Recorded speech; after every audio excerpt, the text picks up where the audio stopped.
Rocket, welcome in. Congratulations on being the fastest thing alive and claiming first. Hope you're doing well today.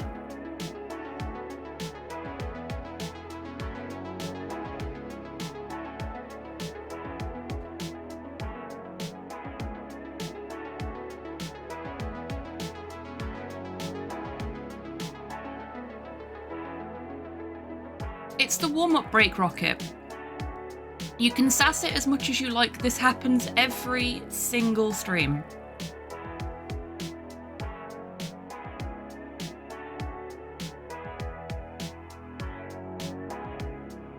And it works this way specifically so that you don't miss content later on in the stream.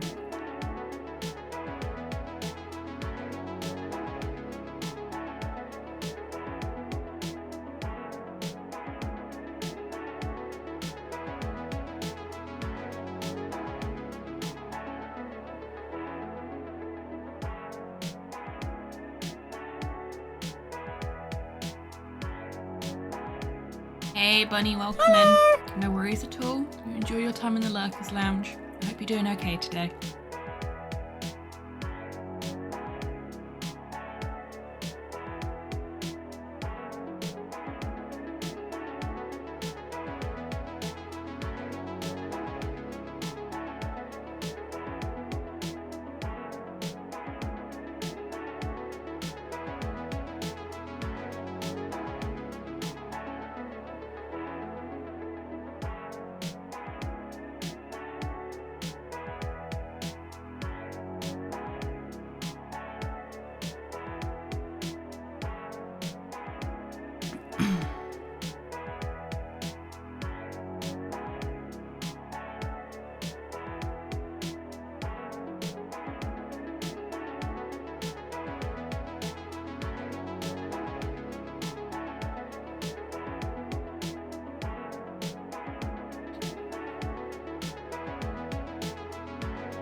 Reminds me, I need to make an update to Crox's shout out. I forget again.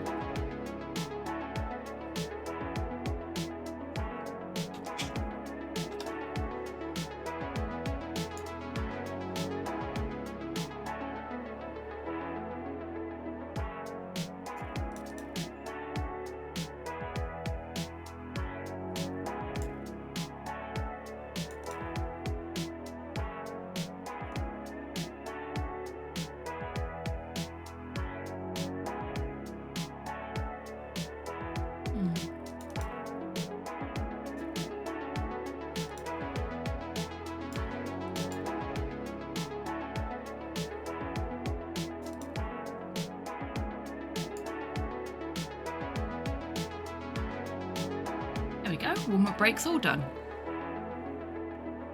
And I got a little bit of admin done in the meantime.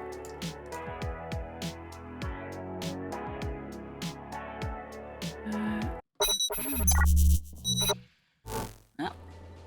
Welcome back. We're on to part 11 of this playthrough. No idea how far from the end we are. I'm guessing quite a way still. Mostly because I keep getting distracted. We still haven't found our gun. That's objective number 1 today. But let's see what else we've got on our task list as well. Which one is a timed one? Broadsword. Broadsword. Oh shit, yeah, it's Remembrance Weekend. See, I get out of the house so rarely these days that I forget what big events are going on outside. I hope it was a good service, Cypher.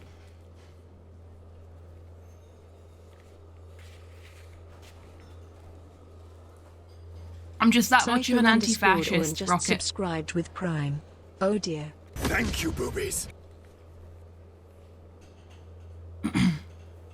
41 months with your Bezos bucks. Thank you very much, Cypher. That's very kind of you.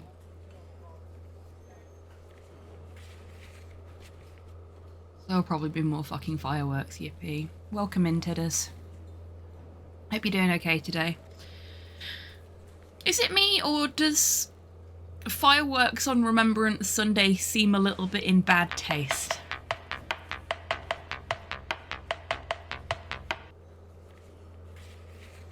I'm really going to have to teach HobbyTan what order to do shit in, because they are struggling with that these days.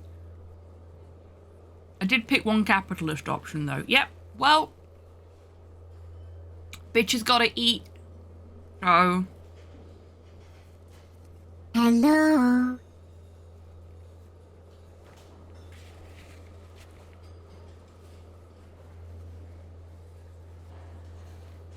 Very fair point, Tidders. Hey, Pudlord, welcome in. Pudlord, thank you very, very much for your very detailed response to my question about the Silence of the Lambs. It was very nice to read that after the stream yesterday. And I did put this in the Discord in response to you, but I wholeheartedly agree with you. And the video that you mentioned is one that I've seen before and is a very, very good video. Now to start cooking the pulled pork for dinner. Yummy. I absolutely can, Pudlord, so thank you for putting it in Discord. I really do appreciate that. Like, it's always interesting to me how people that are new to a particular piece of media approach it when it's something that I have seen hundreds, thousands of times before. Does it have to be human? Does it have to be mine? Topo, thank you for the treat for the bar staff. Instead of having something out of my treat jar, I'm going to have a tasty grape because they are easier to eat. And better for me. And cool.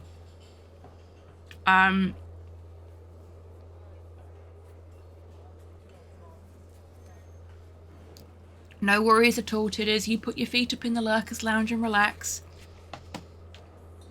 I'm hoping your moderation services won't be needed today, so you can just chill and enjoy the stream in whichever way you prefer best.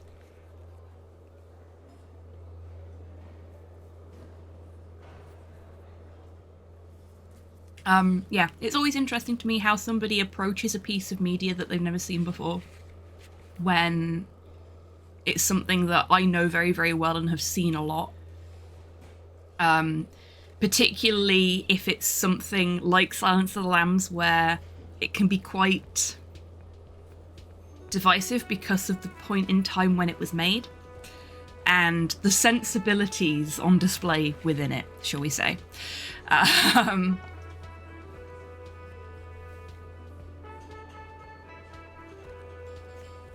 Also, I think somebody's about to ring my doorbell. Perfect timing, as always.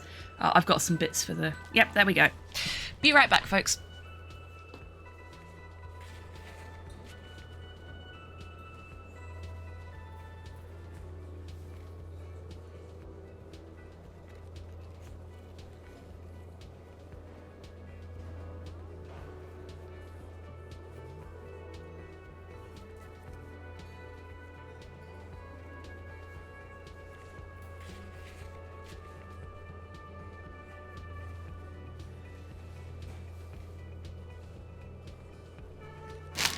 Package. Some bits for my shelves.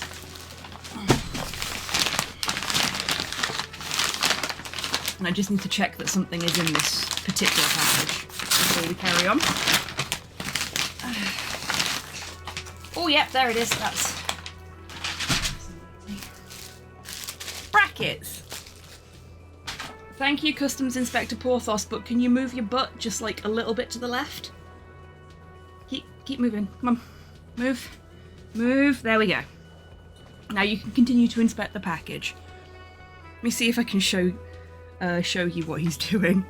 He does this with every package that comes into the house. See that? Anything that comes into this house through the front door, he absolutely has to sniff it. He has to inspect it in detail for at least 3 minutes There we go. Thorough worker, Porthos. He is, isn't he? He's very thorough. You've been a very good boy, yes. I tell you what, I'll let you have a piece of cheese. Yeah, sec, please. Good boy. There you go. Yeah. So we call him Customs Inspector Porthos because anything that comes through that front door, he's all over it. Be it a package, a person, definitely food, definitely not food. His nose is in it and he is inspecting it. And he will not rest until he's sniffed it.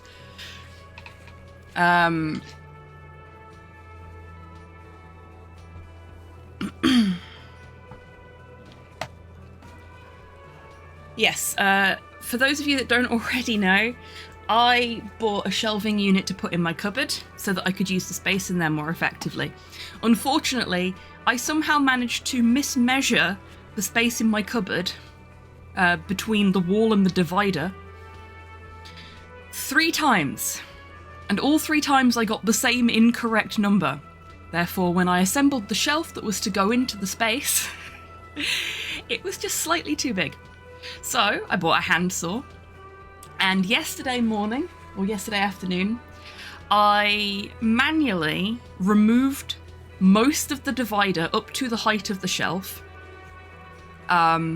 So it was eye level with this handsaw.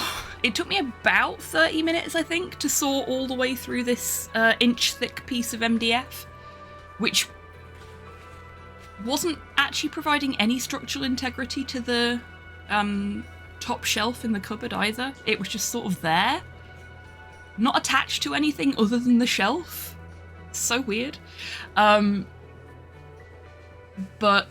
slows a little bit about the fact that I've sawed this divider down so it's like this long now. So I said to him, it's okay, I'll order some brackets. I'll fix some brackets to the top shelf so that it's got some additional support against the wall. And I won't put anything heavy on that shelf until it's got the brackets in place. And the brackets are here now, so I can do that after stream. Like, this morning, genuinely, I was this close to being like, okay, we're going to do an IRL stream and it's going to be a DIY stream so I can just get this shit done. But no, we're playing this. We're going to do the fun thing first and I'll do the boring thing off stream.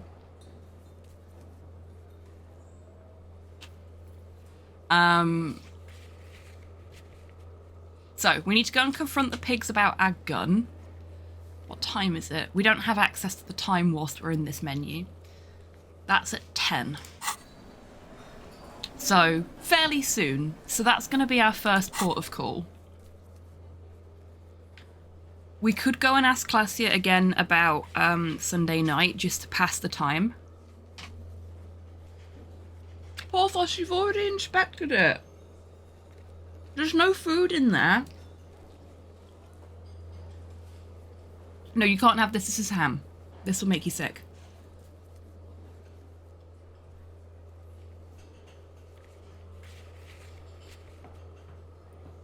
Oh, very nice rocket. Okay. I don't think we can do anything with this one just yet, which is fine. We need to find a different tape with a melody for Egghead. I think. Because I don't think the tape that we brought back last time was any good. And I think we brought all the tapes that we have back, so... We do need to check in with Suna.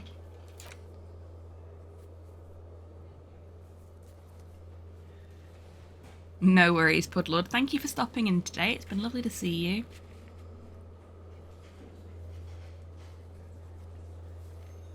I hope you have a fantastic rest of your day. Oh, we could go and do the smoker on the balcony because we missed out on them last time. So let's go and do that.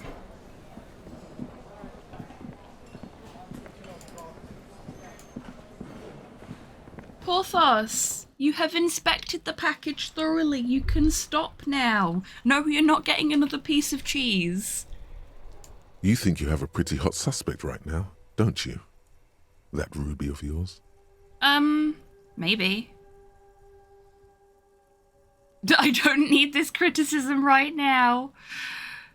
Notice how it came together without casting too much suspicion on Classier. It was nice and Ruby-centric in the end. What do you mean? Anything strike you a bit off about this mishmash? So far, no one's mentioned hearing the shot. That is a really big hole in everybody's story, in all honesty. Because unless they were using a suppressor, somebody should have heard the killer fire the shot. Somebody. Especially if they were on the fucking balcony outside the window. Classy would have heard something. Notice how this hasn't come up at all. Even Hardy and his boys didn't mention it. Neither did you. Mm-hmm. That's right. Finish thought. Just finish it and conveniently go on. She's watching you leave right now. You know that. Free as a bird on that roof. Lighting up a cigarette and thinking, am I glad Ruby's in this shit and not me? Don't listen to this guy. The theory was solid. He's just jealous. Move on. It's no use harassing her Logic. further. Are you still compromised?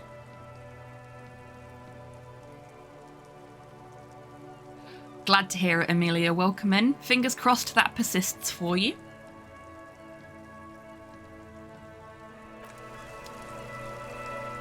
There is also the possibility that the shooter was very far away. This is also true, but somebody would have heard something. Is kind of the point there. I could have sworn HobbyTan was orange.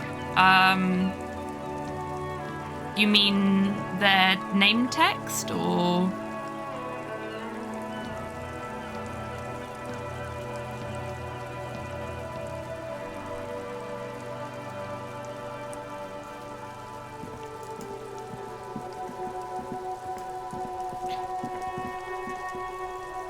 Oh, it changes for Chibi, I think, because they don't actually have a Fuck, does Kuno care? a specific one.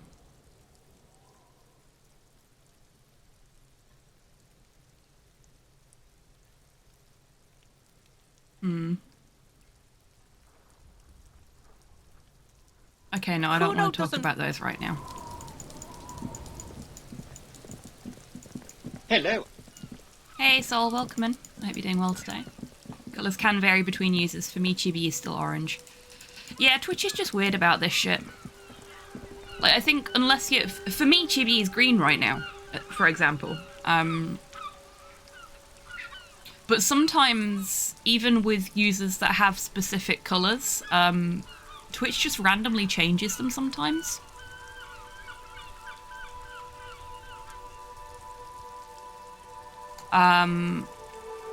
Like yesterday, Sol's username changed to like a dark teal. Just halfway through the stream. And it really threw me off because it was the same colour as Modhails for a little bit. And then it went back to being yellow. Twitch, what the fuck are you doing to me? Why are you gaslighting me like this? I recognise users by the colour of their username. You're not helping. But yeah, it just does that sometimes. Balcony, we want balcony. Balcony is this way.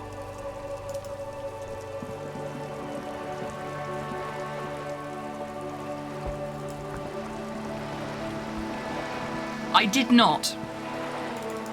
Rocket. I've gone too far.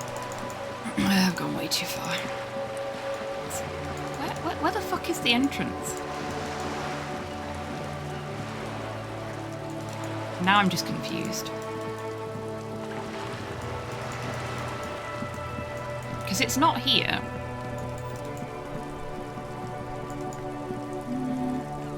Maybe I hadn't gone too far. Second guessing myself. Right, Rocket, okay.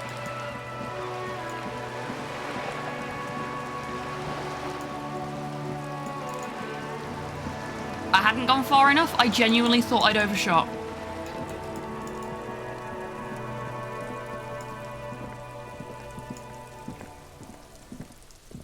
Yeah, I knew it was over that way, Amelia, but I thought it was earlier than it actually was for some reason. Okay, balcony.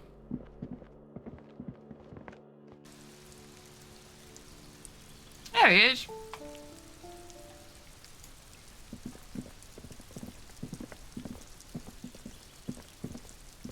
Gendarmerie, you found me. Really, Sol? Fascinating. The thing was, on that particular day, you were yellow, and then Twitch randomly changed you to that sort of teal colour, and then you were yellow again. It really threw me off.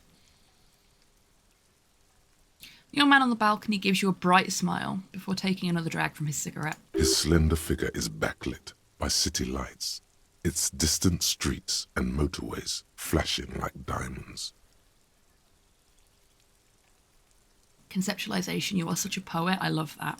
It feels like a Friday. He seems to be in a good mood tonight.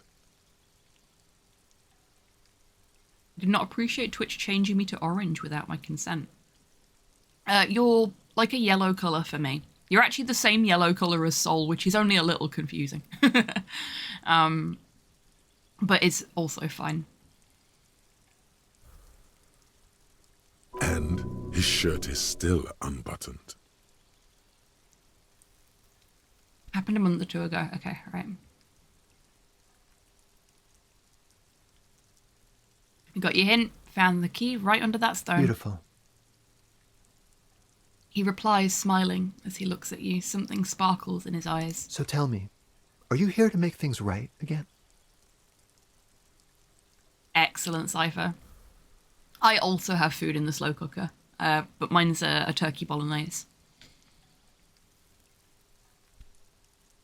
Honestly, I'm just trying not to screw anything up. I mean, accurate.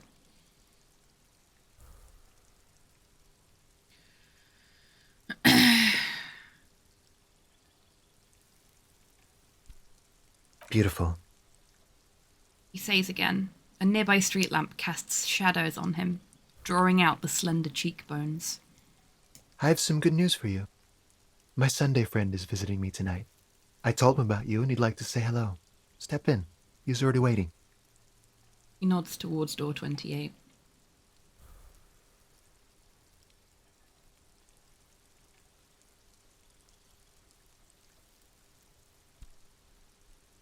Very well, I'll talk to him, but first I want to talk to you. I have so many questions. That's nice, but I don't have anything to tell you. It's my friend you're looking for, not me. He takes another drag of his Interesting. unfiltered cigarette and looks around. It's getting dark and the neighbouring windows have lit up, one by one. Downstairs, a cat crosses the yard, disappearing into the bush. Besides, I've got to run. He's going to leave you alone again. That's sad. Thanks, Inland Empire. Not massively helpful, but thanks, I guess.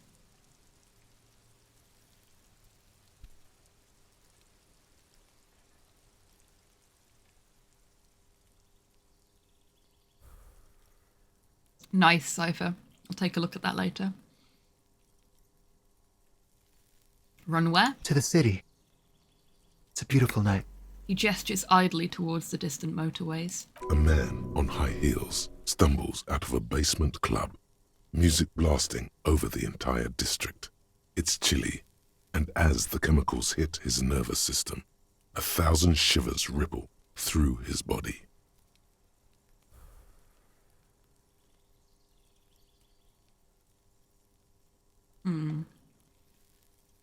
Only if you promise that we'll talk again. It's important.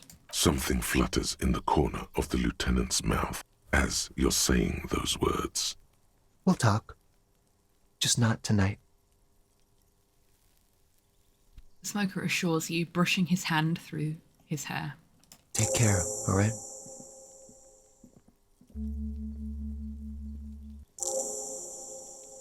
Okay. Time he's to gone interview again. the Sunday friend, I Looks guess. like it's becoming a theme for him. He's a bit elusive, isn't he?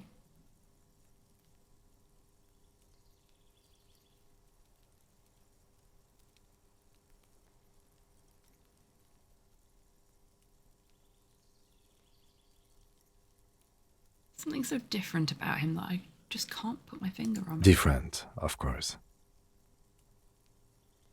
His shirt. Why is his shirt always unbuttoned? His shirt. Lieutenant squints his eyes, trying to hold back laughter. His shirt. His shirt. His shirt. No, I don't know why his shirt Hello is there. always unbuttoned. His mouth tightens as though trying to hold something back. Come on, detective, let's go. We've got a potential witness to interview. His Sunday friend, remember? He nods at the apartment door before you. No, Kim, I wish to discuss this further. Why are you laughing at me? Porthos, what are you chewing on? That's plastic. Buddy, where did you find that? That's not for eating.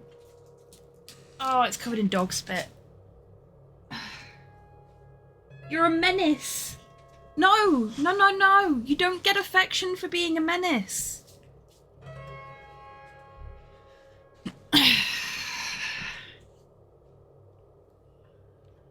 Hello, Cyborg. Welcome in.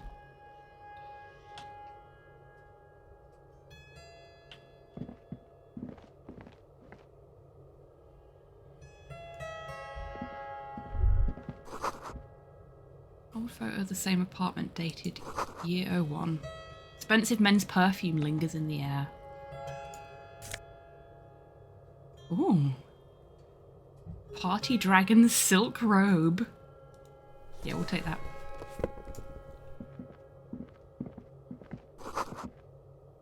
Currently chewing on an empty filter stick just as you mentioned eating plastic. Quarterly business magazine.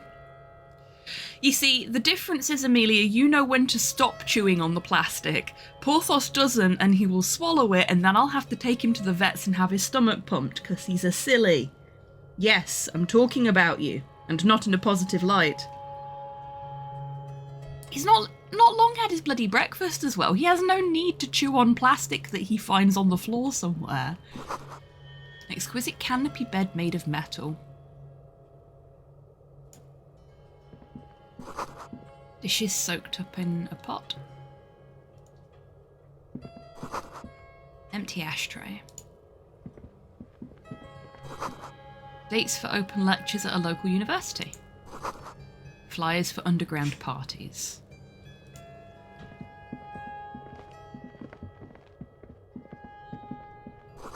Buckets of paint on a layer of old newspapers.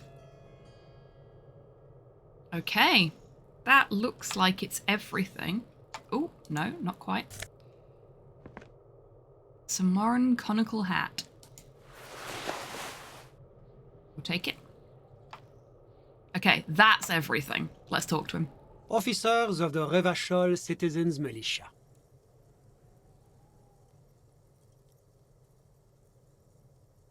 The man in business casual removes his cufflinks.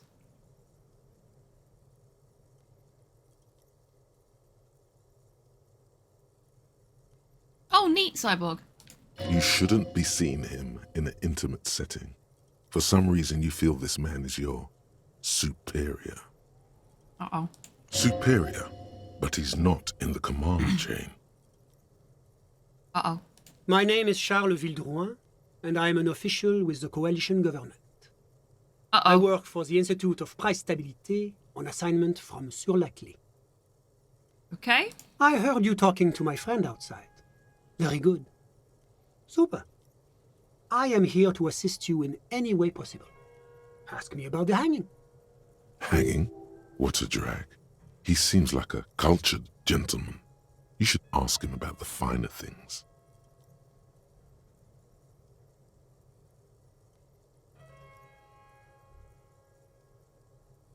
Oh, because we've picked up all the shit in the room. Excellent. Before we go on, I absolutely have to inquire about this wonderful canopy. Oh yes, My friend has a great eye for these things. He refuses to tell me where it came from. It's a mystery. I believe they call this type of frame industrial. It's very comfy. That's really all I can tell you about it. The lieutenant takes out his notebook and nods to you to proceed.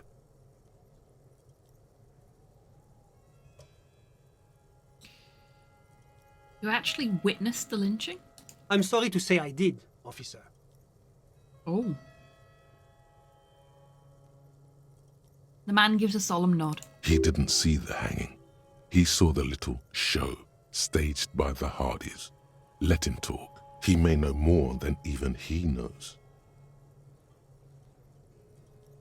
Start from the beginning, if you don't mind. Officer, it's very difficult to describe what I saw that night. It was so surreal to me, like in a play.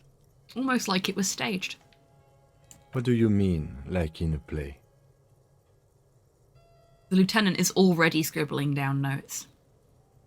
It was just so strange. I could barely comprehend what was happening. I was on the balcony when it happened, getting some fresh air. I remember that first they came in, carrying what looked like a body. And then I saw all the surrounding windows go dead, one by one. That's when I understood. I should not be seeing this. Interesting. That lines up with previous testimony, doesn't it? Well done, detective. Thank you, sir. I think we've got the picture. Anything else stand out? Hello there. Hi, Geist. Welcome in. I hope you're doing well today. Only that there were about 8 or 10. I couldn't make out anything. It was so dark. And it was quiet. Quietest lynching I've ever heard of, let alone heard. He says, smoothing his hair. But I suspect you knew that already. I can't say I'm surprised. The fine reputation of the men and women serving in the RCM is well deserved. Wow. We get experience points for him kissing our asses. What's an official like you doing in Martinez? The coalition is only looking out for the price stability. Inflation is a killer, like a heart disease blocking the normal circulation of the economy. It must be controlled. The economy impacts the entire international community, which is why it requires international oversight. Okay, but what are you doing here in this apartment? Well, I'm renovating it. It is an interesting project. The building used to be a 12-story skyscraper before the cannons took the top 4 stories off. Oof. This, of course, happened when the coalition forces landed here.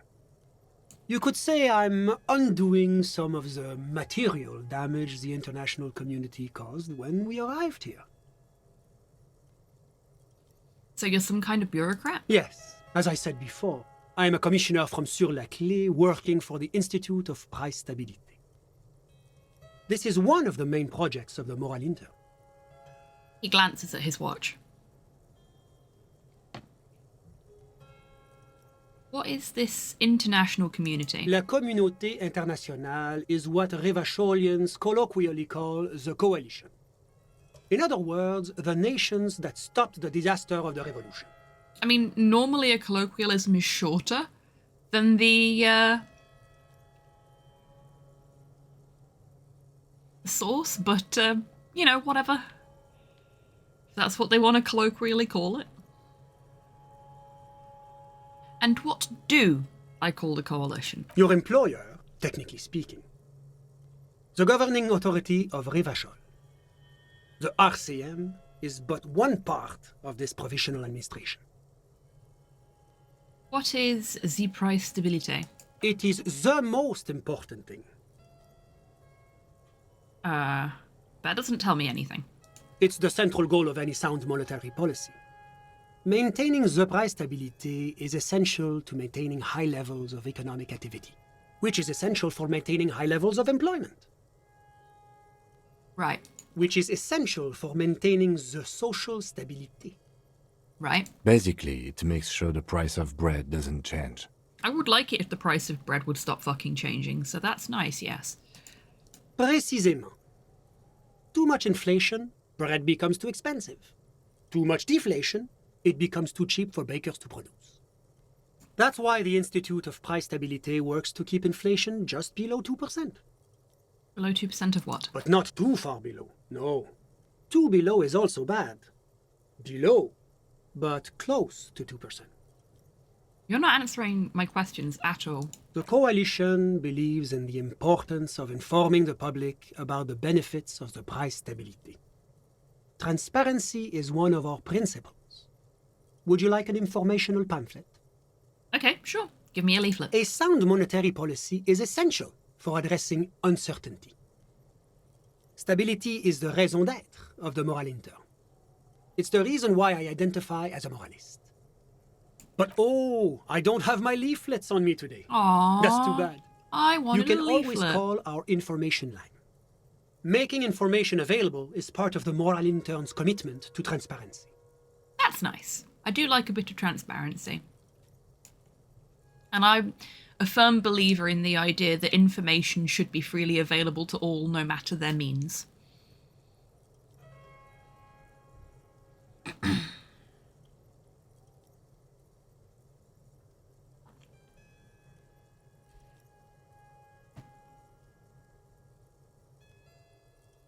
I've heard about this moral intern before, but I want to know more. It's the International Organization for Moralists, hence Moralist International.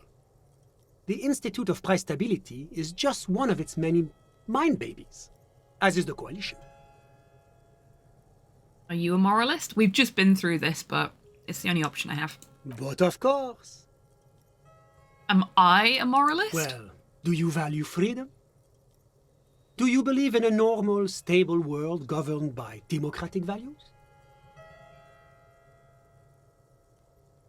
I suppose it's a play on the idea of a brainchild, isn't it, Cypher?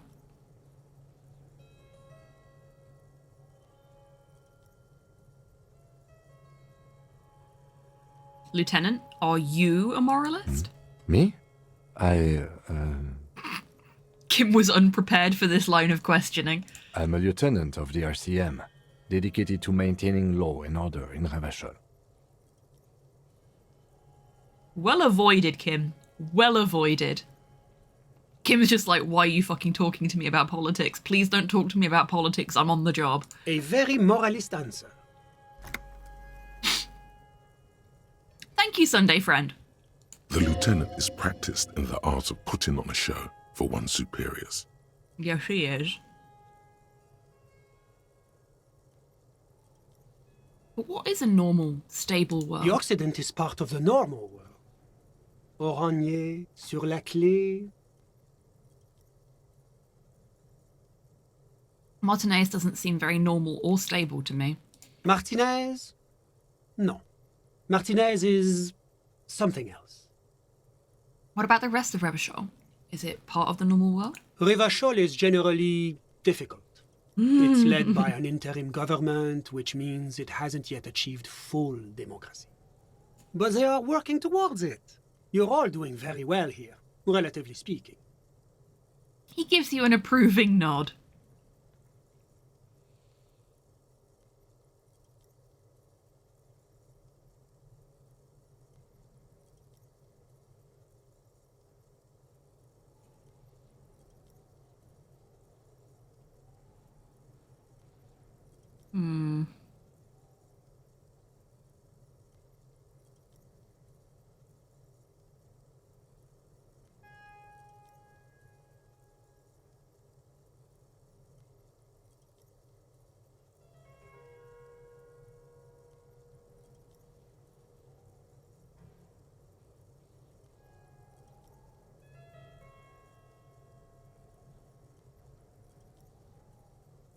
I'm torn between option 3 and 4, as you may have guessed by me flicking wildly between them. I think it's time for a coin flip, because I can't decide. So, we'll go with our Desert Bluffs coin for this. I got new coins, everybody. I did mention this a little while back when they arrived, but we'll go Desert Bluffs for option 3. See if I can get that without the shine. There we go. Desert Bluffs for option 3. And Community Radio for option 4.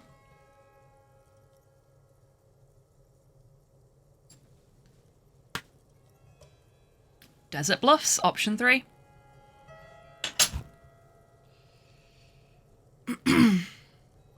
Democracy is a meaningless sham as long as the working class is under the boot heel of capital. Of course, the detective's personal views do not represent the views of the RCM. Sorry, Kim. I had a feeling that picking that option... Fucking political. Everything's political. I had a feeling that was going to end up causing some difficulty for Kim there, which is why I was flicking so wildly between 3 and 4. And I was right. Kim's just like, shit, don't do this in front of a superior. Ah, my friend. But the lesson of the revolution is that communism does not work.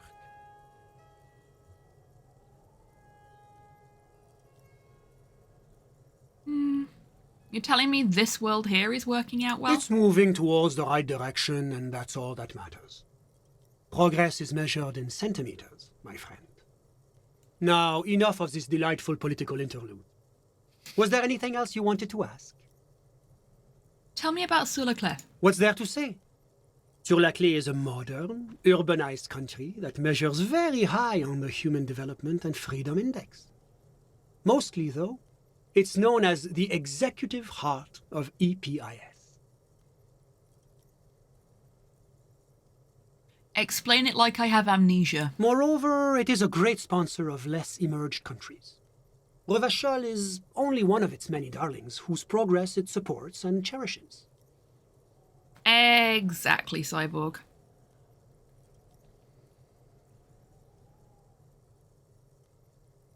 Darlings? That can't be an official designation.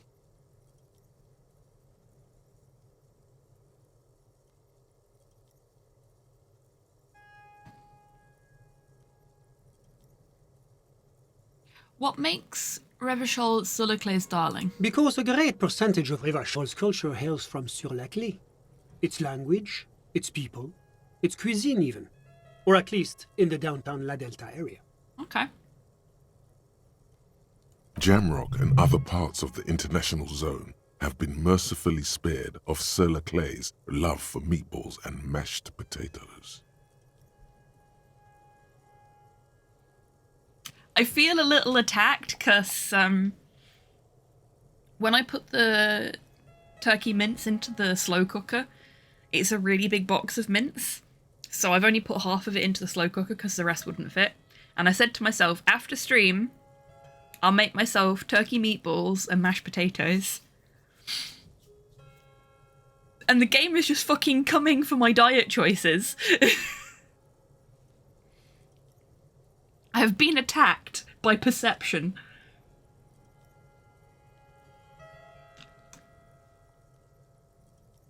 And I'd like to remind you all, I have never played this game before, so I did not know that was going to happen.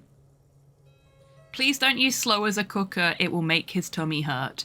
Lowercase s, Cyborg, very big difference. Also, slow is actually a very good cook, despite what he says.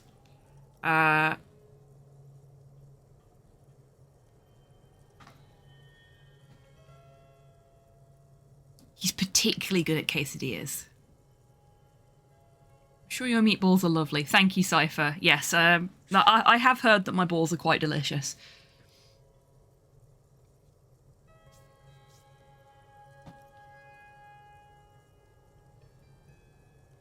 Tell me about Oranje. Oranje is an exemplary nation who, as a core member of EPIS, contributes 28% of our annual budget. Next to Sur-la-Clef, Oranje is probably the most prominent member of the international community. Which one of them is more EPIS? As founding members, they are both very EPIS. Oranje carries a lot of political weight, while Sur-la-Clef takes care of the business side of things. Sur-la-Clef hosts the headquarters of the major EPIS institutions. Cypher, you set me up for that one. You knew I had to.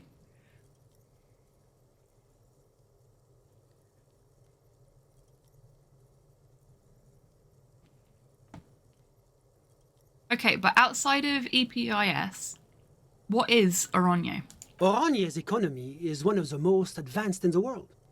It has successfully transitioned from heavy industry to advanced services and generally acts as an engine for sustainable change in the international community. Interesting. But that didn't tell you anything about Oranje. It didn't. That is true rhetoric. But, thank you, Cyborg.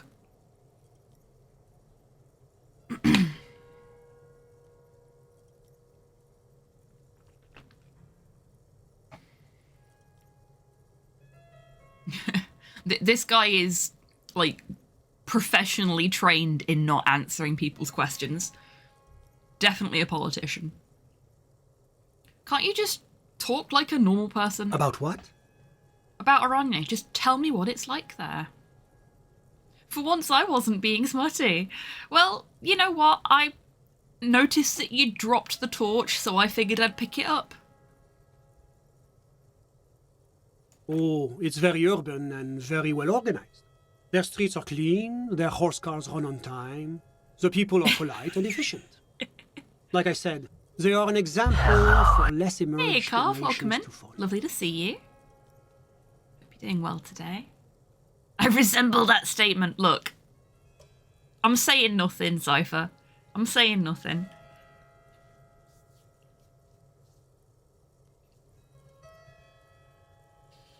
I'm kind of approaching this playthrough as I'm going to interact with everything and everyone as much as the game will let me, which is probably why we're on part 11 of the playthrough already. I'm just, like, soaking in as much of the universe and the lore as possible. If he knows so much about Oranje, maybe he also knows about Oranje's mercenaries. Oh, maybe. Thank you, Reaction Speed. That's a very good idea. Enough business. Let's talk about something else. Whatever you wish, officer.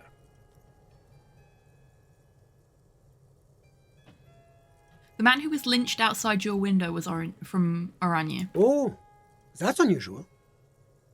The Oranyes are not the kind of people you associate with heinous crimes. It's such an upstanding and responsible country. Interesting, that. That's not how I would describe this guy. Well, certainly one cannot rely simply on generalizations. That would go against our commitment to individual freedoms. And, of course, any loss of life is a tragedy. So tell me, what have you learned about the victim? His name was Lely. Lely? That's an interesting name. Lely wasn't his real name. It was a nom de guerre. Ah, he was a soldier. Hello.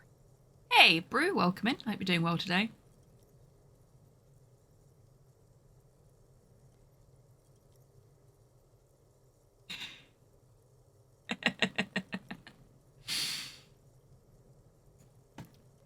Let's just allow that, because I don't know why Automod has turned itself back up to 11. I'm going to have to fix it.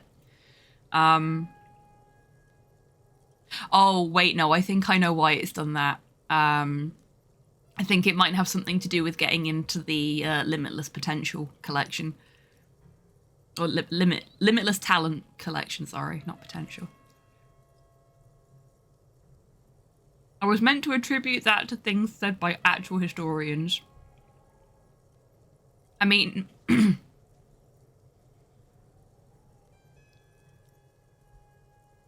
Also, damn, I fucked it, probably attributed to actual historians, so I think we can work with that. But yes, absolutely, trying to soak in as much lore as possible. Very historian coded. Very archaeologist coded.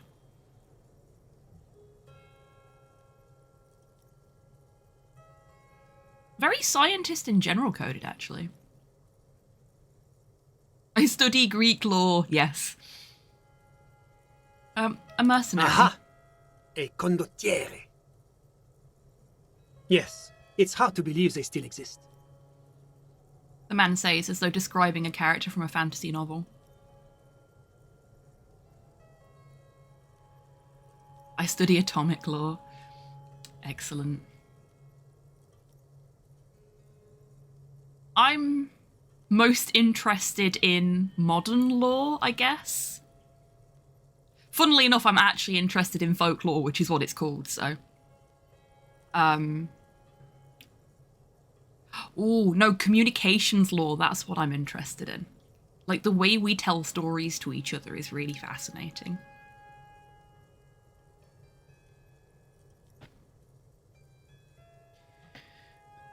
He liked to get high and brag about war crimes he'd committed. Extremely distasteful behavior. I cannot condone either drug use or needless boasting. Suffice it to say, that is not how we do things in Sur-Laclé. I'm sure. That's because they're all a bunch of squares who like to sit around with their fingers up each other's assholes. Pain threshold, have you been spending time with Electrochem again?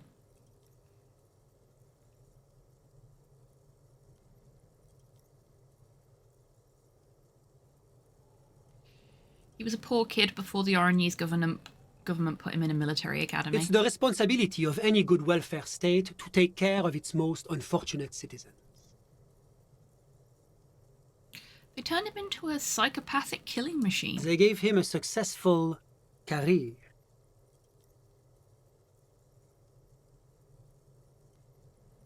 Yes, killing was his business, and business was good. Thanks, Half-Light. Did he love it before they made him do it again and again and again? Thank you, Empathy. What else has your investigation uncovered? After he was discharged from the military, he joined a mercenary outfit named Cronell. That is extremely unfortunate.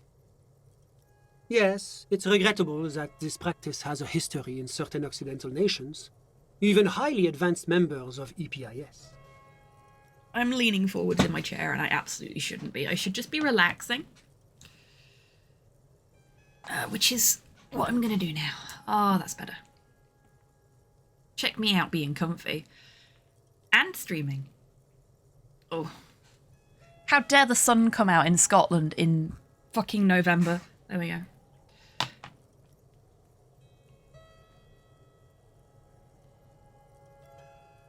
My deep and undying love for Kim. You and me both, Cypher.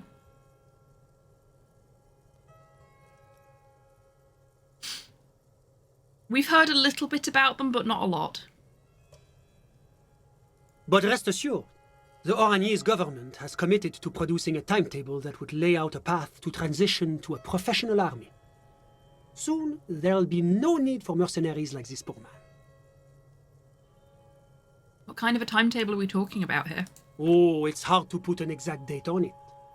I believe the proposal for the timetable is due to be completed around 60 or 61. And we're in, what, 52 right now? Yeah. What? That's like a decade from now. See? That's the kind of progress that the moral intern makes possible. Yeah, okay. As a merc, he killed a lot of people on the Seminine Islands for the sake of the Orangese pharmaceutical industry. A great shame, yes. Colonialism is a dark spectre in Orange's past. Man shakes his head solemnly. Aren't mercenaries by definition a professional army? Yes, however, not the right professional army.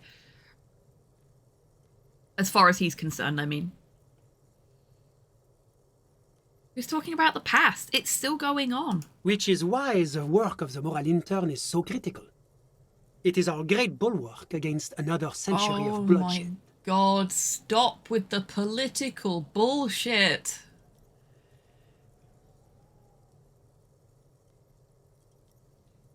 I'm going to go with this one just so that we've cleared everything out. You may have noticed I have avoided it so far. There's a motherfucker and a killer. Officer, you shouldn't speak ill of the dead. And that's why. It's okay, he told me so. No, we're not doing that. We're not telling a superior that we're speaking with dead bodies. You're right, that was disrespectful of him. Anything else? That's all. That's who he was. As I said, the loss of any life is terrible, no matter who the person may have been. Hey, Hobby, maybe knock this guy out. I do hope you're able to bring his killer or killers to justice. We must show that the rule of law still applies, even in if it River. gives me the option, maybe. We'll see. Can you tell me about your friend? Ah, my friend. My friend is a good young man. His family immigrated here from Kedra, and life has not been easy for him. But he understands the importance of education. He has taken his future into his own hands, and that's all that matters. What's Kidra? Kedra is a candidate member of APIS. But, between you and me, their potential membership is a more contentious issue. What do you mean? That it's never going to happen. They enter negotiations in 21, and it's been pending ever since. Oof. What's this EPIS thing you keep talking about? EPIS is a very special program developed by the Moral Intern to support certain Occidental nations. It began as a unified system of weights and measures, which proved to be a wild success. Nothing but kilograms and centimeters as far as the eye can see.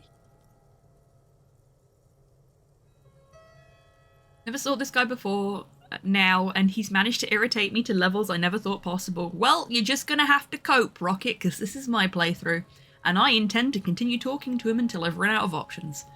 Because there might be some experience points in it for me. God, yes. Sweet standardization. The backbone of rationality and commerce. Thanks, Logic.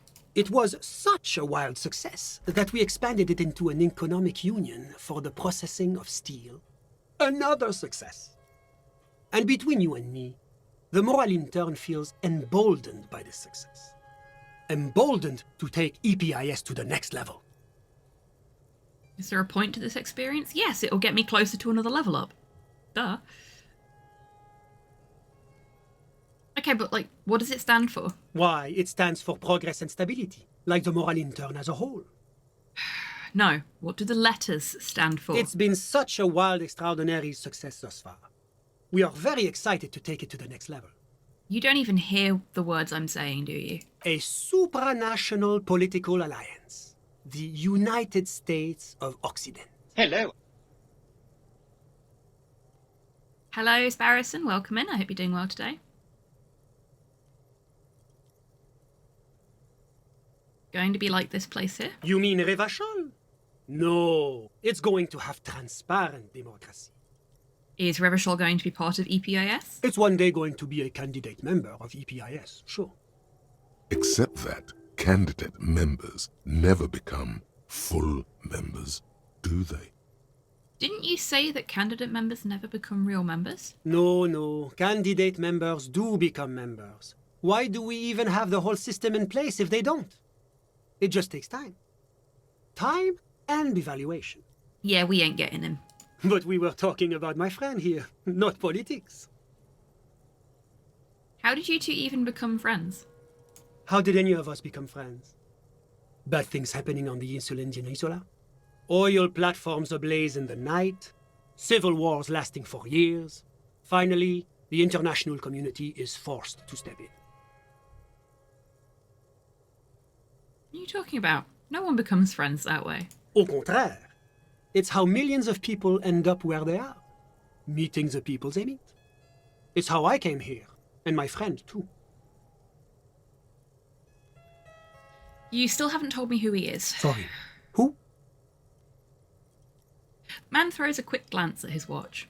Your friend, the smoker on the balcony. We were just talking about him. But I told you, officer.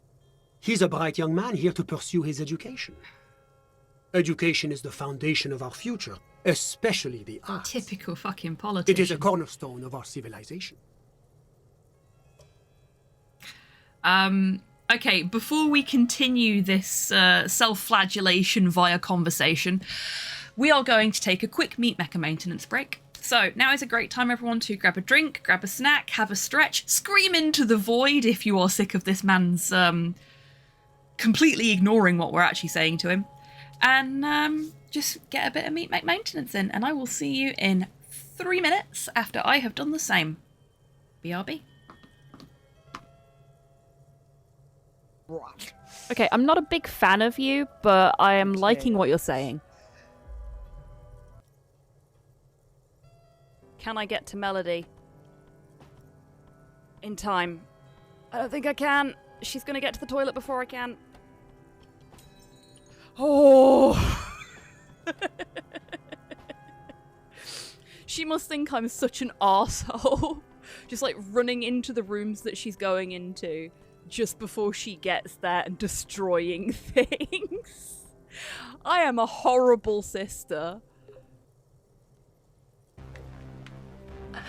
I love this game so much.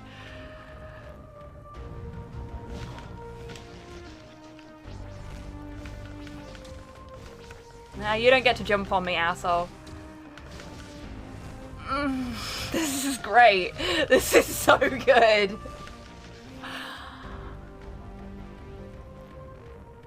I haven't used the shoulder bash yet. I'm going to use the shoulder bash next. Oh, yes.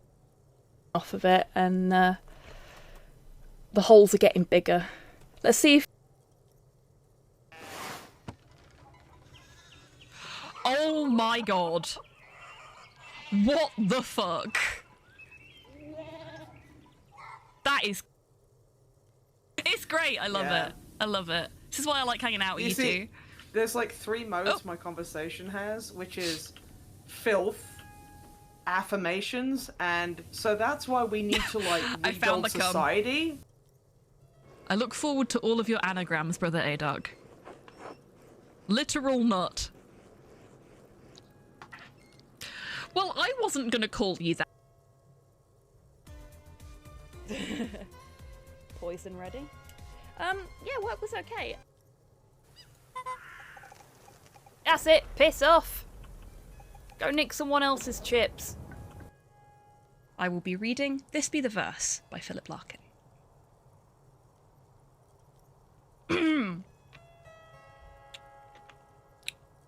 They fuck you up, your mum and dad. They do not mean to. But they do. They fill you with the faults they had and add some extra. Just for you. But they were fucked up in their turn by fools in old-style hats and coats. Who half the time were sloppy stern. And half at one another's throats.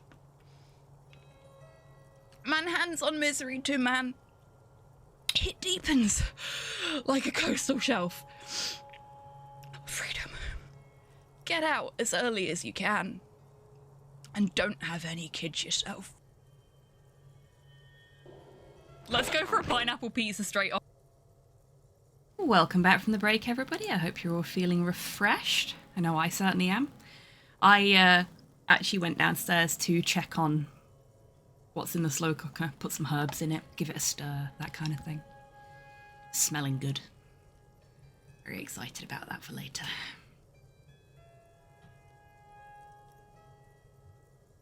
Fine, but what's his real name? Officer, you have to understand. I can't give you his personal information. I'm sure you have your own methods and databases, right?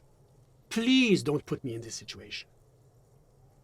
So all you can tell me about him is that he's here to study the arts. He's deeply enmeshed in the study of the fine arts, yes. Which arts? He's a truly free spirit. He likes all the arts. Perhaps graphic design, printmaking, who knows? The world is open wide for a talented youth like him. What are you doing in his apartment by yourself? I'm just enjoying the view. The man smiles, nodding to the window. What view? It's dark outside. Listen.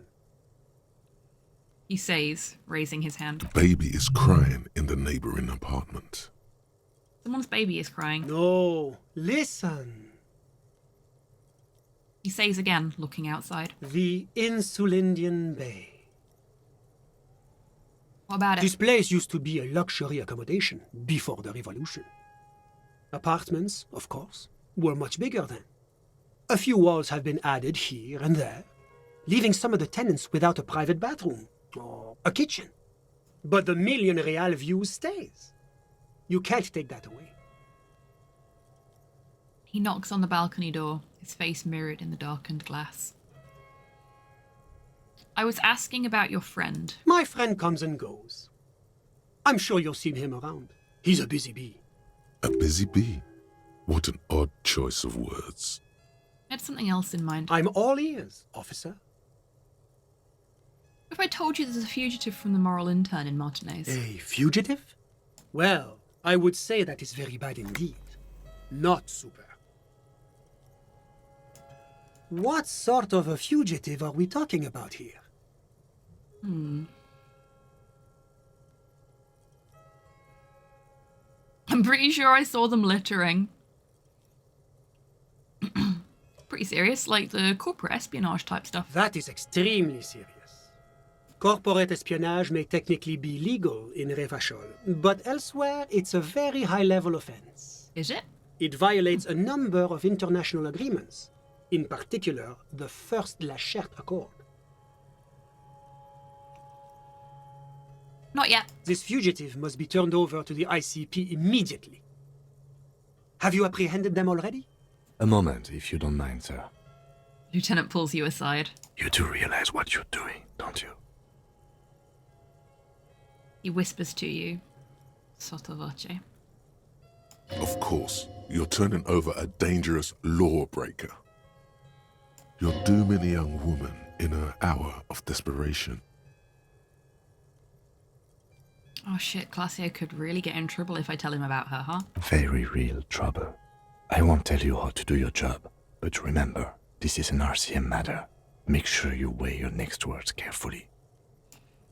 He won't tell you how to do your job, but a good police officer knows when to listen to his partner. It's true. When you turn back, the man is looking at Hello? you expectantly. Embarrassed by a child. I was embarrassed by a child? Hey, Shay, welcome in. I hope you're doing well today.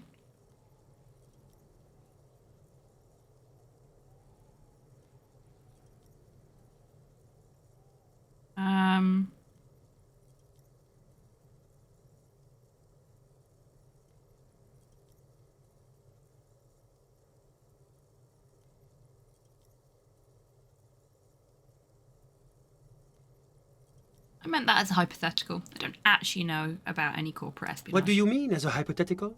I don't mean to imply anything, officer, but there's no chance you're harboring a fugitive, is there? You should No. have heeded your partner's warning. Now it's too late. I'm afraid I must insist that you tell me what you know, or I'll be forced to make a very unfavorable report to my superiors at the Moral Intern. We're still looking for the fugitive. We'll report back if we learn I anything more. understand that you are here to investigate a murder, but I must impress upon you the seriousness of this matter. Thousands of corporate secrets may be at stake here. I shudder to think what damage that might do to the international markets. Oh dear. It's certainly serious, sir. But there's also the question of jurisdiction. The Wayfarer Act places certain strictures on what matters the RCM may involve itself in. You're right, of course. What use are protocols if you don't follow them? I only pray that the ICP apprehends this fugitive before more corporate secrets are lost. Now, was there anything else you wish to discuss? Thanks. Got all I need. A moment, officer. Ruh-roh. Do you have everything you need from me? I'm afraid we won't have the chance to speak again once you leave.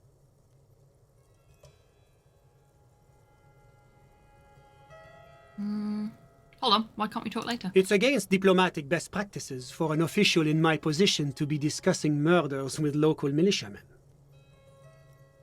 And I'm pressed for time. It was After you fucking leave, close. It was. I should be leaving as well. That's not the real reason he's so apprehensive. Men in his position shouldn't be seen loitering around in underprivileged young men's apartments in the middle of the night. No, they should not. Thanks for the heads up. My work here is done. Of course. I'm glad I could help. Just checking there's nothing else we can investigate now. Nope. All good.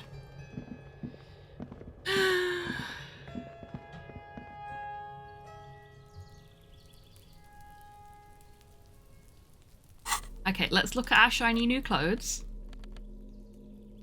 I need to. I absolutely need to. I need to see what he looks like in it. A jacket?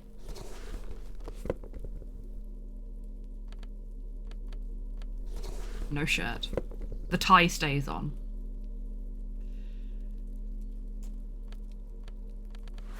There we go. Much better. I mean, the shoes could use some work. Got a new hat as well, didn't we? Look at the hat. He got him titty out.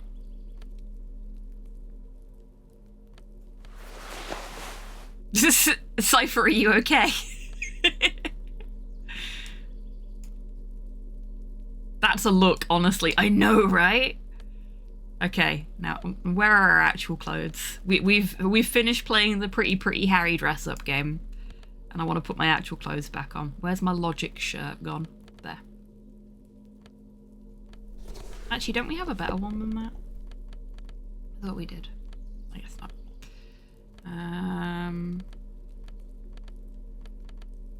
Where's me at? And the Bizcal one. That's the Spree and Shiver.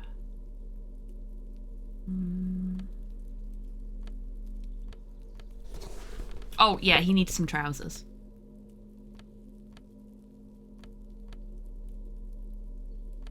They're Electrochem. They're Electrochem. Are all of our trousers Electrochem based?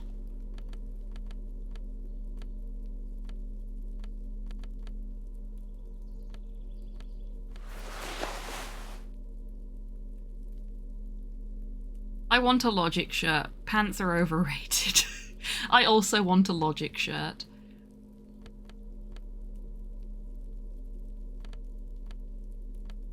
Okay, I think this will do. Yeah, this will do. I think Harry looks fine as he is. He always looks fine.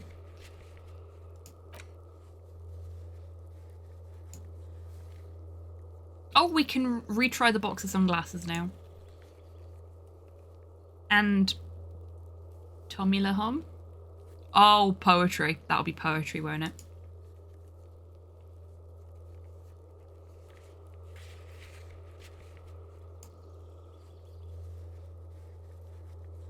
Okay. And we've got a level up. Actually, do we want to...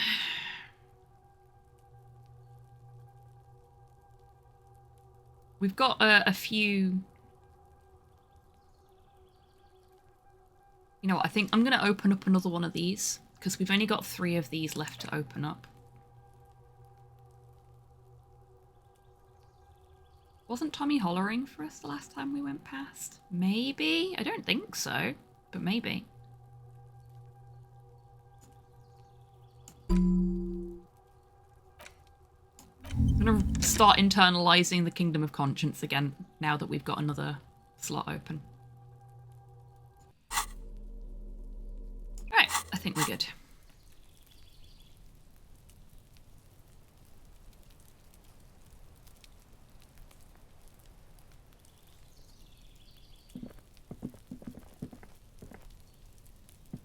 He couldn't even wash them in the sink, Cyborg, because he broke the sink. I suppose he can wash them in the river now because he's living in the river shack. Okay, it is 22:20, which means we have passed enough time to go and talk to the pigs about our gun. Where the heck are the pigs? Meet her near the old fish market at 2200. Is that going to be a no because it's 20 past? Where the fuck is the old fish market?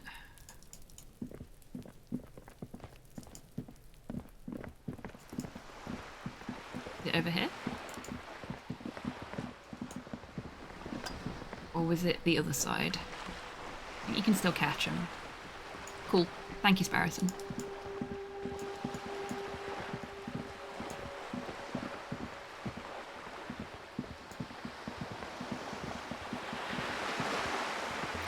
Does it say on our map where the old fish market is?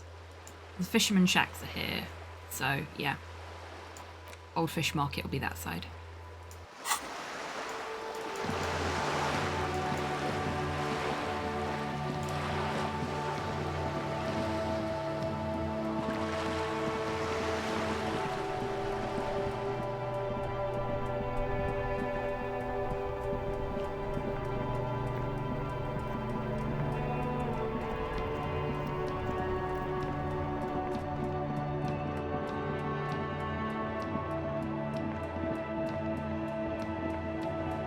Yeah, the nighttime music's so good. All the music in this game is really, really good, in all honesty.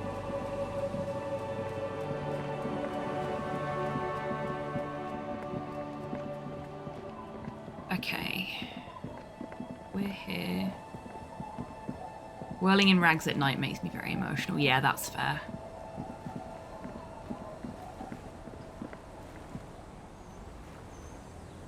It really is, Carve. It's so beautiful. It's got a very distinctive sort of style to it, and I've talked about this before, but it is genuinely one of the best RPGs I've ever played. Because it's an RPG. Fisherman shacks, fisherman shacks, fisherman shacks, where am I?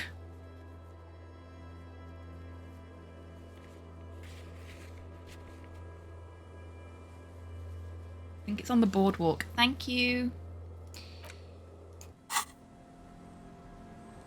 How do I get to the boardwalk from here? This way?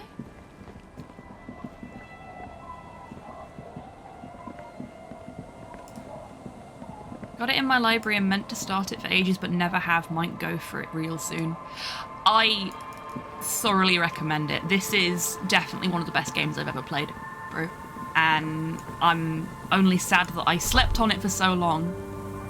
There's a slit in the concrete here. A sewer? Mostly because I know a playthrough will take me months. Yeah, you and me both, The light as we've vanishes seen. inside the concrete slit. The structure goes deep under the earth.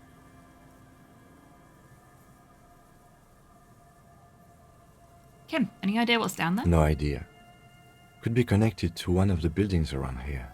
Takes his glasses off to polish. Think we might find Ruby down there? We might find her down somewhere. There's an old storm drain system beneath Martinez that's mostly collapsed. Revachol sewage system has been built and rebuilt 4 or 5 times now. Dang. In conclusion, she could be under any building. He puts his glasses back on. But not in there? I hope not.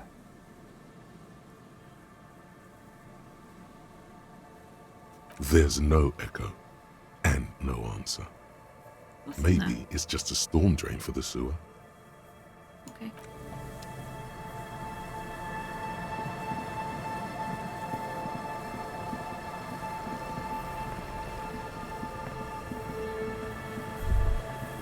The remaining windows rattle from a strong gust of wind. They're covered in a thick layer of grime. They must have been like this for 40 years. Dripping water falls from a high place. All you can see is the shadow of a collapsing staircase. Lieutenant, can you make out what's inside? No. I won't even try. You know, He shakes his head. The windows rattle in their frames.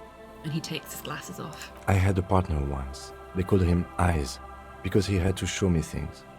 It's that bad. Oh, bless him. That's rough. This partner of his, Eyes, things didn't end well. It saddens him to say his name. Don't even ask. He wouldn't answer. Maybe some other small talk.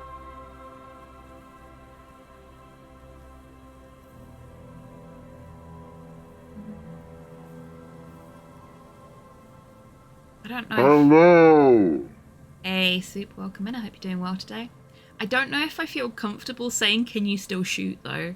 Like, we've seen him shoot. He's actually pretty good. Just feels a little bit transactional. I'm just gonna nod.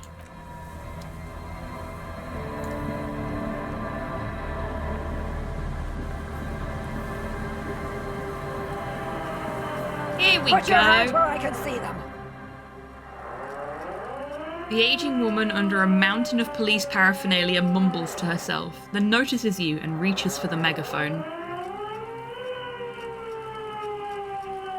Show me your hands. This is the pigs. Show me your hands. Right now! Show me your hands! Right now!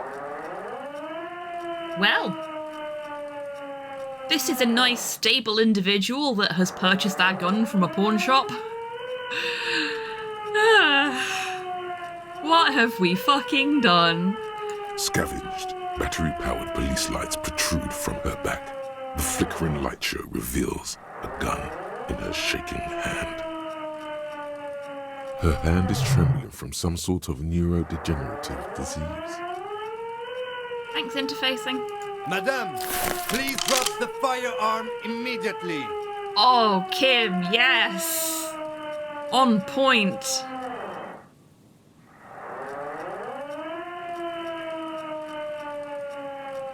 With Terry's mine, I collected it. Easy, ma'am. Take it easy. To comply. Suspect is displaying aggression. Officer, under duress! Officer, under duress! Uh-oh. I am the police. Don't move. Don't move. Hands on your head. Suspect is armed and dangerous. Ma'am, we need you to calm down. I am concerned she is gonna shoot me. Or Kim. I'm not moving. Suspect is on the loose. Suspect at large. Officer, administer street justice at our own peril. What the fuck? That one extra lick with a baton or extra knee strike above was what was actually required. Suspect is under control. Suspect is under control. Okay. This lady needs help. Be careful, detective. Don't do anything that might set her off.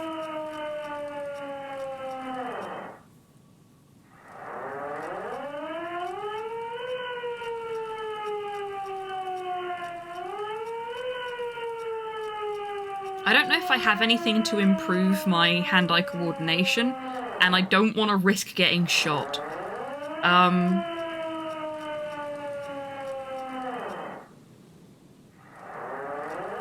Please identify yourself, ma'am. It's a goddamn police shitbag. Hug the pavement. You're under arrest. As she waves her hands, you notice familiar-looking ampoules and packets sticking out of the mountain of police gear on her back. Medicine or drugs?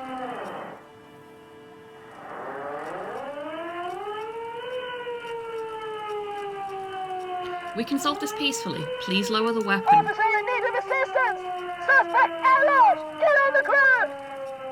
Her eyes dart between you and Kim. I would really like it if she would stop winding the thing that's making the sirens go off. Ma'am, please. We want to help you, but you need to lower that weapon. Let's just talk, alright? Disturbance reported. Authorized deadly force. Sector, take the shot. Big red key. Big red key. Are you on drugs? Confiscated contraband. Restricted access. 2 kilos missing. Eyewitness report compromised. I don't think she's on drugs. Being off drugs might actually be the problem here. Good shout, Kim. Good shout. Okay. Doesn't look good. Let's deal with this later. We can't leave. A delirious civilian is pointing a firearm at us. Your firearm. You need to solve this. You're not the police. We are the police. Back up. I'm running out of options. Back up. Status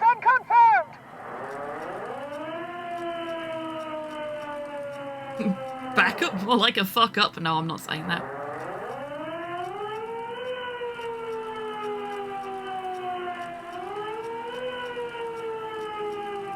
Okay, we're gonna do this official-like, because that might actually calm her down.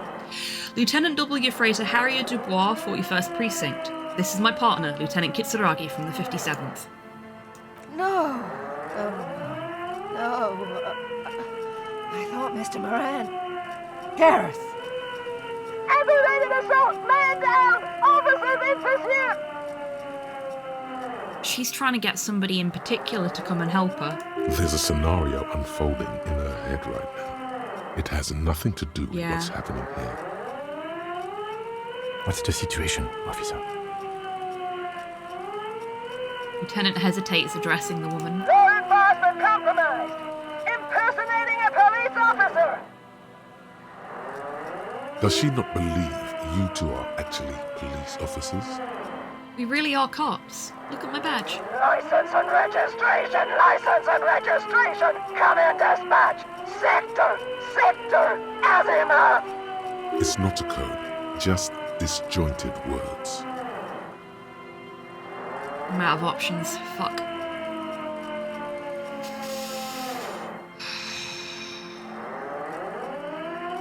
Is this going to be the end of the playthrough? I can't quick save while I'm in a conversation either, so let's see how this goes. If I die, then we'll just have to reload from a prior save, I guess.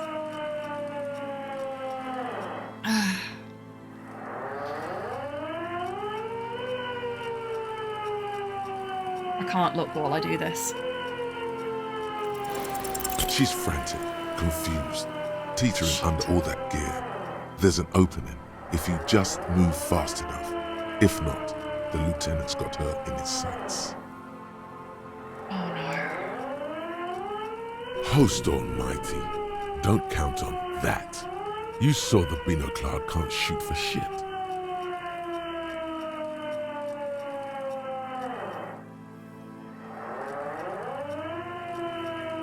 Oh, thank fuck, okay.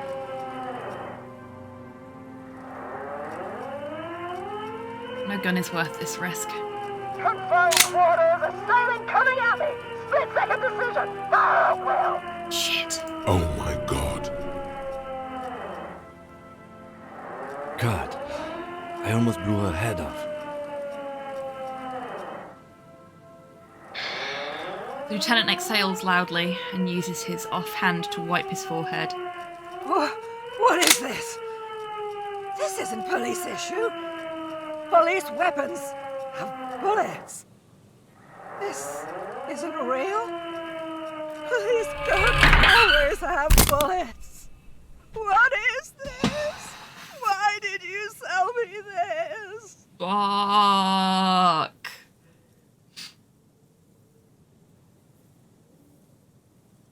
That was scary. Like, I was genuinely in fear for mine and Kim's lives there, and the ladies', because, like, I don't give a fuck what physical instrument says. At this range, there is no way Kim would have missed that shot if he needed to. And that would have lived with him for the rest of his fucking life, that he'd shot and killed a mentally unstable woman, and it would have been my fault, because I sold my fucking gun. Thank fuck Harry doesn't keep it loaded. She looks devastated. Well, bullets cost extra, yeah. Grab the gun, right now. This might be your only chance. No one ever cares anymore. Why would they treat me like this? Great gears are grinding to a halt. The machine is powering down.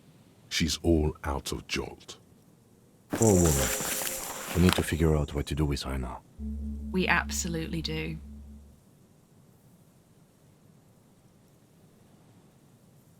But first, I'm gonna level up.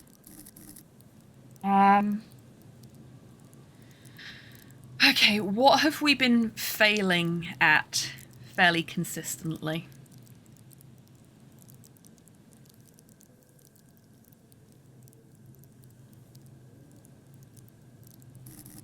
Let's put one into hand-eye coordination.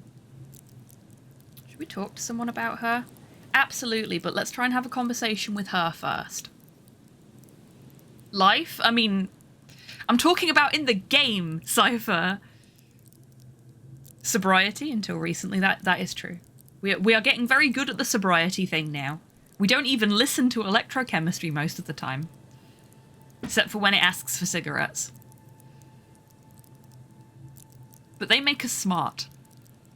Maybe hand-eye? Yeah, that's what I'm thinking.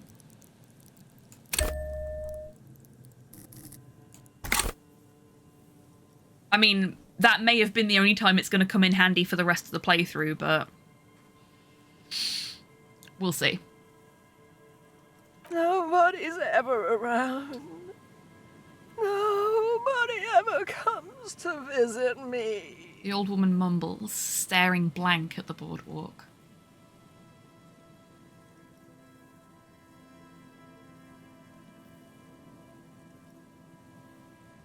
I'm very sorry this is how life turned out for you.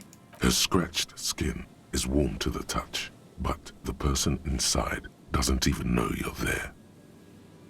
What do you think's happening to her? She's in a stupor. I've seen this before. God knows for how long. Could be days when they get like this. The lieutenant replies, inspecting the catatonic woman standing in the dark. Why was she like this in the first place? Honestly, I don't know.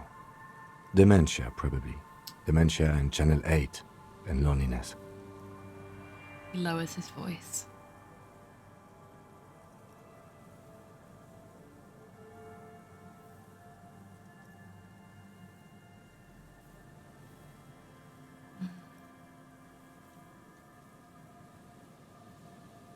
You're probably right. Loneliness. Yeah, looks like a bad case. But the question is what to do with her right now. Gives the woman a compassionate look. Kim, I love you. I love you so much. I want to keep you forever. Should we just arrest her? I don't think there's any need for that. In her current state, and without the gun, she isn't really a threat to anyone. Cypher. How dude. We could let Titus know. This is a perfect problem for the local peacekeepers to handle. They might even know her family.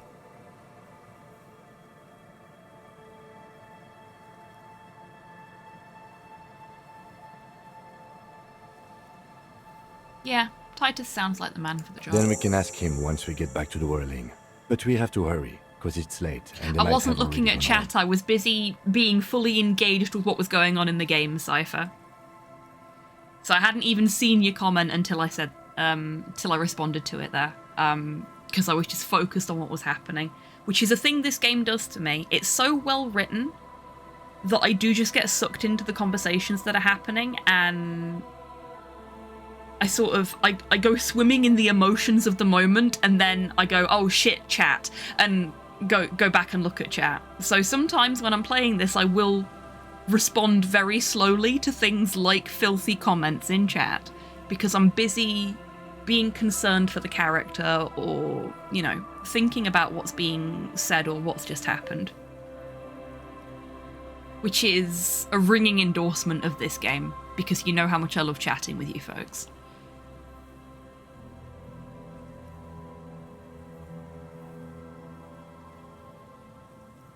But I think we're done here for now. Let's head out. This is done. Please, leave the radio on.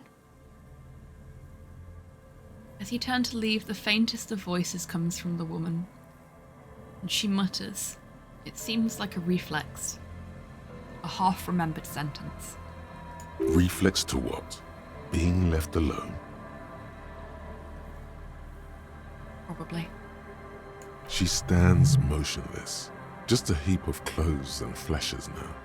Maybe if you search her once more. The woman stands slumped. She looks catatonic under her mountain of RCM paraphernalia. Is one of those things a police cap? There were narcotics in there too. You're thinking of taking them? Do. We're going to take the RCM cap. We are not taking the narcotics. Because electrochemistry is not who we listen to anymore. We listened to electrochemistry for too long and it nearly got us killed. She doesn't even flinch as you reach out and disentangle the familiar-looking lieutenant's cap from her mountain of RCM paraphernalia. Oh, is that yours? Probably. It's hard to say. It's been so long since you wore yours. Maybe, probably, you know me. I think so. The lieutenant nods.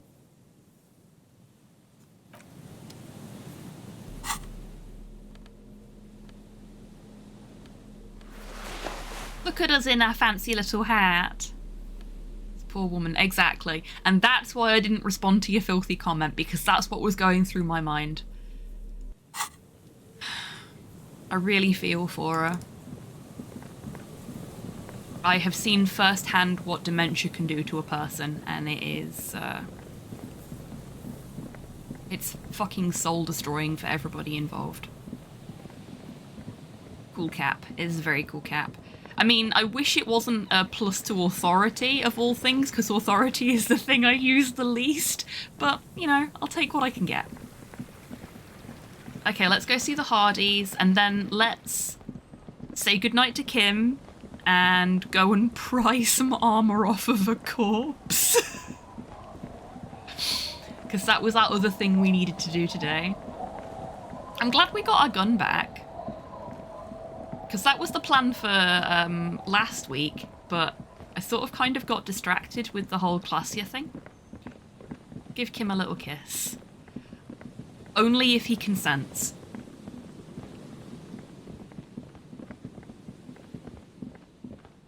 But yes, absolutely. Maybe a big kiss.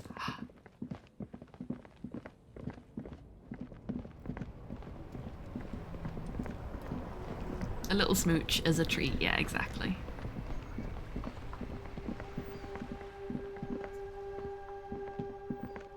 It was so much easier to get back to this side. Oh, they are still here, excellent. The Copper-nado is back. No, we don't want him to think that we're easy. What do you want? But we are for him.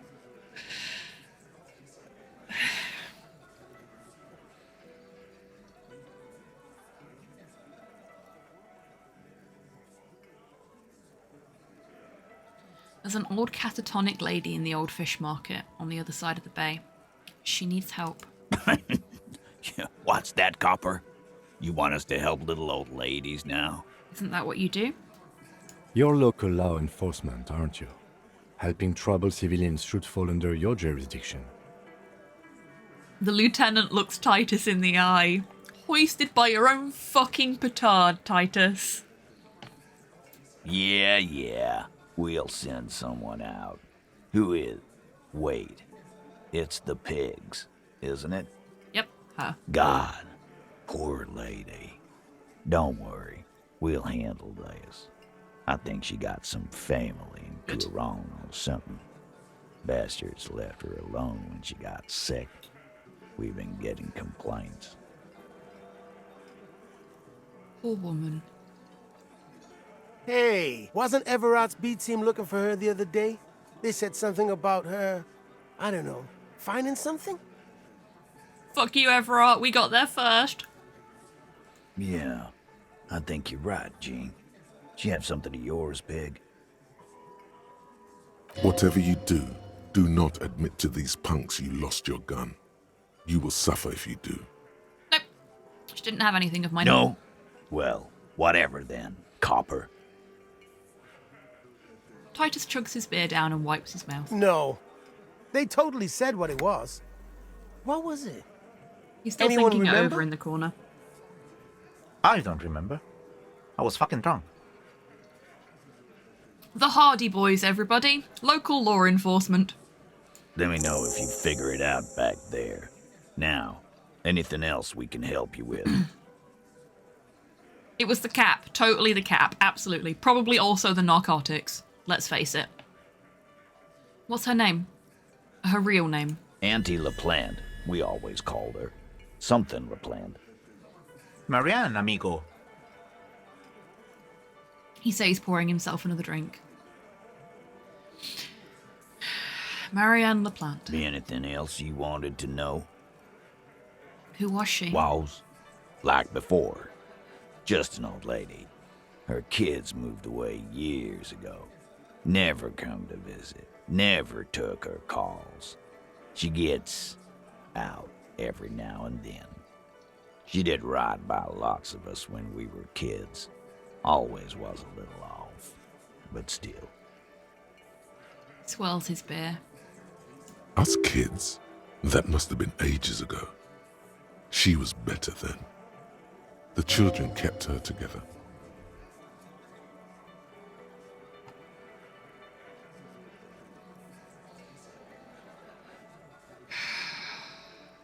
Okay. This is rough. This is really fucking rough. Not because it's badly written, but because it's well written. This is hitting some chords with me that I wasn't expecting to be hit today. This is so fucking sad. How did she get like this? Wanted to be a cop, you mean? Well, shit. I don't actually know. Anyone know why she started acting like a pig? Emotionally rough, not technically. I'll get to the end of the conversation and then we'll take the break, Cyborg. Because feels a bit silly to take the break halfway through something this heavy and then come back to more heavy. I'm sad for her and mad at her kids. Me too, Cypher. Like, the politician was irritating, and yes, I was with Rocket by the end of it. Can we just punch him, please? But if I ever see one of her kids...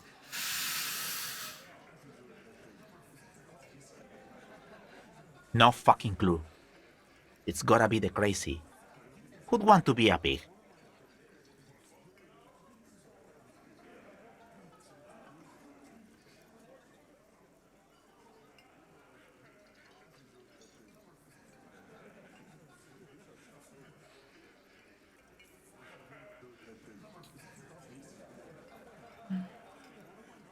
I can't but feel partially responsible for the unhealthy culture that poor woman latched onto.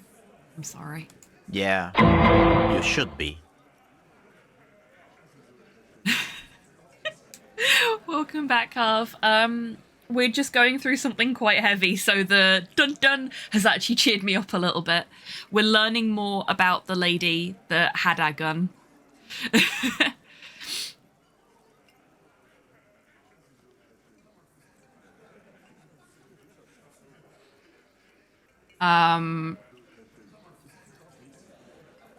And it's very, very sad. It's very, very sad indeed. Welcome back, Cuff.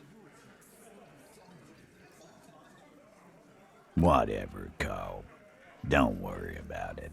We'll take care of our own. Where did she get all of her cop gear? Dunno. She lives by the water. Shit washes up all the time on the beach. Police paraphernalia doesn't just wash up on the coast, people. It's not like we dump it at night. She bought it, collected it. Thank you, Kim. Station 41. A man carries a crate of rusted, unused badges. You think these would net us something at the annual auction? A balding detective drags a comb futilely across his head. Shit, who'd want those? Just dump them into the river.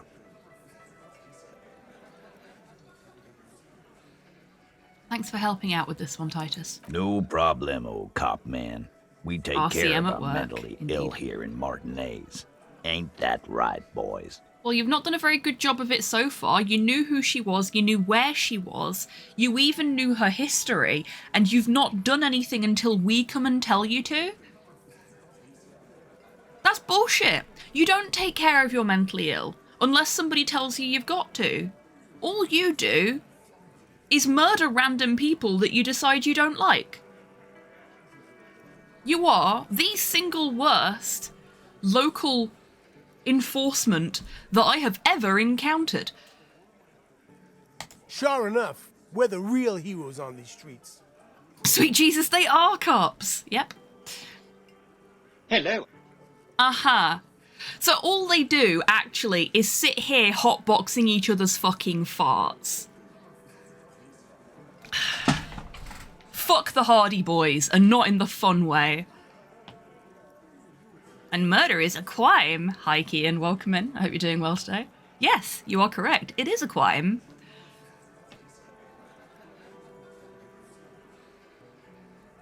I want to go over a few things regarding Ruby's disappearance. Let's have a look. Do we have anything new? No. Anything Anything else you want, Tom? I talked to Joyce. The merc you hanged. His friends are coming for you. Yeah. By friends, you mean his squad mates from Crenell. He doesn't seem worried. Wouldn't want to beat up his grandma. There's some snickering in the room. Some of the men put their beers down. Nervous snickering. There's a rush of adrenaline present. Yeah, they're forming some kind of tribunal, and they're coming for you. This is what happens if you take the law into your own hands. Other people start doing it too. Let them come. The Hardy Boys are right fucking here. Blondie yells across the cafeteria. Yes, just advertise your position to the sharpshooter. Sensible. Very sensible. You heard the man. Right here. We're armed. We got the whole district behind us, and Glenn. Glenn is fucking crazy. Really? Let's see how that works out for him, shall we? Yeah. A well-oiled murder machine. Let's see how it works out for all of you. The mood is on the rise. They're feeling confident, ready to punch out the whole merc platoon.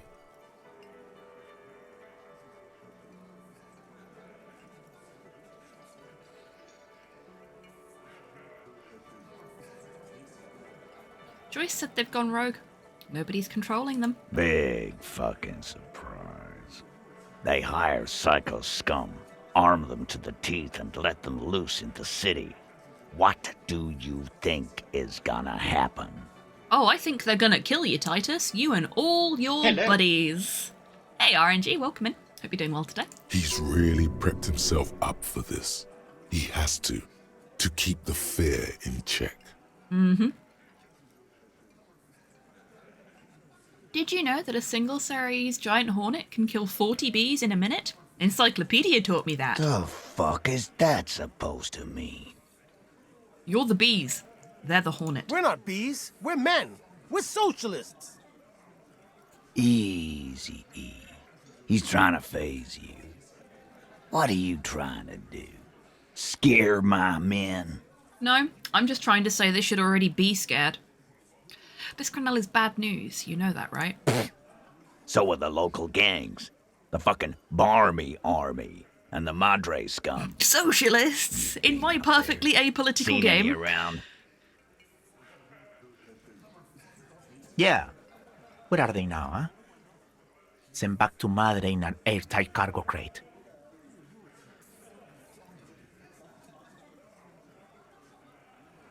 Quite amazing how confident they are considering that they know those mercs are sporting high-tech body armor. It's all bravado. They're not confident at all. Well, Titus isn't. He's projecting the aura of confidence to try and keep his crew calm, but they ain't stupid. They are not stupid.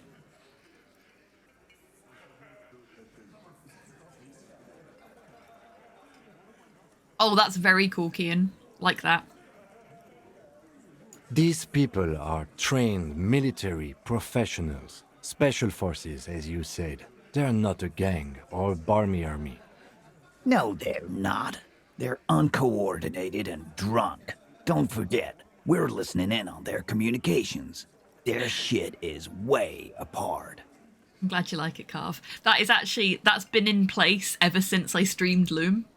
And during the playthrough of Loom, if anybody said Loom in chat, I would stop playing Loom to tell everybody about Loom. We do actually have a clip of me doing that at one point as well. That was really, really fun. I enjoyed that stream, or that series of streams, I should say. I wore my Ask Me About Loom pin for the entire thing as well. Sorry, they're uncoordinated and drunk? Have you looked in a mirror? Yeah, I know, right? One of my biggest failures as a person is being unable to memorize it. I am also unable to completely memorize it. I did for a while because I was reading it constantly during the Loom streams, but I don't need to remember it now, so I don't. One day I'll be as good as Cobb, but today is not that day. I really like that key, and that's really clever. These mercenaries are armed with automatic weapons. We got weapons of our own. We You got are Mr. weapons of 50s, your own. Zealagars. Glenn's got a knock cannon at home. Will they pierce ceramic armor? I guess we're gonna see, aren't we? That was an unsure phrasing. See what? That they don't? Yeah, like you've been up against ceramic armor. He takes a sip of his beer to bide his time, then tries to get the last word in. You haven't even seen the whole suit, right? I've seen the whole fucking thing, and it didn't make him immortal. I wonder if that conversation changes if you walk up to him wearing everything but the helmet. Because I'm guessing you can't get the helmet yet. It is absolutely my first playthrough, Carve. I have never played this game before, and I have blissfully managed to avoid spoilers for it. Which is why I'm talking to everyone as much as possible, investigating everything as much as possible, and just trying to soak as much in as I can. Because I want to try and get, like, the full Disco Elysium experience through this playthrough. I will absolutely play this again and try different choices and see if I can get all the achievements and stuff off stream. But for this playthrough, I just want to... I want to feel as much of the world as I can. Okay. What do you mean, okay? Your funeral is what I fucking mean.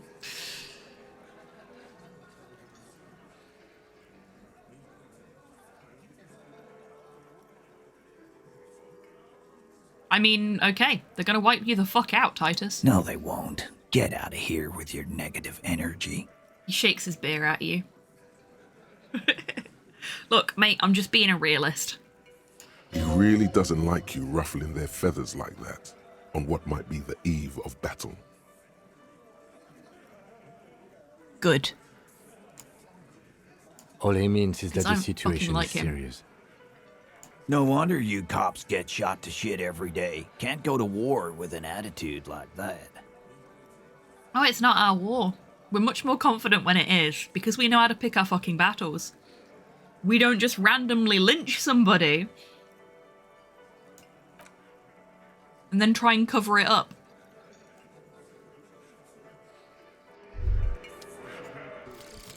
Kingdom of Conscience. Ooh, it's done. The Kingdom of Conscience will be exactly as it is now. Moralists don't really have beliefs. Sometimes they stumble on one, like on a child's toy left on the carpet. The toy must be put away immediately, and the child reprimanded. Centrism isn't change, not even incremental change. It is control over yourself and the world. Exercise it. Look up at the sky, at the dark shapes of the coalition airships hanging there. Ask yourself, is there something sinister in moralism? And then answer, no. God is in his heaven. Everything is normal on earth.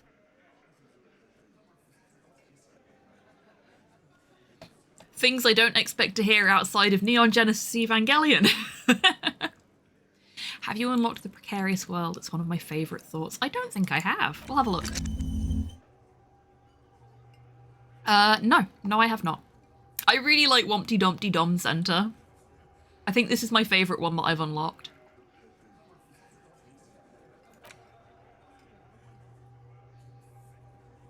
We've still got a little while on this, I think. Yeah, 2 hours, 46 minutes. 3 hours, basically, on date of birth generator.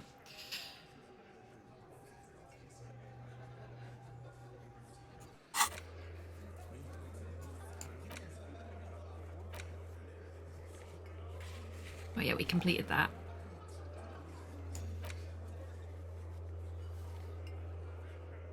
Okay. So.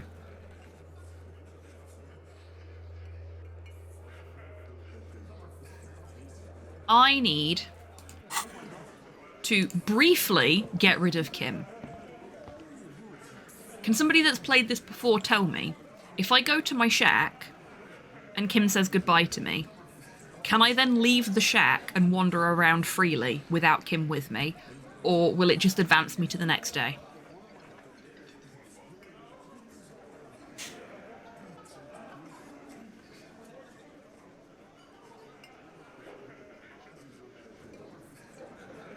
I don't know if anybody told you this, but the game is less time-gated than it appears. I beat it too quickly because I thought I was on a timer and missed out on a ton of stuff. I had guessed that it wasn't fully time-gated. Like, there's definitely some stuff you can only do on certain days in-game, but I haven't really treated it as if I'm on a specific timer for much stuff. As far as I'm aware, you should be able to. Of course, you can always save and test. Okay, cool. Find out. Thank you, Sol.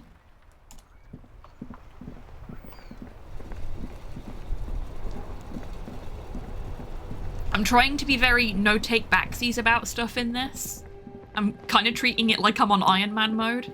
But I genuinely don't know if that's how the mechanic works when it comes to saying goodnight to Kim.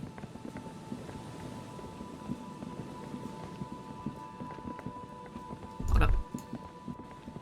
I'll look at that in a sec. I don't remember that being there before. Okay, I can't interact with it, never mind. Oh, have I missed my... There it is. Decades-old concrete defences. Children play on them now. Oh no, I'm sorry to hear that, Cypher.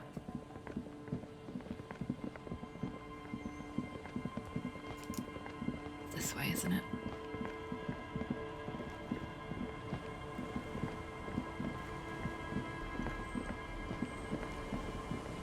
It's getting late, and it's snowing. Good night, officer. Oh, I didn't meet in save. front of the shack in the morning.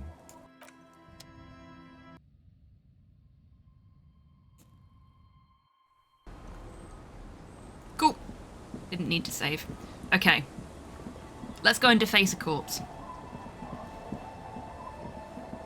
We do have a break coming up though, so I'm going to get us back across the river, hopefully. Time for mischief? Yep. We are not giving drugs to a child. We are literally just going to go and deface a corpse. And by deface, I mean... de-armor a corpse, hopefully.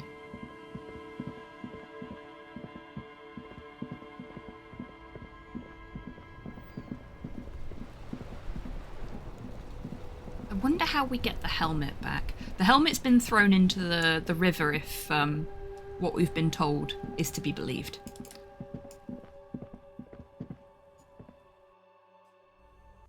Not like the stiff was using the boots anymore anyway. And, you know, the faster we remove them, the faster we can send him over to processing.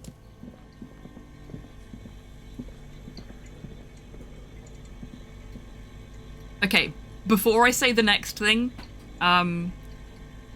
please note this is a joke, but when I go, I want to be buried in a bear freezer. Right. We are going to take the break now, and we will attempt to relocate the boots from the corpse when we get back from the break. So now is a great time, everyone, to grab a drink, grab a snack, have a stretch, get some fresh air, all that good stuff. And I'll see you in 3 minutes to see if I completely fuck this up, as I have done with so many other important roles in this game.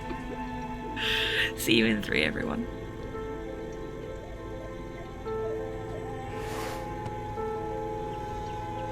Oh my god. What the fuck? That is... This is the latest masterpiece of fantasy storytelling from Lucasfilm's Brian Moriarty. Why, it's an extraordinary adventure with an interface of magic, stunning high resolution, 3D landscapes, sophisticated score, and musical effects. Not to mention the detailed animation and special effects, elegant point-and-click control of characters, objects, and magic spells. Beat the rush. Sit down and watch me stream Loom today. I'm gonna take a photograph of you first. Oh shit! No, I don't want to take a photograph from inside you. That seems a bit rude. Not on a first date. Giving the poor bugger a spectral colonoscopy. I look forward to all of your anagrams, Brother Adog. Literal nut. Well, I wasn't gonna call you that.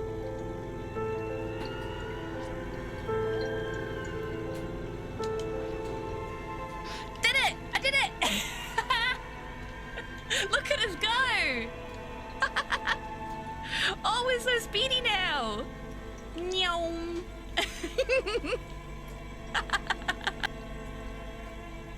The step on me, mummy jokes, but I don't funk.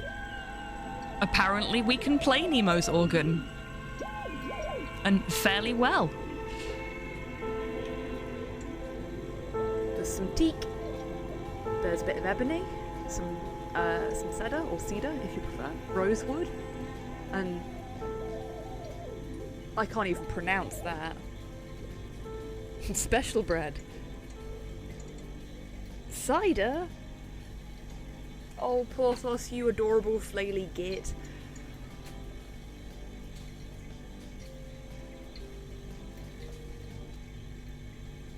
You're also evil. What didn't... We can get some water.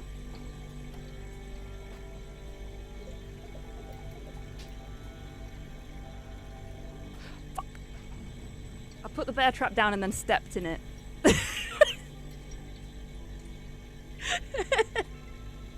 I am a failure. Oh, that was embarrassing.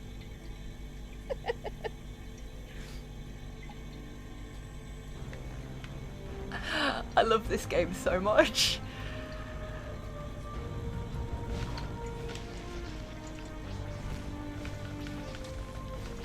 Now you don't get to jump on me, asshole.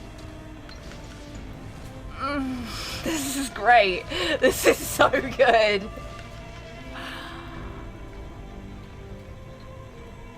I haven't used the shoulder bash yet. I'm going to use the shoulder bash next. Welcome back from the break, everybody. I hope you're all feeling refreshed. I certainly am. And I've reorganised my chair a little bit, so hopefully it's a little bit comfier now. I'm trying really hard to make sure I do actually sit back in it and, you know, be comfortable.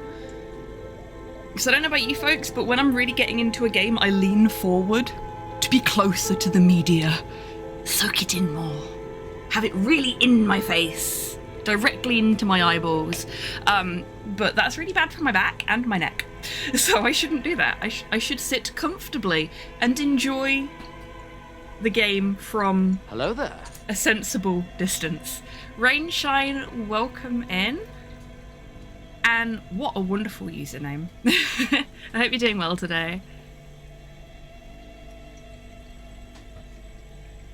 I do love that username. It's very good. Okay, here goes nothing. The bear's eyes are still glowing red. It's guarding over the freezing corpse hidden inside its belly. The body is reluctant to let go of the boots, as though it were its last bit of dignity. You're going to need to summon all your strength for this undertaking. Okay, Coach Physical Instrument, we've got this. Ah, you're a friend of Anya's. That's why I recognize your name. Whatever you're planning to do, you need to do it before you catch pneumonia in the cold draft coming from deep inside the fridge.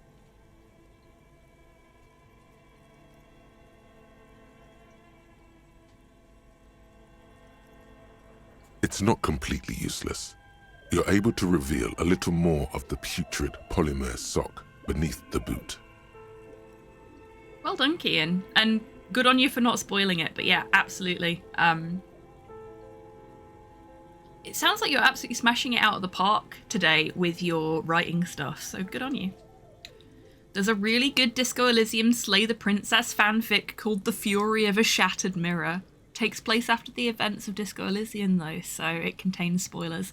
Well, thank you for letting me know about that, Sparrowson, because I also absolutely adore Slay the Princess.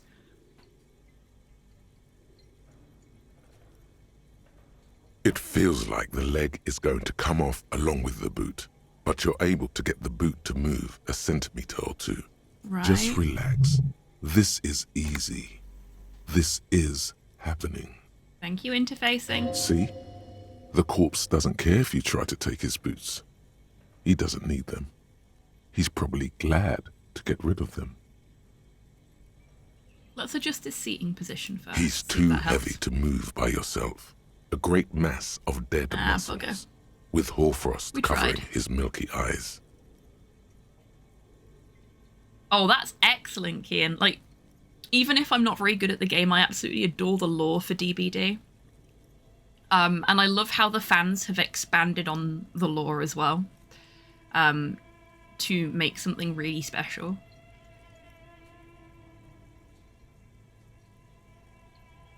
Is that an accusatory glance he gave you? No. No, he's cool. Chill out, Inland Empire, it's fine. He's cool! He's cool! He's in a fucking freezer! That was a terrible joke, Inland Empire! Don't try and diffuse the situation with humour right now. I'm literally corpse robbing. This is the right method. It takes some time, but eventually the boots come off, with nasty slices of polymer sock stuck to even bigger pieces of skin and rotting flesh. He needs to stay chill. Hold on. Hold on. Not good. Let's pin this on the bear. The ice bear tore up his legs with its claws. As for the boots, you can't possibly do anything with them until you've cleaned and disinfected them thoroughly. Yes, these absolutely need to be washed before. The stink is incredible. Yeah, he's late. We've been here for 4 days. The corpse had been hanging from the tree for 7 days prior to that, I think, if I remember rightly. So he's got like 2 week old corpse stench going on right now. There's some serious putrefaction going on there, and sticking him in a freezer is not going to have helped that as much as we would have liked. A whole week of decomposition, yup. Exposed to the elements the entire time as well. It's not cool. Also, he died mid-coitus, so, like, there's probably a bit of old sex smell there, which is... eek. Lots of unpleasant stinks going on right now. He's liquidy boy. Not quite liquidy, but he's very definitely on his way to being liquidy, yeah. You think they smell bad now? Wait until they're warm! Don't worry, we're gonna shut the fridge in a minute. There we go. Nobody has to know what we just did.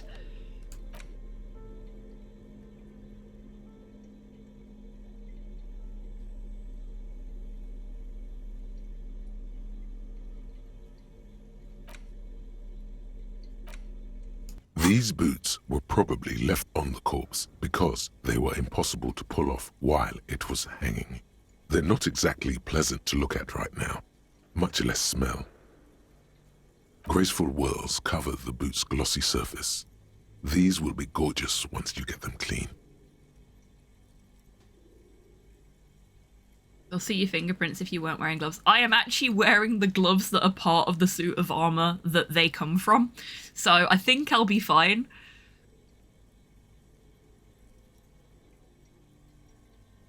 Fairweather T500 VE is imprinted under each heel. Only God will judge you, but their sins far exceed yours. Somehow. Somehow.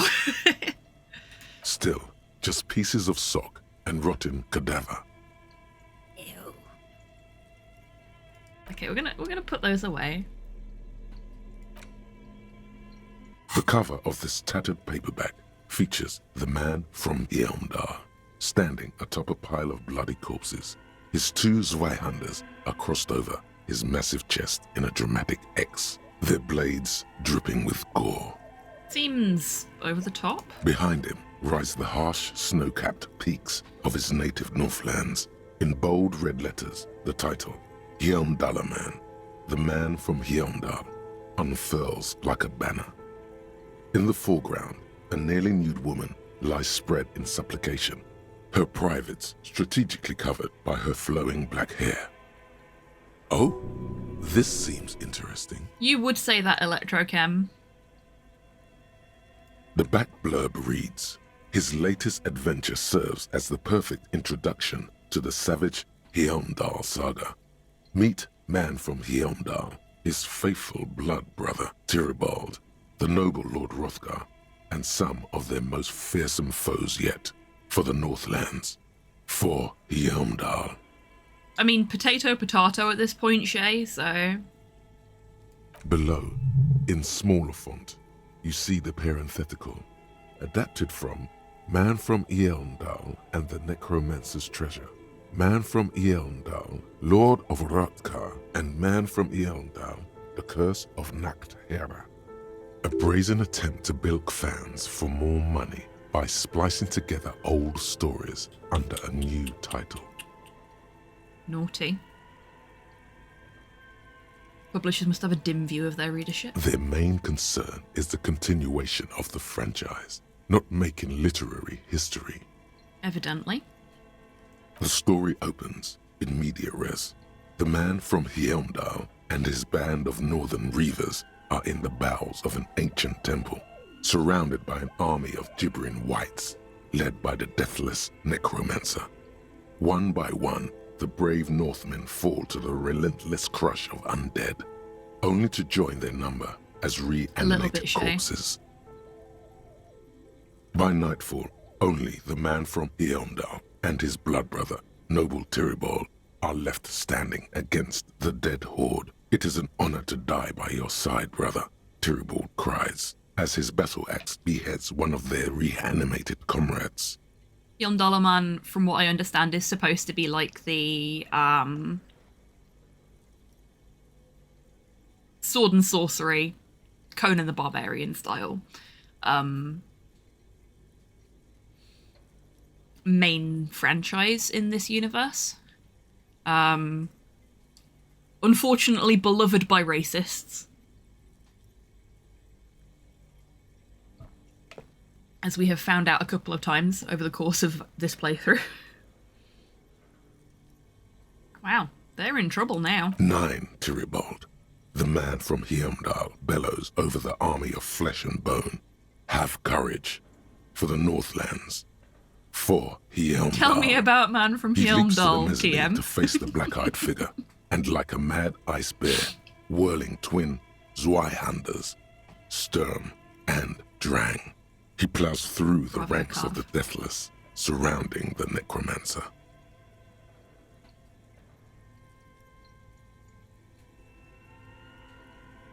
I feel bad for electrochemistry because Harry's alcohol and drug abuse must have changed the skill to what it is now. Absolutely. Electrochem is just doing what any addict does and chasing their next fix.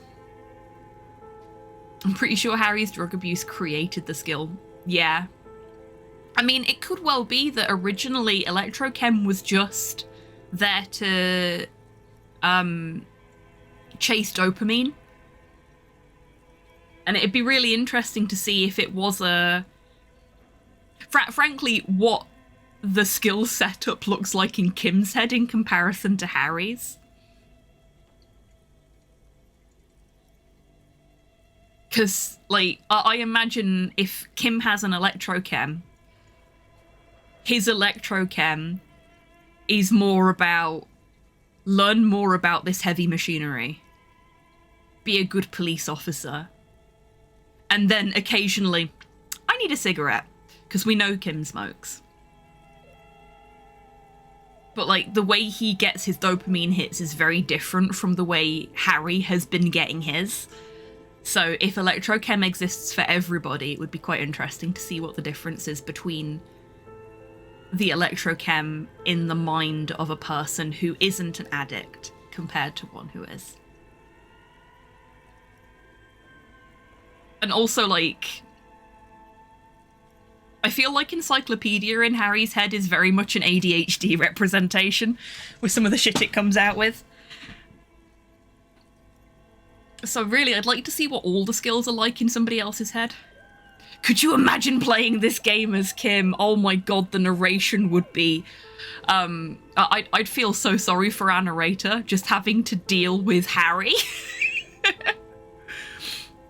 But yeah, it would be... Am I asking for Disco Elysium Silk Song? Yes. Is it ever gonna happen? No. Yeah, I would love to see this from Kim's perspective. That would be a thing. It is physically impossible for a human being to effectively dual-wield Zweihander swords in any kind of real-life combat situation. It's true logic. Seeing Harry staring at a corpse for too long and then turning to you and saying, the corpse said that he did this. Having to explain to your superior that he is superior to you. Internal screaming would be a major skill. Yeah, and if you fail your internal screaming check, it becomes external screaming.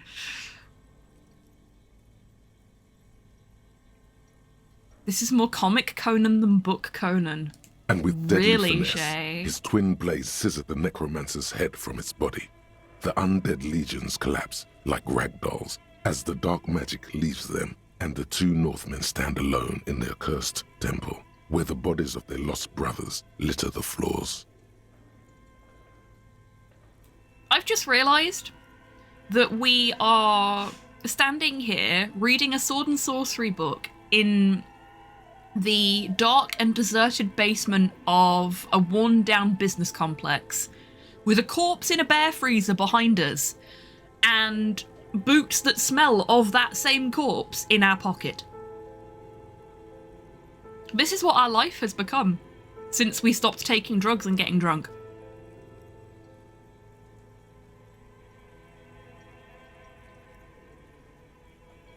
A few chapters later, the man from Hjelmdal and Tiribald are in a completely different setting, high above an arid desert, riding a pair of griffins that always seem to appear at narratively convenient moments. Book Conan is in the canon of the Cthulhu mythos. I did not know that. This book makes a mockery of the very idea of good plotting, though something tells you coherence was never the point. The Northmen find themselves in the court of a powerful southern king, Lord Hrothgar. The old king beseeches the man from Hjelmdal to rid his kingdom of the Nachtherra, a subterranean clan of blind wizards who traded their souls for demonic powers. Aww. Upsettingly racist pen pals. Great. Love that. The man from Hjelmdal extracts a high price from the desperate king. He asks land for the homeless desert pygmies living exiled in the kingdom's borderlands. Hrothgar offers the hand of his eldest daughter instead, but the son of winter does not budge.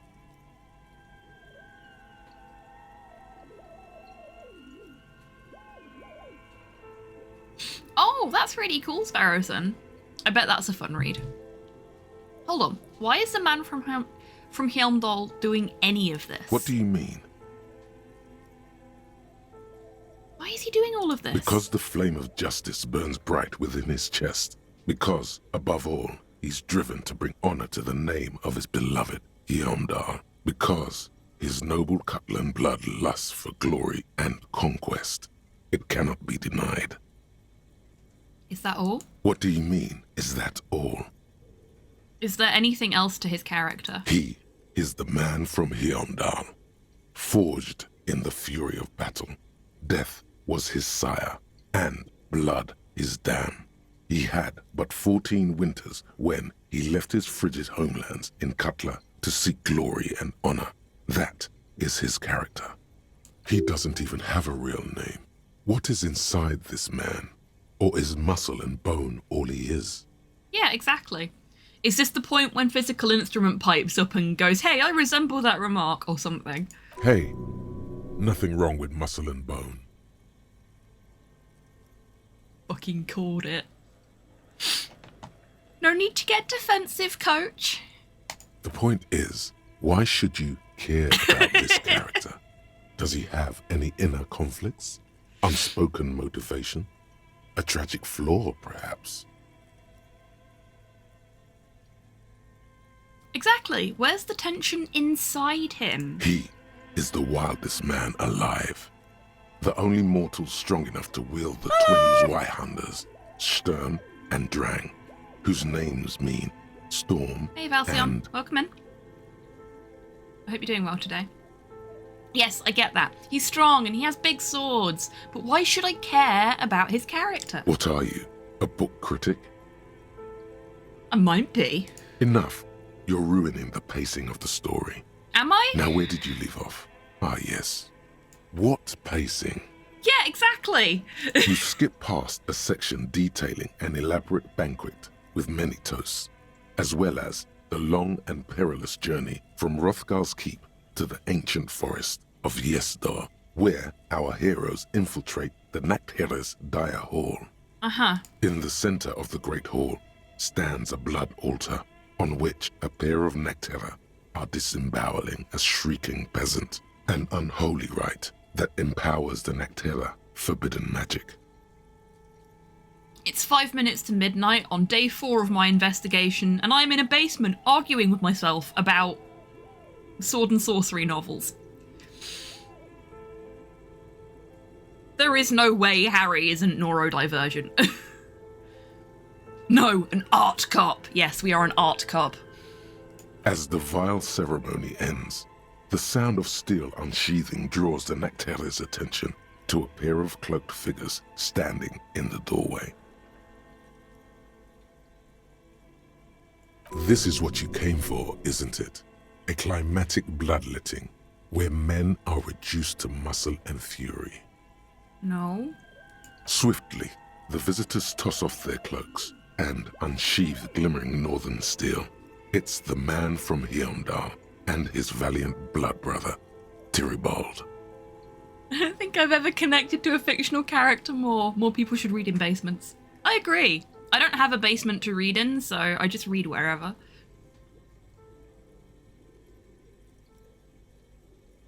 Well, yeah.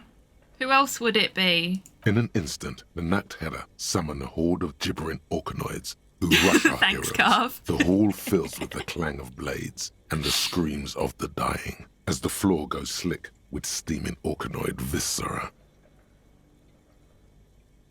Oh, for fuck's sake.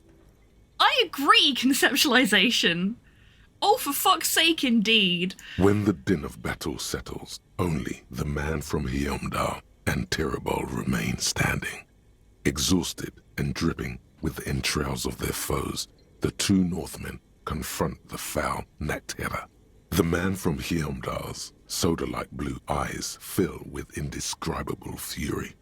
For the Northlands, he cries, rushing headlong into a desperate melee.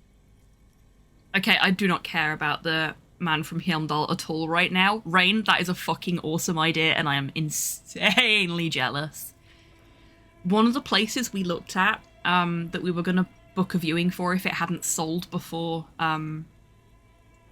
we were able to come up to Scotland for our viewings, actually had a loft conversion, and because of the way they'd done the loft conversion, I'd said to Slow, if we get this place, that is my office, because it looked like a bar. They'd done half wood paneling all the way around the room, and I saw that and just immediately fell in love with it, and was just like, that would be the perfect backdrop for the streams, because, you know, bar setting. And I would have had like a little shelf that was made up to look like a bar in the background if I'd have got that room. I would have had space to do that. Don't have that in here, but it's fine. I like this house. This house is nice. Too warm, but nice. But yeah, I love that idea. At the old place, Slow and I had really, really wanted to do up the garden if we'd had the money and have like a little tiki bar type setup in the garden because we had a massive garden. One of the places I looked at whilst at uni had a basement with a stone table in it. You find the coolest shit when you're house hunting. Some terrifying shit as well, but the coolest shit. You've got to be kidding me. What? This is almost exactly the same as the first scene. Even the word gibbering is used twice. In the first scene, the man from Hyundal fought a powerful necromancer and his army of the dead. Now he's confronting a pair of Nactera and their horde of Orkanoid thralls. The two couldn't be further apart. Okay, fine. What happens next? An excellent question. One easily answered by purchasing the next thrilling chapter in the Hyundalaman saga, Hyundalaman at the Gates of Tomorrow. The last page of this one merely reads, "To be continued." I got 5 experience points for that. It was not worth it. I feel cheated. Considering the sheer amount of different Hyundalaman books out there, it's very unlikely you're ever gonna find the sequel. That's okay, I don't want to read the fucking sequel. The man from Hyundal stares at you on the cover, his face fixed in grim resolve. Oh, very cool, Kian. Like that. Can I throw this in the bin? I don't want to set it on fire because that puts across the wrong message, but... Okay. Seeing as we're over by the Whirling, why don't we go and wash the boots in the Whirling's kitchen? If we can. Seeing as that was what was suggested by, I think, suggestion, actually. Give me Grognak the Barbarian any day. Yeah.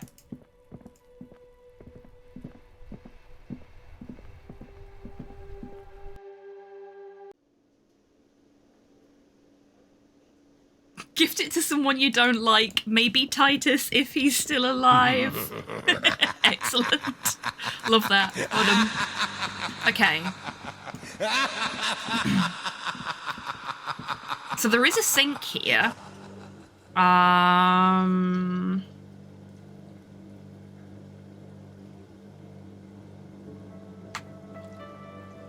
Oh, a bucket. No, it's not a bucket, it's a pot. This industrial gas-powered stove has been used to prepare food for many hungry hostel guests.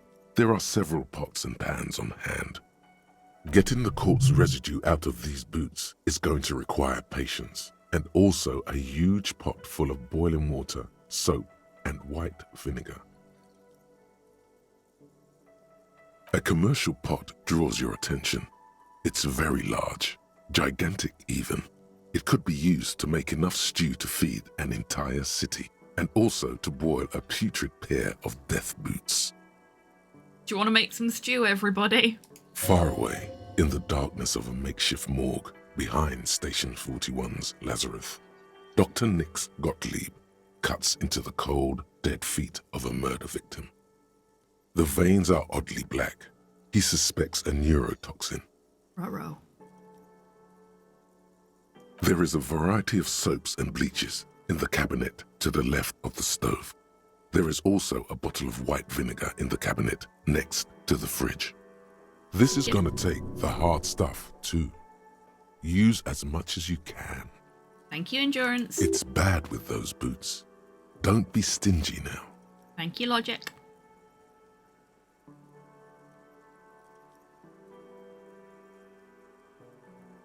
Okay, we're going to do white vinegar and dish soap.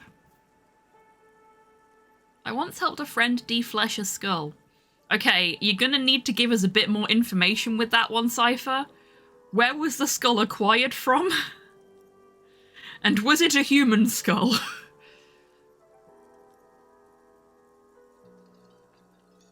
And this is how Harry killed half of the city. Dead boot surprise. Oh man, can you imagine the Disco Elysium cookbook? He didn't say Well, there you go, everybody. True friends help you deflesh a skull and don't ask any questions about where it came from.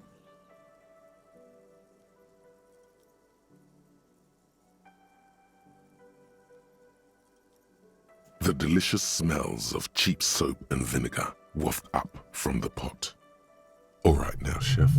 Light up the stove and boil them. Master Chef out. The strong smell of vinegar forces you to step away from the pot. The water slowly comes to a boil. Strips of polymer fabric and human tissue separate from the lining of the boots. They float to the bubbling surface. The boots look cleaner and cleaner. Those bits of human flesh are beginning to look cooked. Oh, you can no. smell it too. It was a sheep, okay. Just like beef stew. Perception, why would you say that? That's it, chef.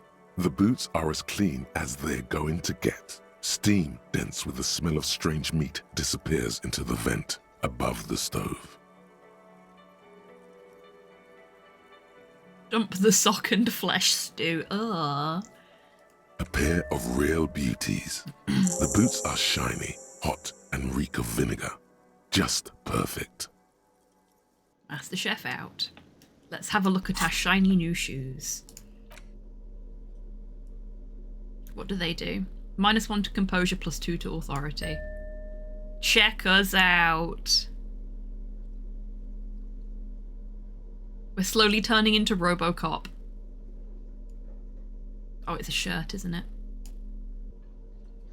Oh, do we have to take both off? No? There we go.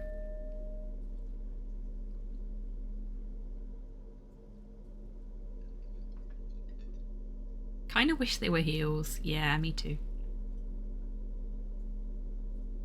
So this is all the armor we have so far. So I think we're missing 2 pieces. The helmet and leg armor. I think that's right. So let's take a look at our active tasks. Find all the armor pieces. This might take a while. Oh, okay, it doesn't actually say what the full list of pieces is, unfortunately.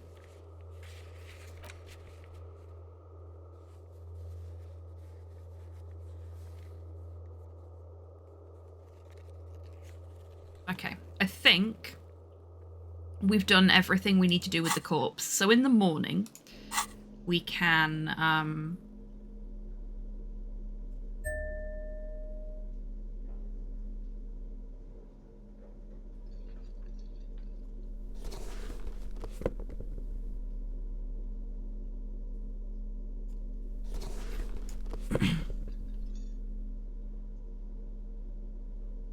guess maybe you get the leggings after the Battle of Titus? Who knows?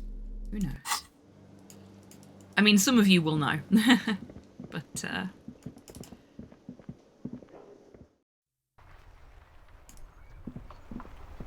I think it's time for us to go to bed.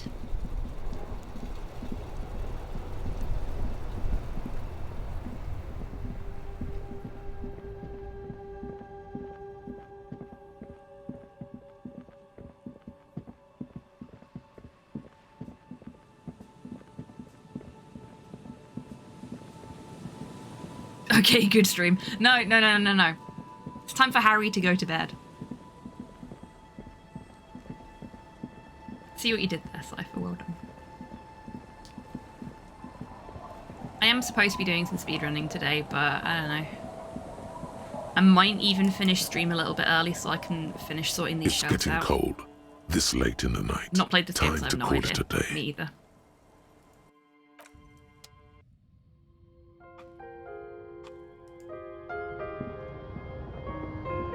On the table, you see a bowl of water, a rough soap, and next to it, a small hand mirror. A straight razor soaks inside the wash basin. Was shaving the right call? The water reflects back a vague image of your clean-shaven face. Despite the bulbous nose, unkempt hair, and persistent swelling, you look A little younger, maybe. You almost look like a professional. Okay, if you say so. Kim thought it looked weird. And I'm inclined to believe him. An old mirror hangs on the wall. You see the reflection of your face in it, such as it is. Okay, so A we still regular, can't clean-shaven do that. police officer. We need to buy cigarettes tomorrow.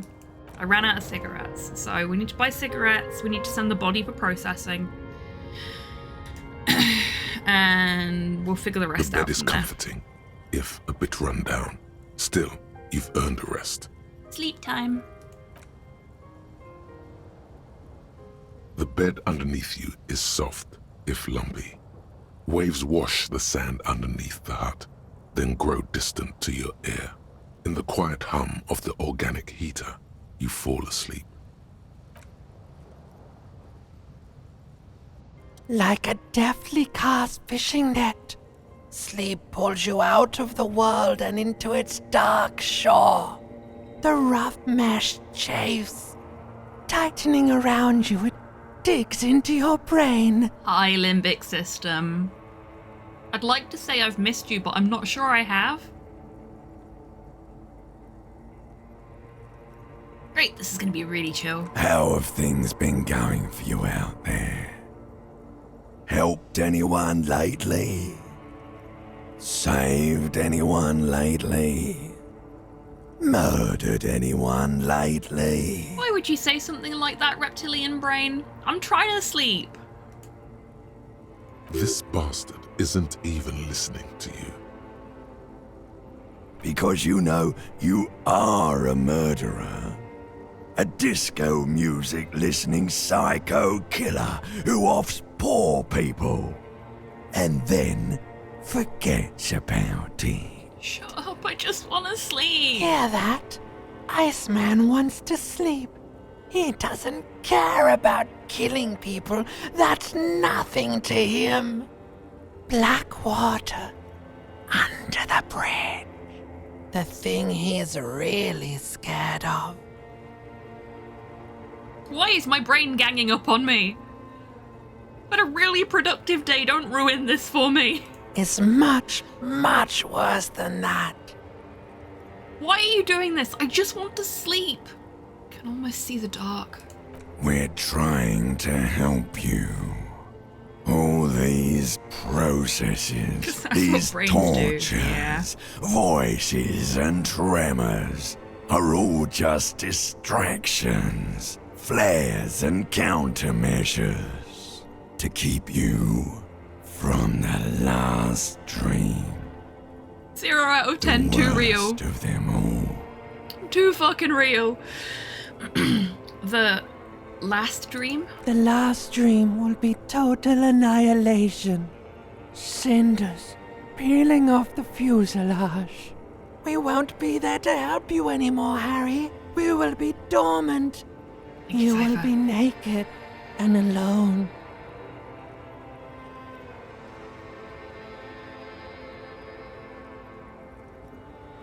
And the air will smell of apricots. Of hell. An ancient sadness, brother. 10,000 years later, in front of the video rental, there is a warm breath on your face again.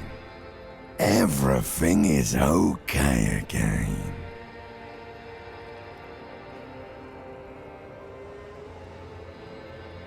Everything is so okay.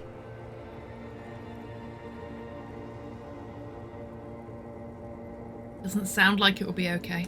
Your eyelids flutter open for a moment. When you close them again, you sense the light of the room around you. You're back. In 2 seconds, the alarm will ring. Thanks, brain. The last thought in your head before waking is, maybe you shouldn't have seen that stained glass window in the church. Uh-oh.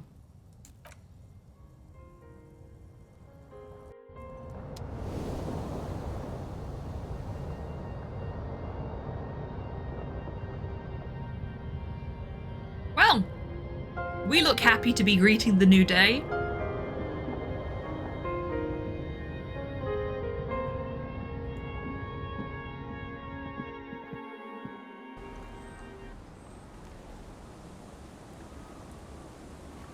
My typical morning. You and me both, Kian. Hey, Kim. Yes? Oh, we going to talk about the boots I'm wearing.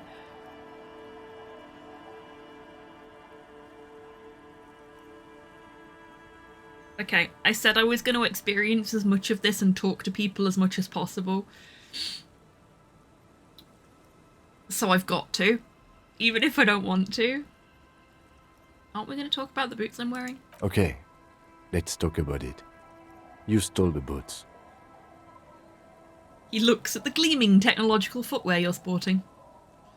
Congratulations. That must have taken an enormous concerted effort, considerable ingenuity and timing. Now, I'm going to report you and you are going to go to jail.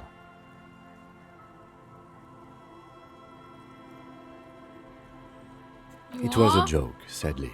There's nothing I can do about your delinquency. What's done is done. Let's get back to police work. I'm sorry, Kim. I don't care about your insane theft, the lieutenant thinks, and looks away from the boots. Just know, if anyone asks me, I will snitch on you. Well then.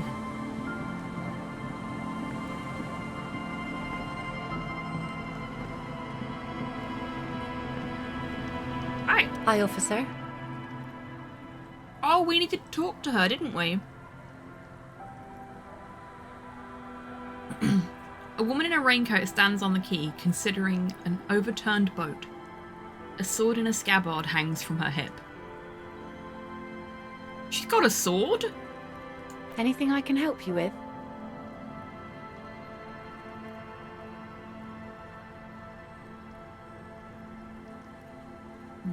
As always, I am the Lawbringer. You've graduated to Lawbringer now? Oh wow, he's pissed at me.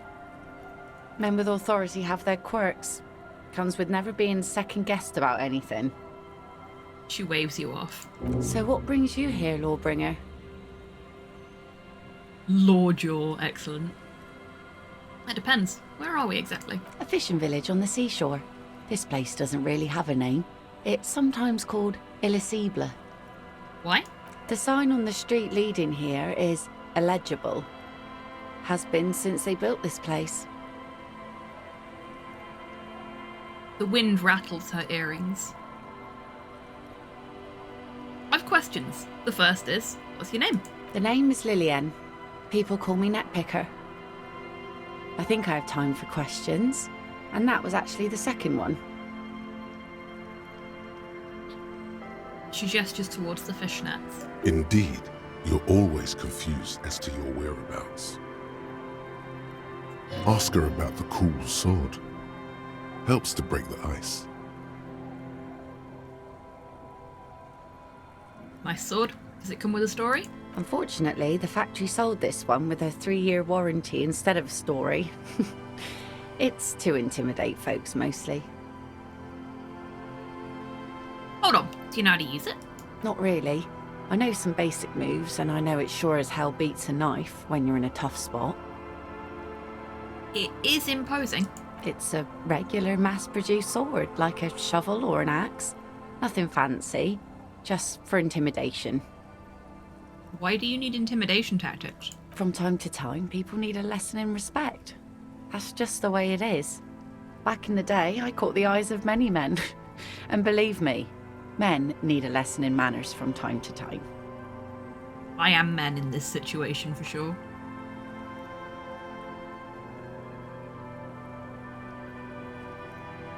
So where are all the men now then? Some went to patch their wounds, their lesson learned. Others were more thick-headed. And one of them, I ended up marrying. She looks down. Wait, why? If they're thick-headed. Guess I enjoyed the way he bled. Her expression doesn't change. It's hard to say if it's a joke. If it is, then why the melancholy? Where's your husband now? Gone.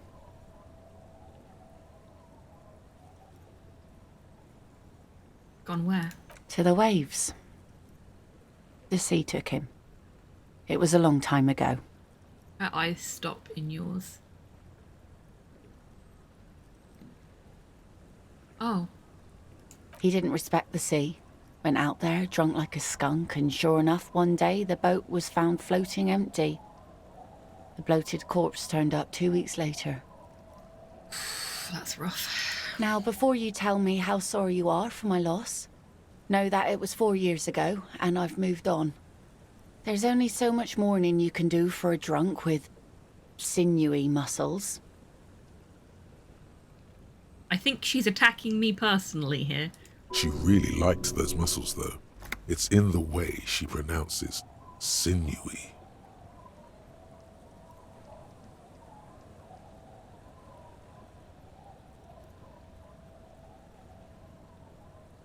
It's healthy to let go and move on. Gotta keep the wheels spinning. Us working folk don't have the luxury to be bedsick with melancholy. I buried him, mourned for an appropriate amount of time, and went on. She crosses her arms. Life didn't really change that much for me and the kids. She glances at the village where the two little kids are playing with what look like rocks. This is neither a touchy nor a very interesting topic for her. She looks like she's ready to go on a date with another, better, drunk. Ask her. Both of you could need some action. Electrochemistry, not now. Do it! Hit on the widow! It's the right thing to do!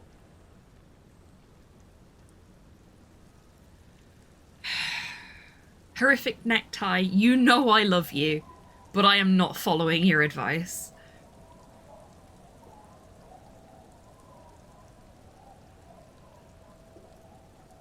Is that your boat? Sure is. The sun, I call her, coated with a fresh layer of tar just yesterday. It'll take some time for it to dry, assuming the sunny days continue. Horrific necktie is very, very good at making me laugh when they interject.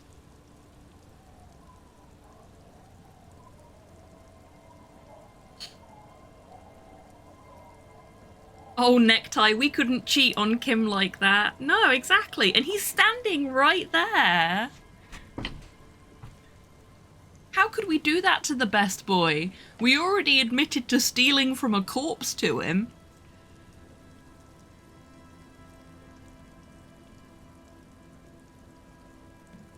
She looks at the boat, dripping with slush, and nods proudly.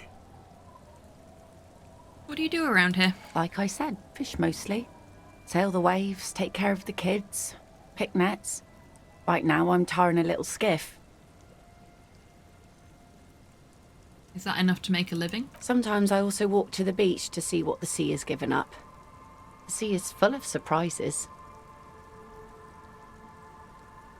Kim, watching you hit on a widow wearing sci-fi boots from a corpse. I cleaned them first. Keep it professional. That doesn't man. make it any better, Don't does it? make it sound like you're hitting on her.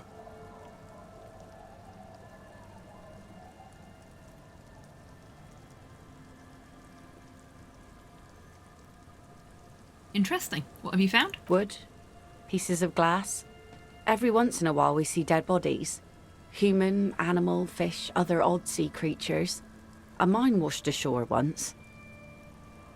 That's scary. Bottles, drugs also. Lost cargo in general.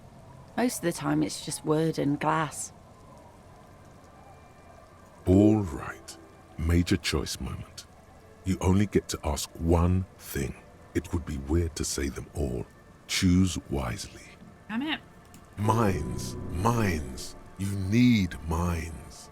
Calm down, physical instrument.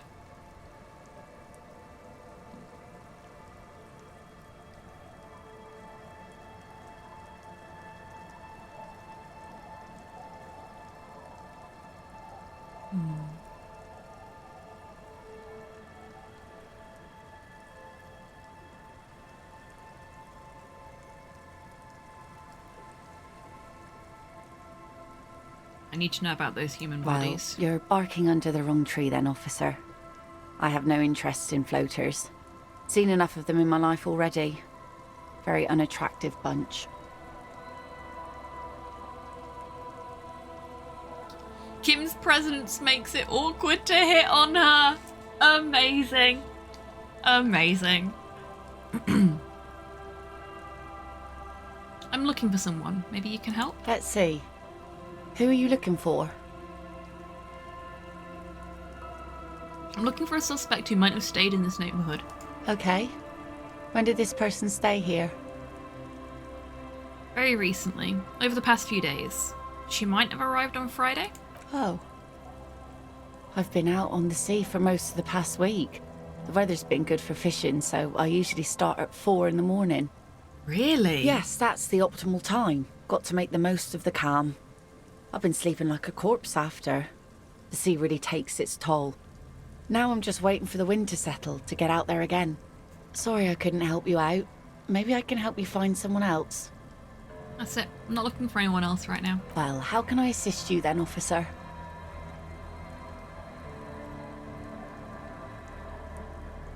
Seeing you. 55 minutes left on date of birth generator.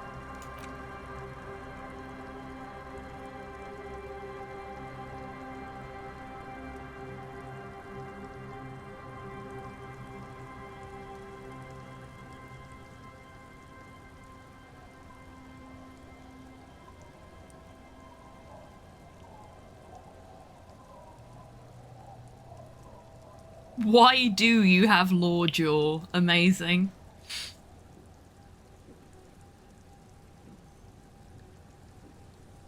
Sleeping like a corpse? Well, that's funny because guess where I got these boots? Is tackled bodily by Kim. Yep. Yep. Are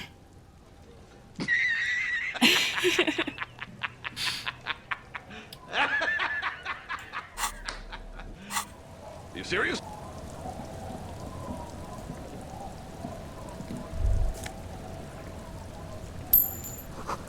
Planks creak beneath our weight.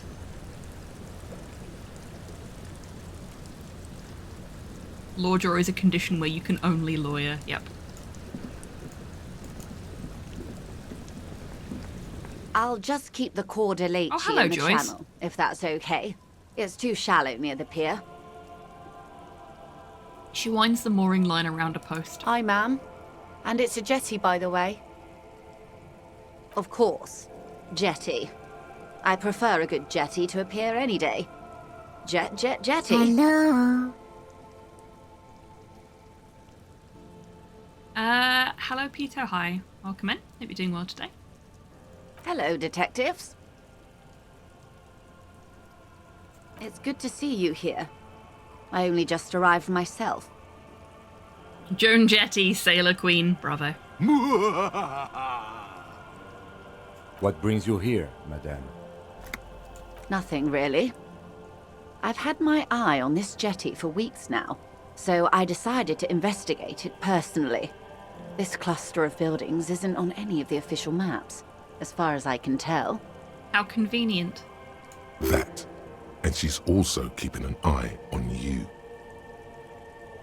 You've been spying on us. Spying has such a negative connotation. That's a yes. I did track your progress along the coast, however, and decided I would be better able to assist you from here. Uh-huh. Then there's the matter of that little scamp in old lady clothes. She threatened to paint the cordelate she read. Like blood, you see. Well, I like it the way it is. White. What is this? Destruction of property? Hooliganism? Elder abuse? And who is this scamp, anyway? Who is this scamp? Want me to look into it? No need. Lillian and I are getting on much better. For one, she appreciates the concept of rent. So how do you like it here? How do I like it? Yeah, purple would be nice. She casts her gaze towards the village, slush melting on the cinder blocks. Construction work left half-finished 10 years ago. Water drips down eaves of Eternite. The jetty below her feet creaks to the tune. The smell of salt and dog shit in the background. It's pornographically poor. The street has no name. All the men are dead or missing. And is that the carcass of a motor carriage over there? Yeah, mine. I did that. We'll call it performance art. I'm surprised that woman hasn't put me to the sword yet. Maybe she will. You should ask your questions while you can. Dark eyes survey the coast leading up to Martinez. Oh yeah, Dumbering I metal fucking rests totaled the in car. her scabbard, a sword. The wind is too loud for her to hear. Fortunately for you, madame, the RCM is on the scene. All right, politics time. Let's react. Real men, real politics, real thoughts in your head. Uh-huh. Chill out, authority, or I will take the boots off.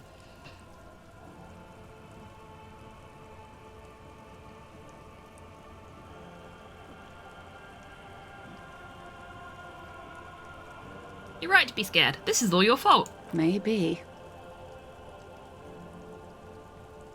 She leans against the railing, looking up at the grey sky. Above you, there forms a quilt of alto-cumulus clouds, twisting into each other. The wind tugs and stretches them over the bay. Their cloud shadows slide over the ruins of Revachol West. Wherever they pass, the temperature drops slightly, but perceptibly. It's early spring, and the rains are coming. An officer enters a low hut of stone and wood. Inside, weapons are piled against the walls.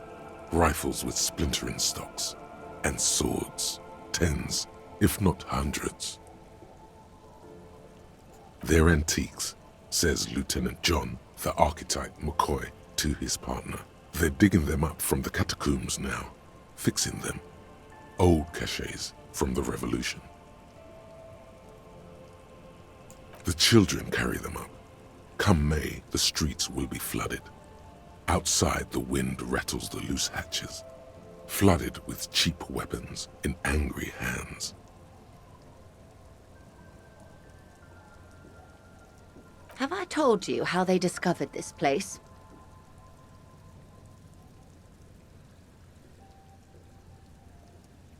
This island? No, they're in Celindian, Isola. What is an Isola exactly? I'm guessing you don't know then. No, you haven't told me how they found it. Well, your condition has left you no worse off than most of these people. The literacy rate is around 45% west of the river. 50 years of occupation have left these people in an oblivion of poverty.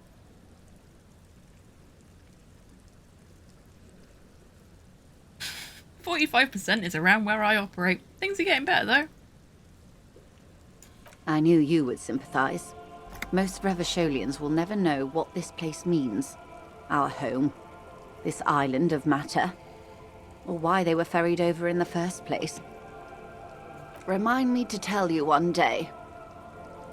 For now, how can I assist you in this new location?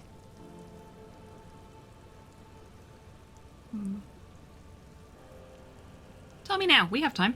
Do we? He glances at his watch. It doesn't look like he does. Okay, I hear you have singled out a suspect and are in pursuit. This is cause for cautious optimism. I would not want to delay you. Fine. This story she will tell only before she leaves Martinez, at the very end of her stay. Thank you for confirming that, Inland Empire. Okay, folks, we are due another break, so now is a great time to grab a drink, grab a snack, have a stretch, get some fresh air, all that good stuff, and we will come back to this in 3 minutes after I have done the same. Oh, Valsion's off to work. No worries at all, Valsion. It's been lovely to see you today. I hope you have a good day at work. Take care. Oh, and enjoy your shower, Kian. Right. Go do your meat mecha maintenance, and I'll see you in a few minutes. BRB. Rude. What the? So, why? No! No! Oh my god, this is weird! All my timings are off.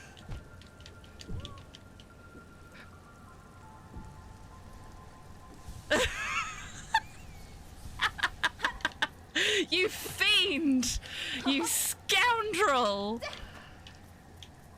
Oh, I think it's going back to normal. Is it? No. No, it's not.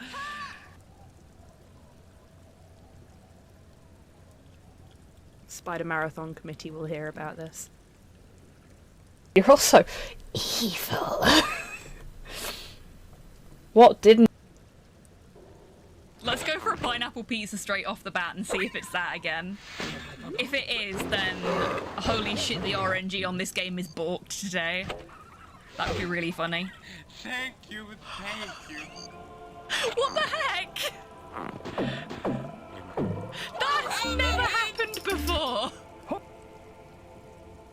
Need someone to come and examine my work? What, have you drawn a penis on the side of the... Where are you? Please, I'm an artist. Snape attempted Yeah? to. Come over here.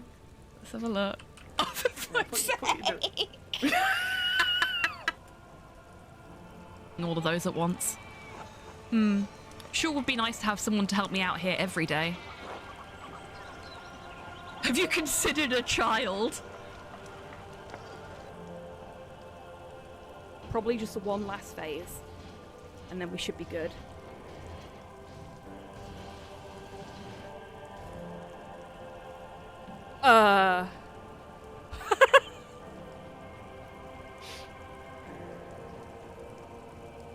I broke it! That's never happened before!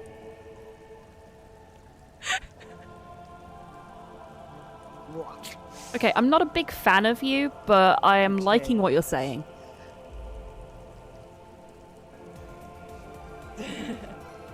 Poison ready? Yeah, work was okay. Off of it, and the holes are getting bigger. Let's see if you're also evil. What didn't... Nope. Wicked. Oh, there are other doors for me to stab. There's a phrase I never thought I'd say. Welcome back from the break, everybody. Sorry, I was sitting here waiting for the break to end and just eating cheese, and got so zoned into the piece of cheese I was eating that I completely didn't notice that the break had ended. I'm so good at this. I'm a little tired. Yesterday was a really long day.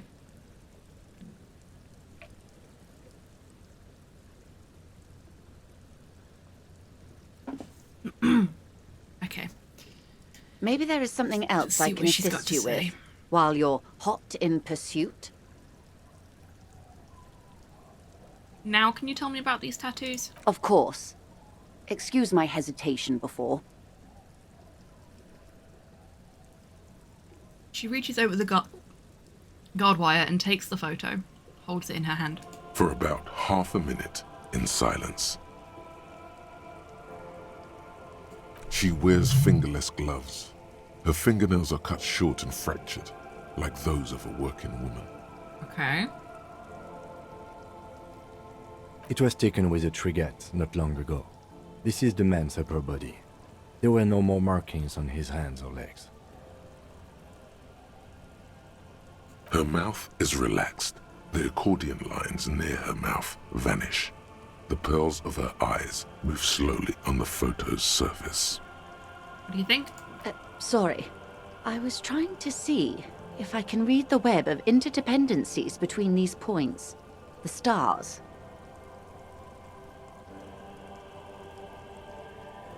She points to one on the photo paper. I can't. But that's how you read this story. The points themselves don't have letters, numbers, anything. Their size, location on the body, and distance from each other tells you what they represent.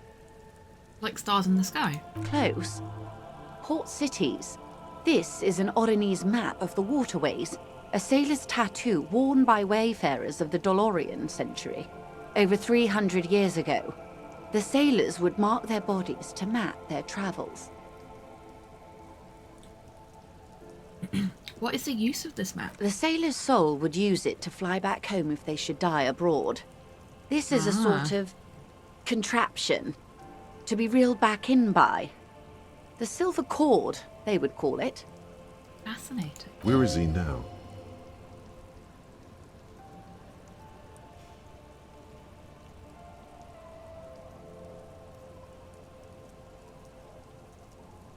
This one has flown quite far by now. I would say he's near the Arcade Islands by now, ready to exit the Elysium and enter the Pale, if I've read his home address correctly. What travels did the dead man make? Quite a few. Vredefort, the Oranese capital, traditionally stands on the right shoulder. He started somewhere near here, I think. She points to it on the photo. What next? Then he made his way to the Pretto Grande, through what I think must be the Stutz Canal, an artificial channel through the Occident. From the Pretto, he sailed to the Insulindic Ocean, first the Semines Islands, then this. She points to his heart. What is that? Revachol. Those are the two constants. Vredefort on the shoulder, and Revachol in the heart. They started the tradition of these maps right after the discovery of Insulinde, at the dawn of the Interinsulary Age. The old world passing by, and the new world already here. You said you can't read it. I can't. This man was no sailor, and these are no ports. I can understand geographic fragments, but not their meaning. Somewhere in an office lit by a single green desk lamp, Captain Ptolemaeus Price, 58, bald and bespectacled, is writing in a ledger on his desk. Rows and rows of days and weeks, laconic remarks in a single column. Patrol, case, vacation, injured. In Martinez, looking into Krenel, he writes in one. Then the man puts down his pen and rubs his temples with both hands. Outside, there is a siren. Distant gunshots on the streets of the Jamrock Quarter. Man is no bother of mine, but this is his service history. A brother, even. That makes sense to me. We have no more use for a map of the waterways, just like we don't need sailors the way we used to. This is what the custom would morph into on the Occident. Mercenary tattoos. For all the boys looking for adventure, a blood spatter on the seas. Who could tell me more? His platoon members? The other contractors. Though I do not suggest you go and show them that picture. Agreed. This man was their friend and comrade. Challenge accepted. I say we do it.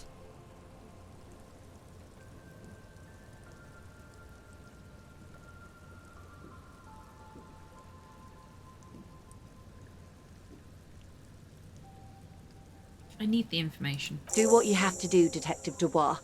I don't think deciphering that tattoo should come before public security. But if you should wade into the mob to find out, I couldn't stop you. We will be careful, ma'am.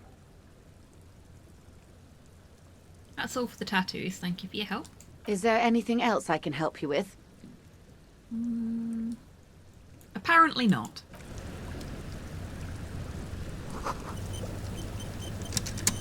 Ladder leads to a school of fish swimming in the kelp. So it does. Okay.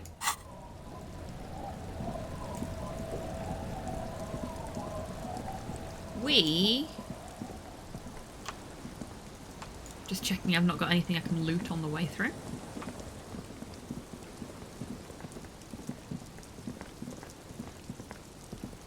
We have a body to deal with.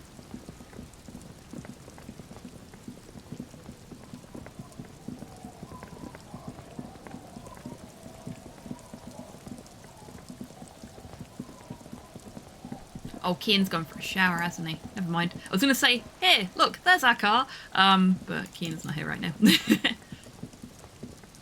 That is our car, though. We trashed it in a stupor. because we're good at that, apparently.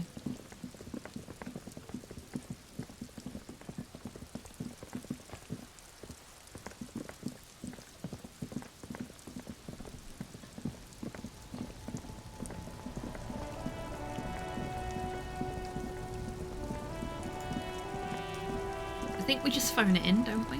Inside, you see a set of steering might be levers, wrong. a Let's radio find out. microphone, a pull-out toolbox. As you tap on the gauge, the indicator pin jerks as if startled. It's in the large orange sector, indicating the engine is warm. Next to the gauge is a red switch labeled heat. Now, that's enough fun with the foldable headlights. I know they are mesmerizing. They are also fragile. I'm not going to turn it on for you again. Okay. This is Precinct 57. How may I assist you?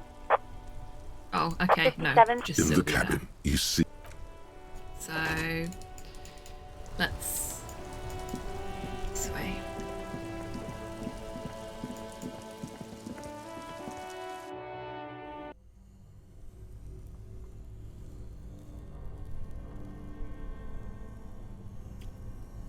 Oopsie, Cyborg.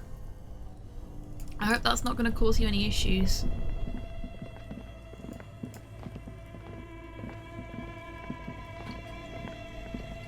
the bear's eyes are still glowing red. It's guarding over the freezing corpse hidden inside its belly. One last check before we send him away. Your arms reach out and your eyes close, as if Very by their upset if own I failed volition. that. It's dark all around. You feel cold, slippery flesh, first with your fingertips, then under the palm of your hand. Here we go.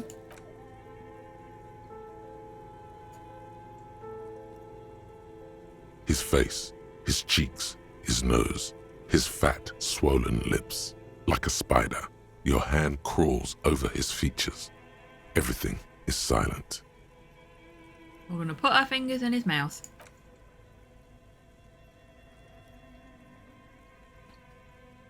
Fair enough. The oral cavity is cold and moist. A ball-like tongue attaches itself to the base of the mouth, lolling around like a scallop. You're on the right track.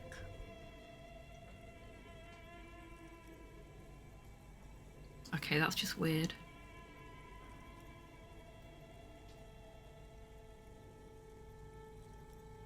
A vision of black and dark red death, pried open by your naked hands and studded with teeth. Looks like he's laughing. Death fumes rising from the throat, and there, in the back of his mouth, above the bell of the uvula, right in the soft palate, you see a hole, barely visible to the human eye. It is swollen shut, almost vanished. No larger than 0.4 centimeters in radius, the edges appear darkened. This is it. Keep going. A black trickle of liquid runs into his throat from the wound. Your index fits right in there. A tight tunnel of flesh opens up, tissue damage, wide enough for 2 fingers. As you push both in, you reach through his mouth, right into his brainstem. Brainstem? Yes, that's what this part is called. Oh, okay. You've seen the drawings. You've studied them. I was hoping we'd get something more from the narrator there, but I guess not. That's fine. The basal ganglia feels clumpy. The bullet has torn apart his reptilian complex. Oh dear. This man will never sleep again. Never wake. Thanks, conceptualization. Yeah, that's kind of what happens when you die. The funk soul brother at the back of his head has gone dark forever. Your fingers slide into the remains of his limbic system. There is no resistance. It's gelatinous. The slug-like structures are damaged too. The tearing extends deep into both hemispheres. Well, that's gross. The ululations of the limbic system have ended. All is quiet. Cavity is here, cut right between the hemispheres. The lieutenant answers with the sound of his pen on paper. Thank you, Kim. Your fingers are all the way in now, reaching toward the inside of his skull. The cavity goes further, but the entry wound isn't wide enough for the rest of your hand to follow. Okay. All the muscles in your body harden. Time to enter him. Could you not have phrased that differently, physical instrument? Okay, we don't want to punch a hole through his mouth because that's just gonna damage the corpse more than we already have done. Wiggling. Your fingers reach toward his skull. His cerebral cortex feels like jelly. Cold jelly. Strange fluid streams down your wrist as you push deeper until you feel it on the tip of your finger. Sharp, serrated material. The edges cut right into your skin. This must be the bullet. The pain is barely noticeable under the adrenaline rush.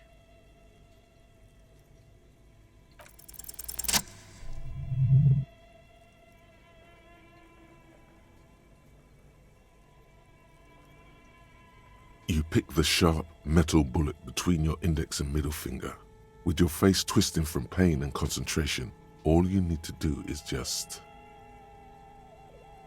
Got it. Good, good.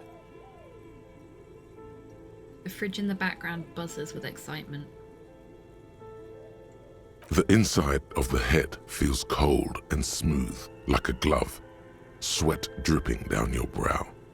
Careful not to lose the prize between your fingers. With a plop, your hand emerges from the mouth, covered in blood up to the wrist. Between your fingers, a small flower, a blossom made of lead. A bullet. The lieutenant puts a small bag marked evidence under it. We did it! We got the bullet! The bullet falls in the bag, leaving a smattering of blood on the plastic. He raises the bag under his eyes and says, A non-caliber. Rifled. Some kind of brittle alloy. Fractured on impact. Can I have it? Of course. You've earned it. The lieutenant drops the bag in your bloody hand. Feels light. We need to add an item to the injury list. Injury number 4. Oval entry wound with an abrasion collar. Soft palate, back of mouth. High velocity. Temporary cavity in brain tissue. Small exit wound on the occiput. How does that sound? Correct. Opinion, fatal injury.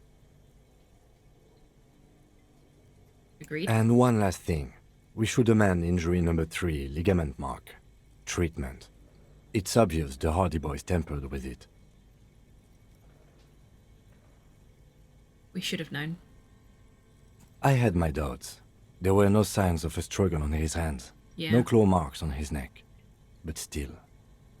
His brow furrows while his eyes glaze over. The lieutenant looks regretful for not figuring this out before. Maybe the bullet holds more answers? Yes, we should take a closer look at it. I am certain it has more to tell us. This little thing could reveal much about the weapon that shot it. I think I need to wash myself. Oh, you really do. I am glad to hear you say that. Your room in the Whirling in Rags should come with a bathroom. Be sure to make use of it in the evening. I'm not in the whirling anymore. What happens next? We bag the corpse and carry him to the holding pen of my kinema. I can transport him to processing myself, but I will be gone for the rest of the day. You'll be gone? What should I do in the meanwhile? Work on the case. Tend to personal matters. Try not to do anything too dangerous. An officer needs backup in a neighborhood like this. I'll leave that choice to you. And one more thing. Great work, detective. This is the best day ever. Kim just praised us. We did good, chat. We did good. Does this mean you're not mad at us for stealing the boots off of the corpse anymore? The word lingers in the air of the basement. Far away, ice cream makers are buzzing and the sea wind blows outside. Senpai noticed our efforts. So, you fisted a cadaver. How do you feel? I understand if you need a cigarette. Well, we do need to go and buy cigarettes. Oh, and I need a stretch. But also, damn it, Sol. Allude. Detective. Called us detective? After you bag the corpse, Lieutenant Kitsuragi will leave the party until tomorrow morning. You can do side tasks, and even the main case, but it might be more difficult. Plan his exit accordingly. We don't really have much to do main case-wise right now, so... Like, we found our gun, we found our badge, we've interrogated a few people, we've left this fairly late, which I'm fine with because I feel like we got more out of it as a result. So I'm happy for Kim to go away for the day and, you know, I'll talk to a couple of people and see how I get on. I probably could have done the Insulindian Phasmid side quest whilst he was away. I didn't think of that. Oh well. Let's bag him, Kim. Take him away. All right. I will need a little help carrying him. You take the hands, I'll take the legs. Okie dokie.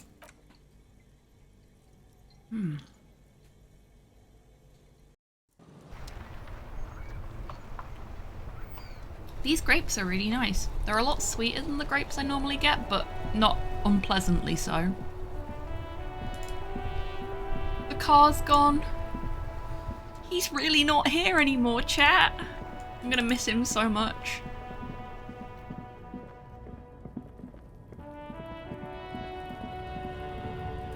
Should we start a fight with the racist while he's away?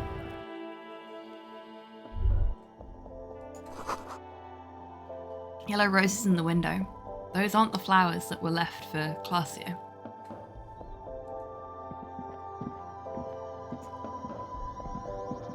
The tear machine stands in the corner. A sign I quite says like candy floss one grapes. bottle equals 10 cents. Your bottles Welcome back, clunk Ian. into the machine and the money appears with a satisfying jingle. You're a richer man now. A whole 40 cents.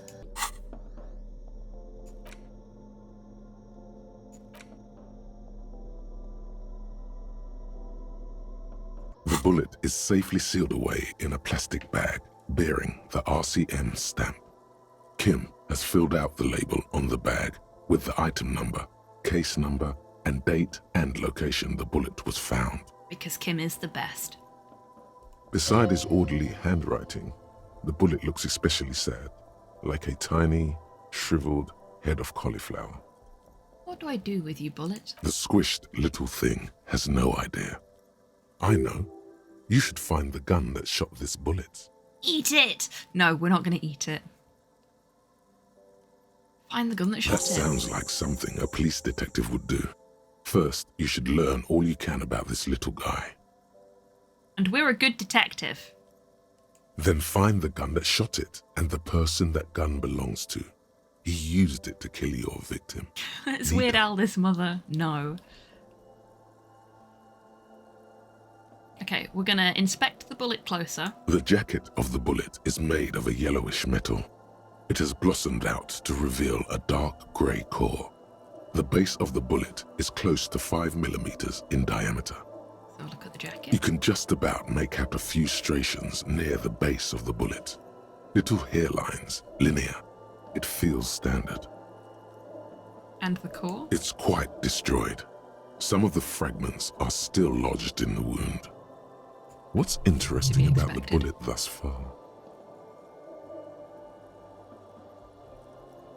The jacketed bullet close to 5 millimeters in diameter. A jacketed bullet, which would have been shot from a military-grade breech-loading rifle, not from a muzzle loader like those typically found on the streets of Martinez. Very interesting. You least we have know an it wasn't my unusual gun. military-grade bullet in your hand. Now all you need is to find a gun that could fire it. Okay, we'll feel the bullet through the bag. The squashed bullet has some sharp edges where the jacket has split open. It feels cold, even through the bag. Hi, Mom. Made me jump. I hope you're doing well today. Thank you for the treat for Pete. He is out cold. Well, I just put my hand in the treat jar and he hasn't moved an inch, so I'll put that to one side for when he wakes up. Okay.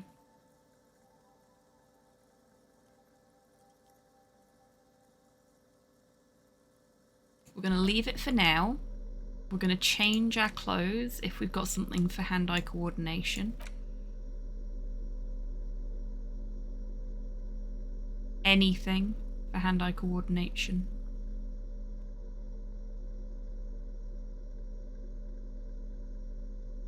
Anything at all. Just a little something to boost the hand-eye coordination a bit. Ah, here we go.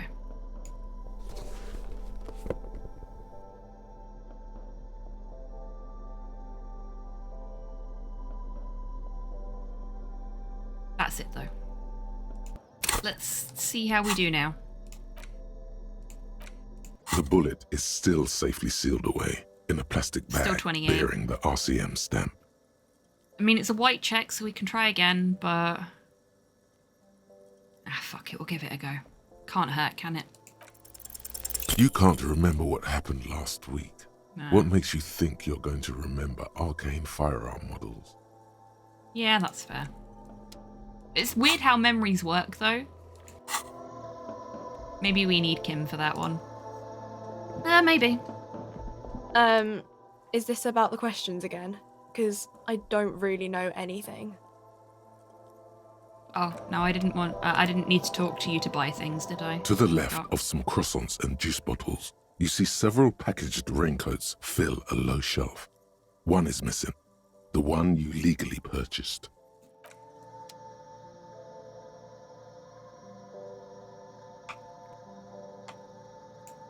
Is that the cigarettes? A colourful display of cigarettes and alcohol bottles line the shop wall, inviting you closer. Again, I'm obliged to inform you that both alcohol and cigarettes damage your health.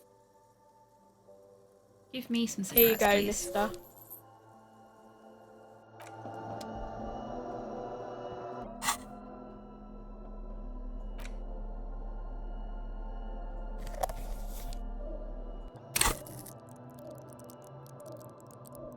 Right. Now that we've got smokes, let's go outside and smoke one. And then use our skill point.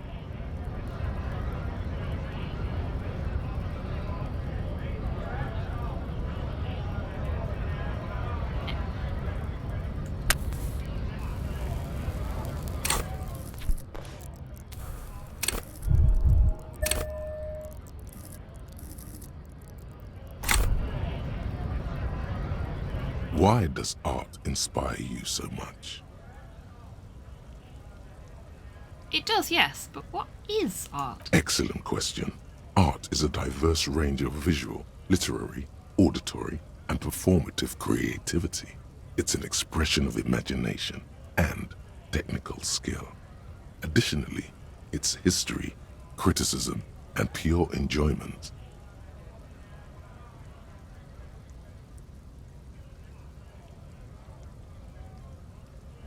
Despite us being the one to go out and buy cigarettes, it was Kim that left us for a strange man. I know, right? In short, art is the highest form of human communication, representation, narrative, emotion, and agency intertwined. Would I fit into the art world?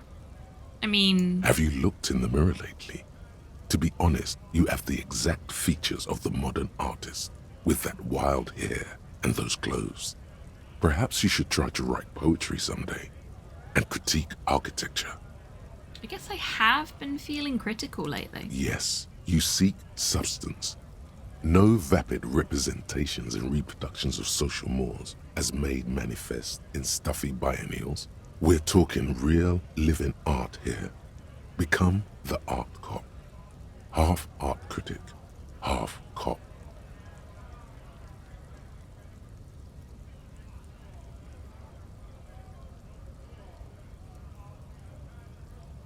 Okay, if 50% art critic is what's needed to free me from rote repetition, so be it. Exactly. It's not only your duty to only catch the criminals off the street, you must also apprehend criminals of the printing press and the gallery, the trite and derivative artists and writers of the world.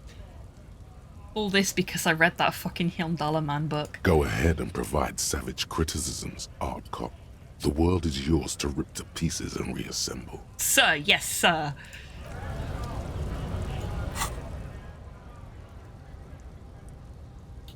I'm sorry, date of birth generator. I need to internalize this first.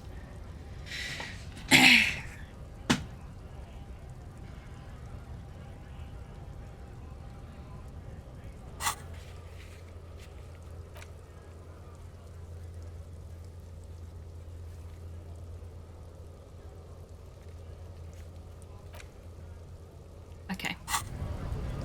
Let us go up to the Whirling in Rags and see if we can go into what was our room and have a bath.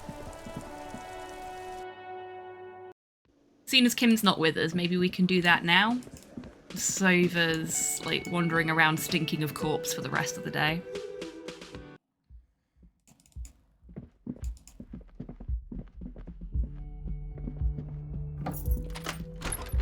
Oh, we do still have the key for this. This is not the cleanest bathtub in the world, but it's cleaner than you are right now. Ah, that soap scum smell. It smells like life, at least compared to you.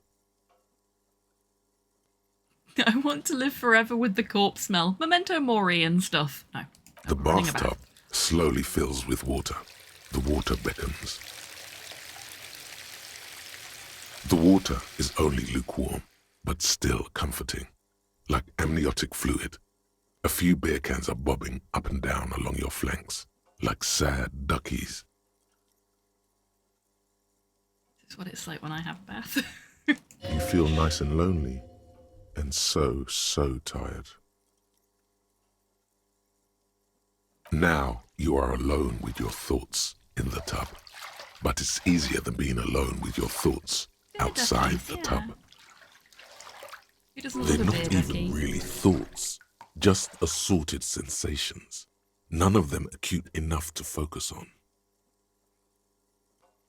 Your fingers grow pale and are covered with tiny whirls as the water cools. What are you doing? You're not some fat fish in a fucking aquarium. Time to get moving. Look, physical instrument. Soaking in warm/hot water is very good for the muscles. It limbers you up and allows you to do more physical activity. So chill the fuck out. This is for the good of all of us. You see the corpse. You can still smell the cadaver on you. It's going to take more than one bath to get rid of that stench. I hear lemon juice is quite helpful in removing corpse stench. Then, houses along a narrow street. A video rental. Darkness on the planet's curvature. Thanks, conceptualization. The waterline recedes as you stand. You are cold now. And your coffee clothes grounds, yeah. stick to your still moist skin.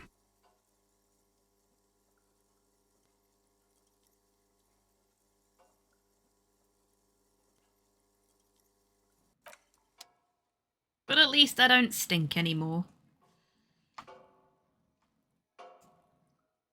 A mirror hangs on the bathroom wall. It's barely covered in steam anymore. You see your face, such as it is.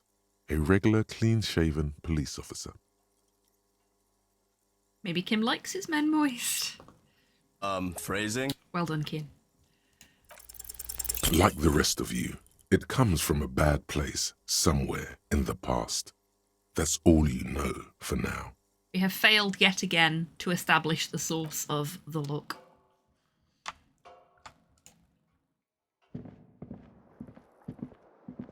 The bed is still cold from the broken window, and not too inviting. But it's yours. You've earned it. It's a pity we can't, like, clean up the room a little bit. The window stands broken in its frame. Cold wind blows in.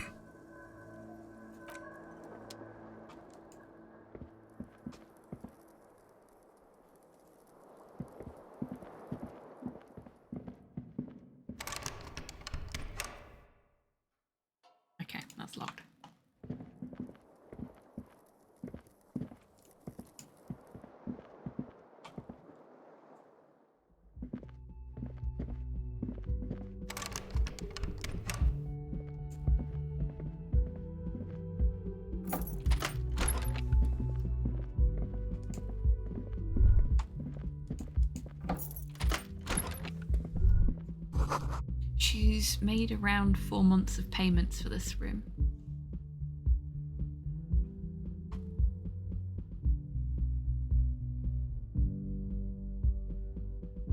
Buy a metal plate to stop that rat from getting in. Oh, wait, wrong game. Yep. I had so much fun with Dreams in the Witch House. That was a really good little game. Is stocked with drugs, plus an old toothbrush, and it's been used quite a lot. There it is, the orange sun wearing blister pack. You feel almost nostalgic for it. Feels like gold in your hands, light and precious.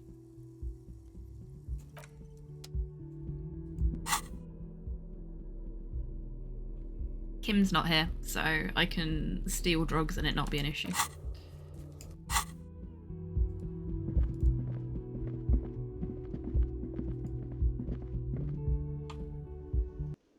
This is what happens when he leaves.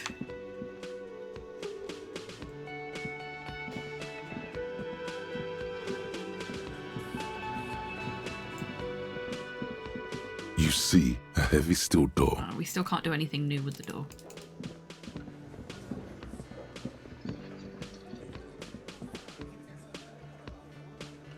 Yeah, but I like looting as well, Kian. I wanted to know what the peptide did. The Copernado is back. What do you want? Does it have to be human? Does it have to be mine? Thank you for the treat for the bar staff, Mum. I'm going to have a grape out of my box instead of a sweetie because I'm not in the mood for sweeties today.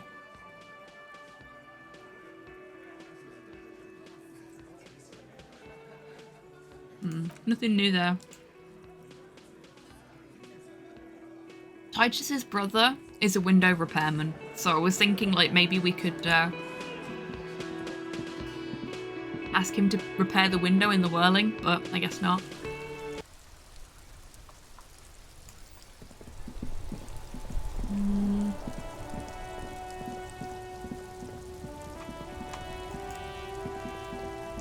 Oh, there was this guy down here.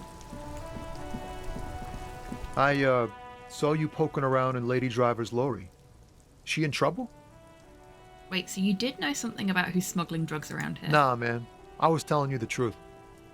I really didn't think it'd be her. She's okay.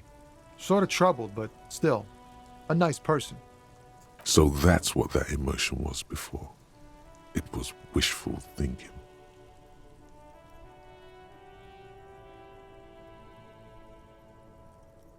No trouble. She's gonna be fine. Oh man, that's like a load off my mind.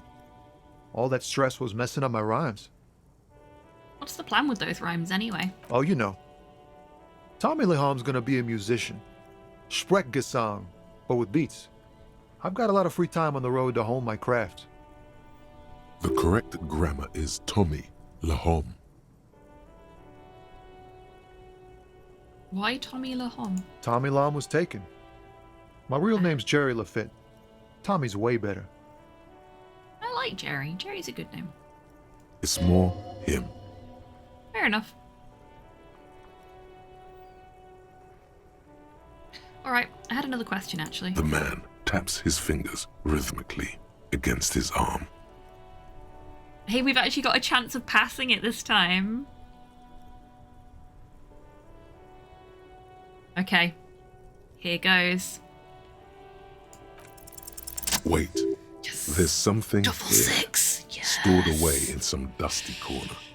It starts like... A mirror's temperature is always 0. It is ice in the veins. Its camera is an X-ray. Whoa. What else?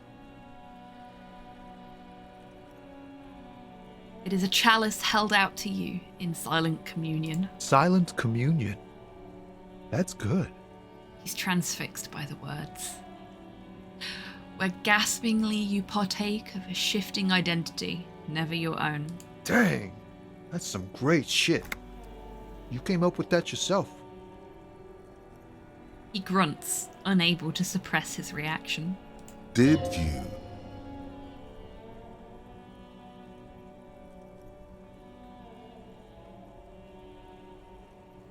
The words are mine, yes. Fucking A. Seems I got you all wrong.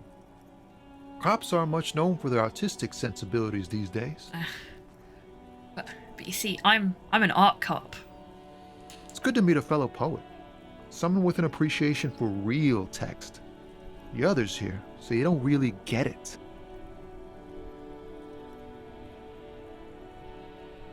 Makes it all easier to bear if the words are pretty. I get you. When they really click, it makes the world seem manageable. Good to be on the same page. I have experienced Italian pedestrians myself, Rocket, whilst I was a pedestrian in Italy. And yeah, I would agree with you. But also, it did seem a lot like a lot of Italian drivers were purposely trying to run me over when I was crossing roads. Even if, because I was using crossings and stuff like that and making sure not to cross when I shouldn't, still felt like they were trying to run me over.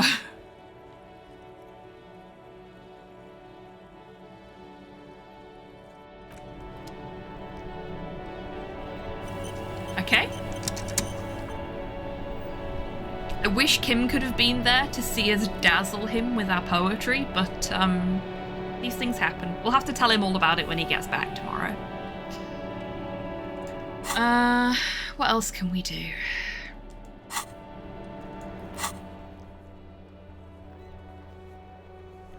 We could talk to the scab leader about the tattoos, but I kind of feel like I should wait until Kim's back for that.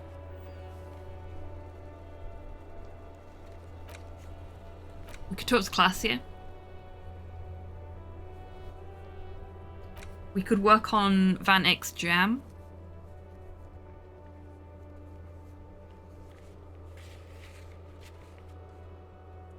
Bunch of kids blocking the road with bikes today, and by blocking I mean they were not moving. Yeah, that's a dick move. That's a dick move. Okay, let's what have we got in our inventories? Items.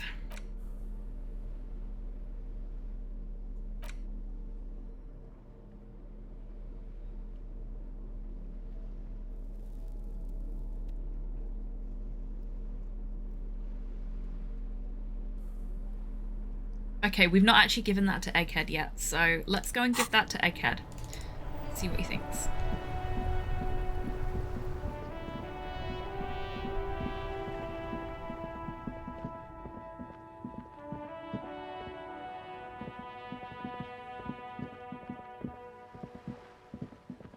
I'm trying to think if I've missed anything.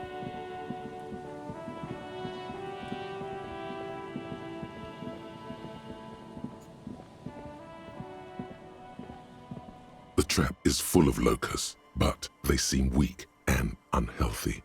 A few lie on their backs with their legs twitching. Still, no phasmid. That's a shame. Poor things. I agree, empathy.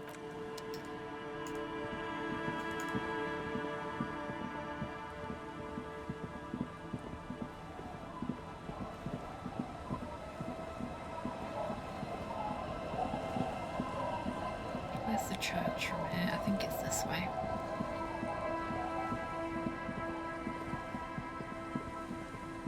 And up here?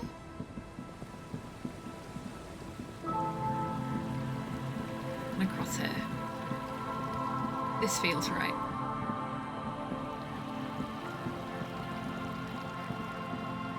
Yeah. I'm getting the hang of navigating this side of the river now, finally. Took me a while, but...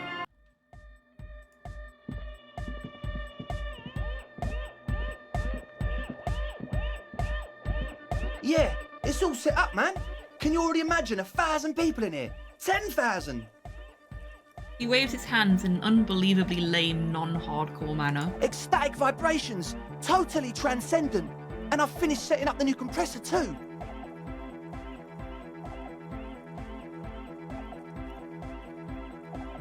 I believe that, Rocket. Now the only thing left to do is the name of the club. Will you do the honours, detective?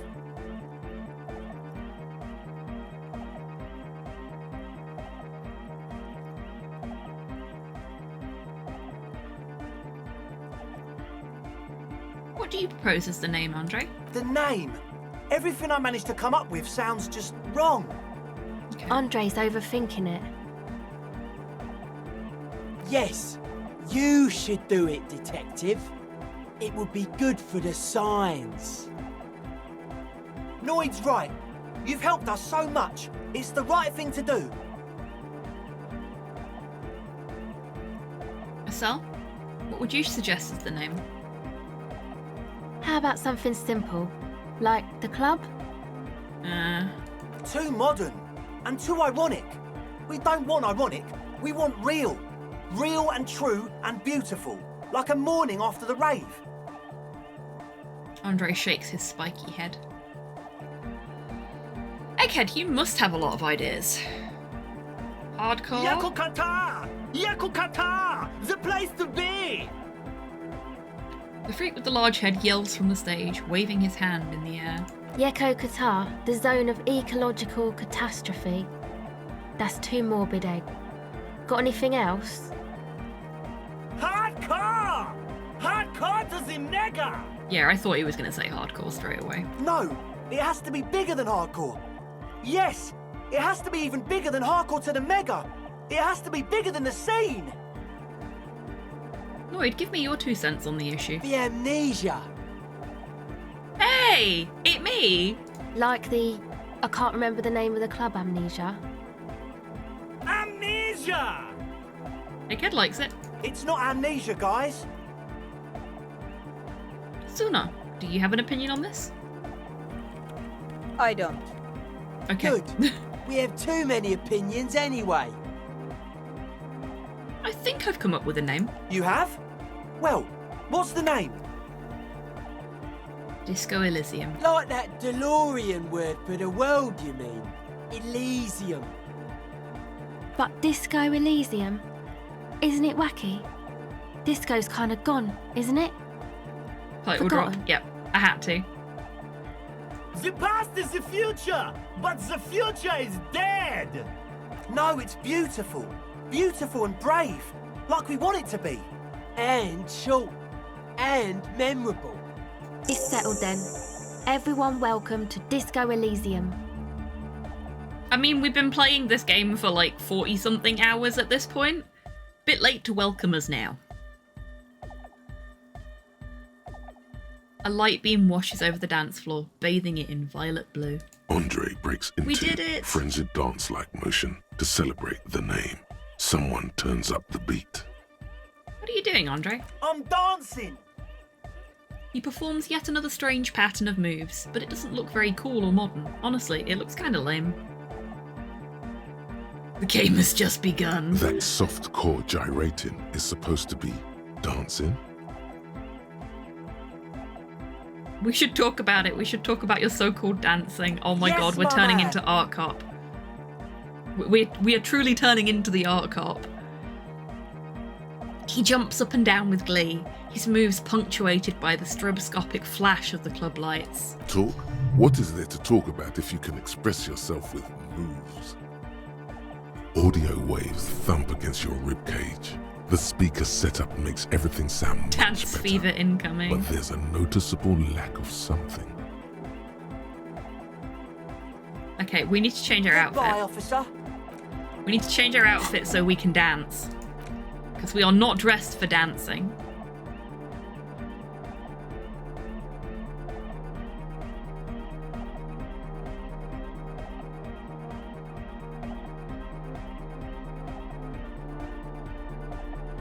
Oh, that's a -1.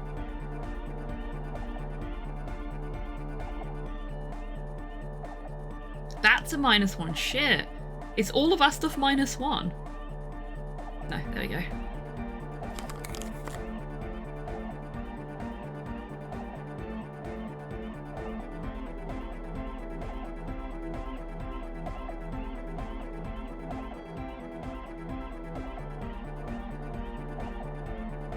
Okay, that's the only +1 we have.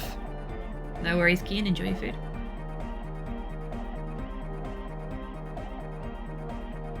Okay, this'll have to do. Oh, we've got a level up as well.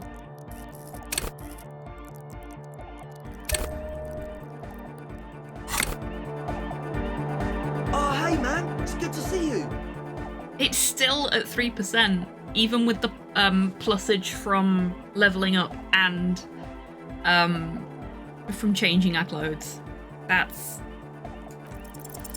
You close your eyes and dream of the disappointing. shapes your body should form to bring this strange music into life. For now, such ferocity of emotion is beyond you. But just imagine the moves you could pull to this futuristic beat. Maybe after Puts we've... a grin on your face just to think about it. Even a failed attempt gets the juices flowing and repairs some of the that's damage nice. done by battles lost. If you That's up the nice. I dose like that. and truly dance, who knows what will happen? Salvation. Thanks, Inland Empire. I've been meaning to ask you, what's with the hair? It's to express my individuality. Fair enough. Is that a bald spot? It's hard to tell for sure with the fused together spikes, but it looks like he's balding. Fair enough. Maybe it was a bad idea. Anyway, He looks at the molten toothbrush. goodbye, officer. Okay. Well, he's happy. You got us in, cop. I can't believe you got us in. He looks around the hall, examining the carpentry. With wonder in his sharp eyes. Between you and me, I don't know if you've noticed this about me. I'm a little suspicious of authority. But you really came through for the hardcore underground. Ooh, you're annoyed, right? Do you have a moment to talk? What's on your mind? Could you use your sign sense to help me contact a coalition warship? Trying to get a line with the big bad, are ya? Those are some serious frequencies you want to mess with. He gnaws a screw thoughtfully. Come on, Noid. I think we owe him. Asel's right. He's one of us now. Yeah, alright. But if you're going to sync up with them, you're going to need a serious wave generator of your own. You understand what I'm saying? What about the radio relay tower at Land's End? Is that serious enough? Not likely. Scoped that spot a while back. It's short-wave stuff, mostly commercial. Plus, it's all rusted out. Build it ourselves! We built this nightclub, we can build anything!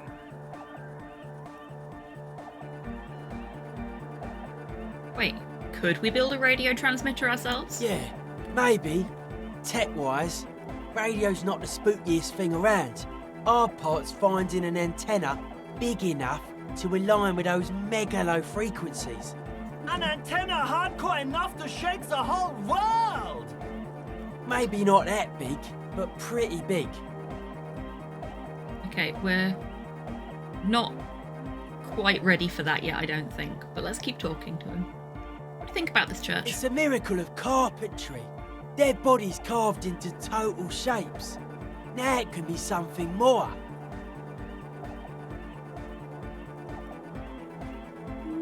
How old do you think this church is? Over 300 years? That's right. The first settlers built it, plus 6 more like it. On the coast here. Was one of the first things they did. Must have been really scared of something, but I understand. Alone on an uninhabited archipelago, forced to face themselves and nature. Pre-industrial quantities of solitude. The sea, perhaps something more fundamental. He means something paranatural. He must... I would want to build a safe place for myself and my own as well. His voice echoes in the wooden cavern of the church. What style is this church built in? A cop who's into building critique. Okay then, this is folk DeLoreanism, lawmongerer. It's a subset of early DeLorean architecture. Hello there. Who is this dark David Bowie character? This is Noid. Welcome in, Jace. I hope you're doing well today. He's teaching us things about architecture. I'm not just a cop. I'm an art cop. Art of core. He nods appreciatively. Okay, and what is DeLorean architecture like? Total. Everything between an ancient concrete cathedral and a glass cube is DeLoreanism. This is just an homespun version of it. Folksy stuff. Early mass production. They made thousands like this. Does that help you out? What would a DeLorean building look like? Like that woman there. Vertical, thin, white. A false image of grandeur. The source of the system is up there. You're at the bottom.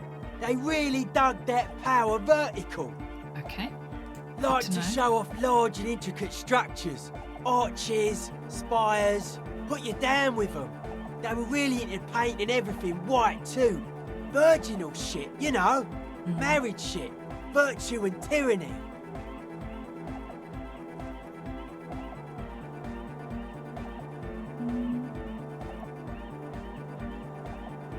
This church isn't painted white as far as I can tell. Stands to reason it used to be white on the outside before the sea wind took all the paint off.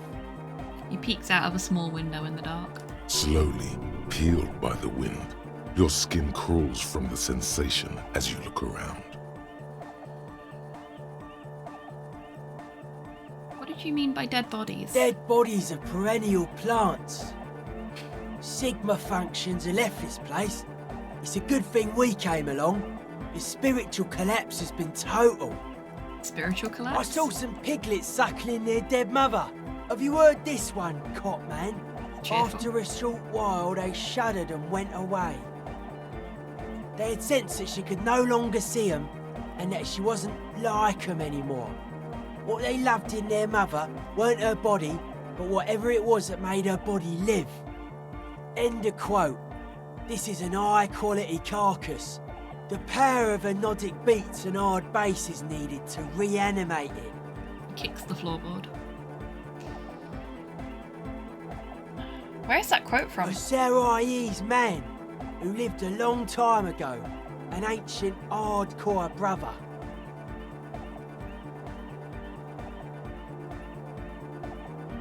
What you're saying is you're not a big fan of the inacentic system. A 3,000-year-old tyrannical regime of history, built and maintained by hundreds of generations of self-appointed intellectuals. It's false core. The way he says it, the force in false core, is invested with 20 kilotons of disgust. Okay. Well, let's take a little 3-minute break to put that 20 kilotons of disgust in the bin before we carry on with this conversation. Now is a great time, everyone, to grab a drink, grab a snack, have a stretch, get some fresh air, all that good stuff. And I will see you in 3 minutes after I have done the same. Be right back. This is the latest masterpiece of fantasy storytelling from Lucasfilm's Brian Moriarty. Why, it's an extraordinary adventure with an interface of magic, stunning high resolution, 3D landscapes, sophisticated score, and musical effects. Not to mention the detailed animation and special effects, elegant point-and-click control of characters, objects, and magic spells. Beat the rush! Sit down and watch me stream Loom today. Yeah, I'm gonna not.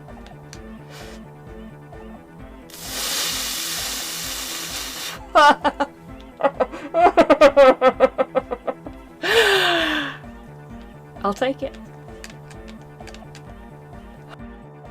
Rude. What the? So why? No! No! Oh my god, this is weird! All my timings are off!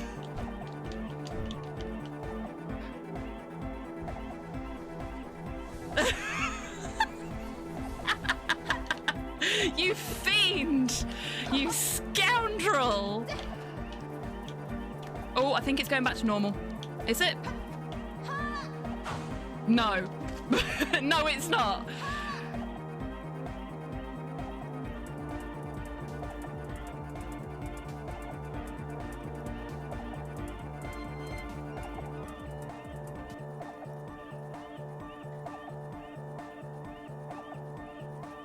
I can never be your woman because I'm not a woman.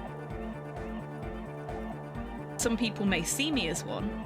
Heck, you may even see me as one. But I'm not. And I never will be. No. Excuse I've had me, quite a bit of please. fun, actually. Yes? Please. Yep. Snipe, Oh, you why? prick. Okay, you know what? I'm gonna climb back up this ladder and you are gonna let me mount you. I'm going for a break. Folks watching my channel, I will be reading This Be the Verse by Philip Larkin.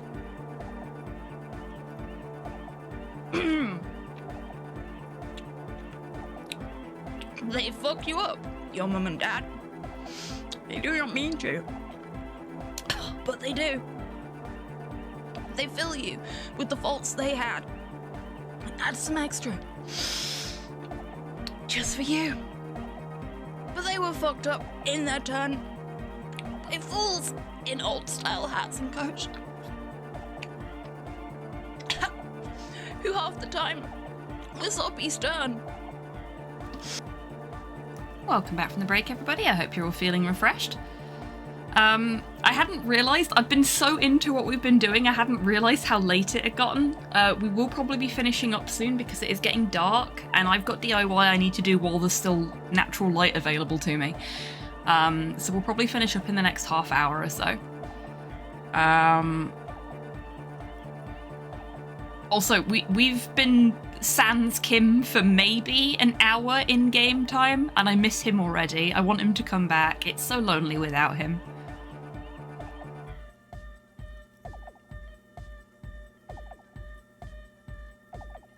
Okay. You guys said the Ecclesiastes were all about love and hardcore before, remember? I only said unity. One word. Figures of authority always misquote you. Points to his friends. Andre doesn't care about the Ecclesiastes. He just wants the operation to run smoothly. And Egg is a demi-beast. You shouldn't listen to what people say. You should listen to what they are. I even agreed with you about the Ecclesiastes being okay with this. But were you wrong? The founding party is okay with everything. Look around. They don't have enough love for the human crew to oppose anything anymore. We're on our own. He spreads his arms. That's still a lie. Reassert yourself.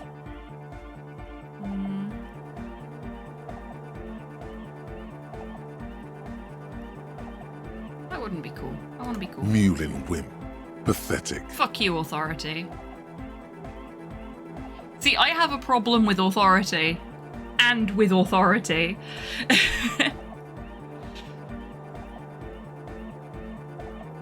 You propose dance music will supplant this system? Anodic dance music. Regular dance music wasn't hard enough. And yes, I do. He nods. You know what this kind of stuff goes well with. I don't need to be a narc. Your pleasure response was more like, just wondering if he has any. I don't give a fuck what my pleasure response was thinking, Electrochem. We've been through this. We've got drugs in our pocket and we're keeping them there as an exercise in restraint. We're not going to take them. We're also not going to give them to the child that keeps asking for drugs. How do you like the glasswork? I don't. Fuck her giving me the evil eye.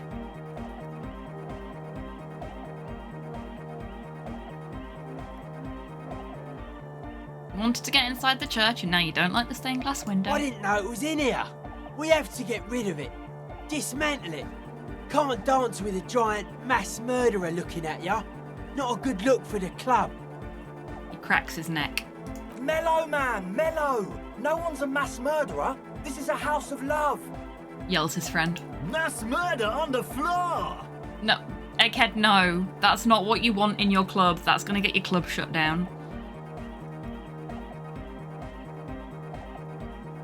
But she's pretty.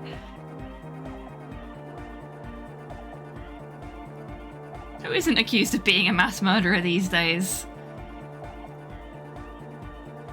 I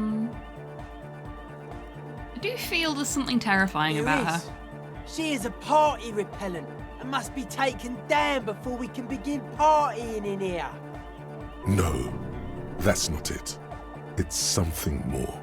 Something closer to your skin.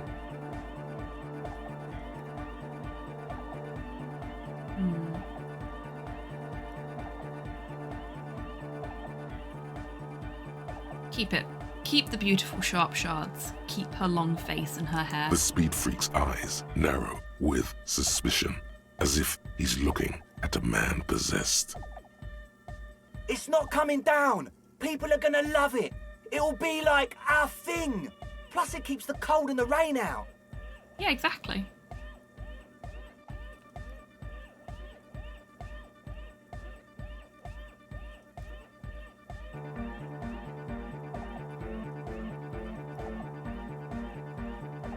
I don't want to think about What her a anymore. strange choice of words. Caustic, overflowing with negativity. Great, my brain's ganging up on me again. That can't be healthy. What's happening here? Why do you keep coming back to this window? It's a nice window. Why do you keep saying that if it isn't making you feel well? Don't come back to this anymore. Stop talking about that damn window. Are you settling in? Hard to say, Cop Man. Signs in here are distinctly wild. Gonna take a while before everything's properly synced. You say so, I Noid. did get to talk to the crab man though. Oh, you mean Tiago? Anyway, he's been giving me kind of a psychic rundown of this place. Okay. Dude's seen some crazy shit, but he's actually a lot like us. You mean all of his mother's love stuff isn't too spooky for Have you? you been listening to what Egg's been saying? Love is hardcore, man. And the mother's love is the hardest core of all. If you say so. The man picks up on stuff. And he knows a lot about the church. I got a lot to learn from him. Maybe you'll come to like the stained glass window eventually. Good thanks thing to you him. didn't squash him.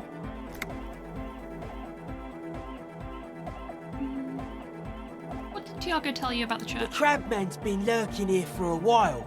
He's experienced things. Things that give off bad signs. As far as we can tell, the Ubies built this place about 320 years ago as a sarcophagus. You mean there are dead bodies here? Not like a literal sarcophagus. I'm just being metaphorical. What's it for? Encasement, confinement, of something they were afraid of. Something new and unheard of on the Isla. I think that's what the crabman is experiencing when he climbs around upstairs. He looks up into the darkness beyond the beams. Like, this is some old world shit the Ubies had heard about. I thought the best way to deal with it was to build a church surrounding it to contain it. I don't get it. Contain what exactly? I don't know. And it's not something they properly understood either, what it does. But it's what this Sona person is looking for and trying to measure. He nods towards the It'll woman. be fruitless though. She won't be able to measure it. People like that always want to measure everything. All those things they really can't. All those things they really can't at the moment. The wood creaks as a gale blows by.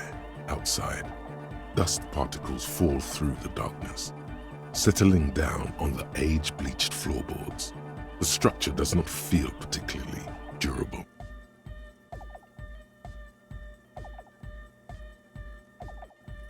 What makes you think the sun is going to fail? Seems to be the trend around here, doesn't it?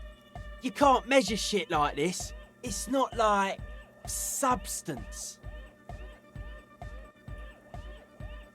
Found a doomed commercial area in Martinez proper. Maybe it's the same thing that Ubies were trying to contain? Like a concentric ring spreading out. The struggling villages. Young man rubs his chin in silence. And that is what caused the communards to fail in defending the beachhead. Yeah, a lot of failure has gone down around here. You think there's any merit to the theory? I don't know.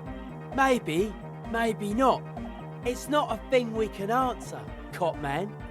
Even I have limits. I'm a limited psi person. Fair. This building seems less than structurally sound. No, it's pretty fucking unsound if you ask me. Little They bit should have rocket. built a club for Nordic music around it instead.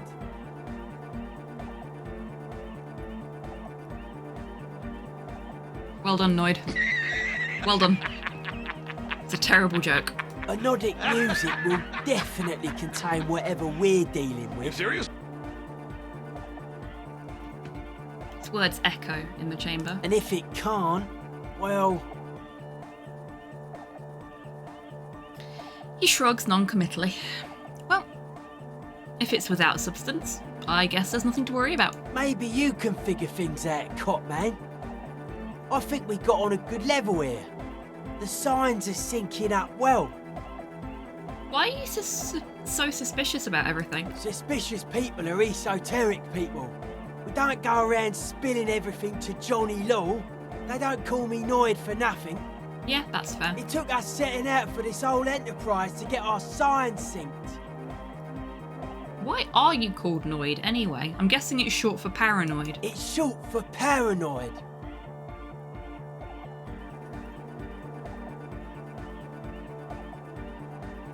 What are you suspicious of? It'd be easier to list stuff I'm not suspicious of. I'm not suspicious of sound and colour. Mechanics and chemistry also have a trueness about them. Most anything else deceives. Wants to steal your life away. This is a good, dangerous line of questioning. You should prod him on. Thanks, Inland Empire.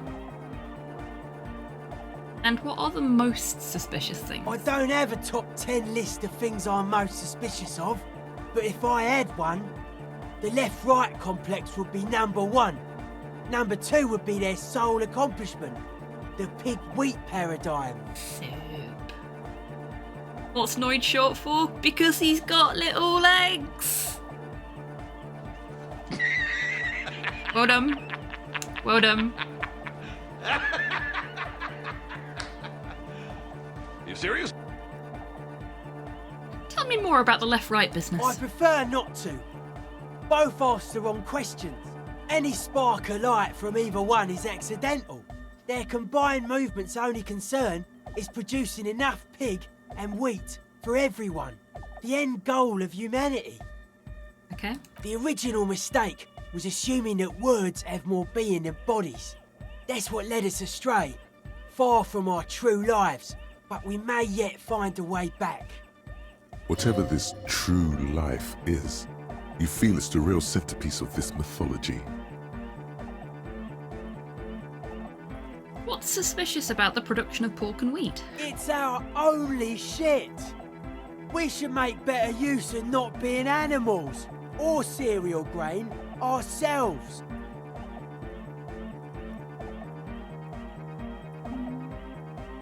But about cereal grain? Having enough food could be a precursor for greater things. Yes, having food is means to an end. But the left never talks about the end, only the means. Caps are likewise suckers, constantly sleepless in worry. That was certainly stimulating. I want to ask you about something else now. His eyes flicker. You mentioned true life. What would that be like? But life is true if it's free from fear, an internal division among oneself.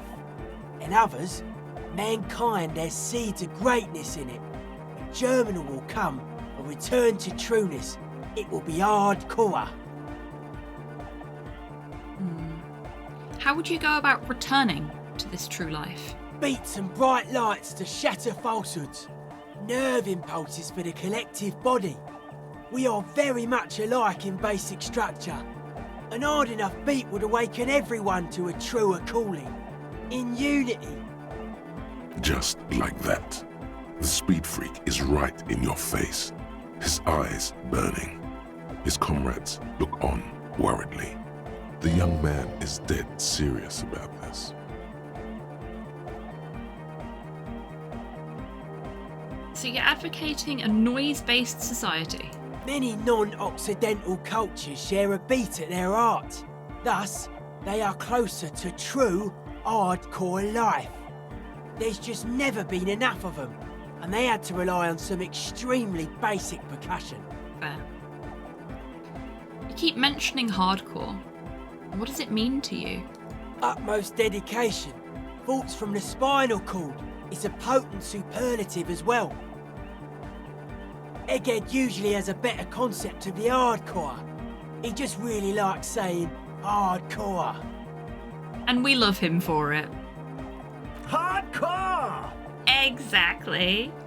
His friend shouts from behind his mix table with a smile surpassing your own in wideness, a total moon face, and eyes full of naive wonderment. Oh, Egghead, you are too pure for this world.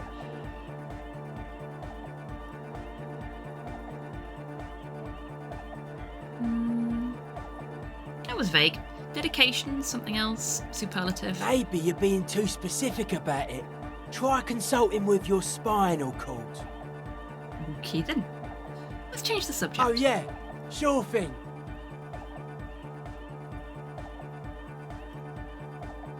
What's with the clothes? They're hardcore.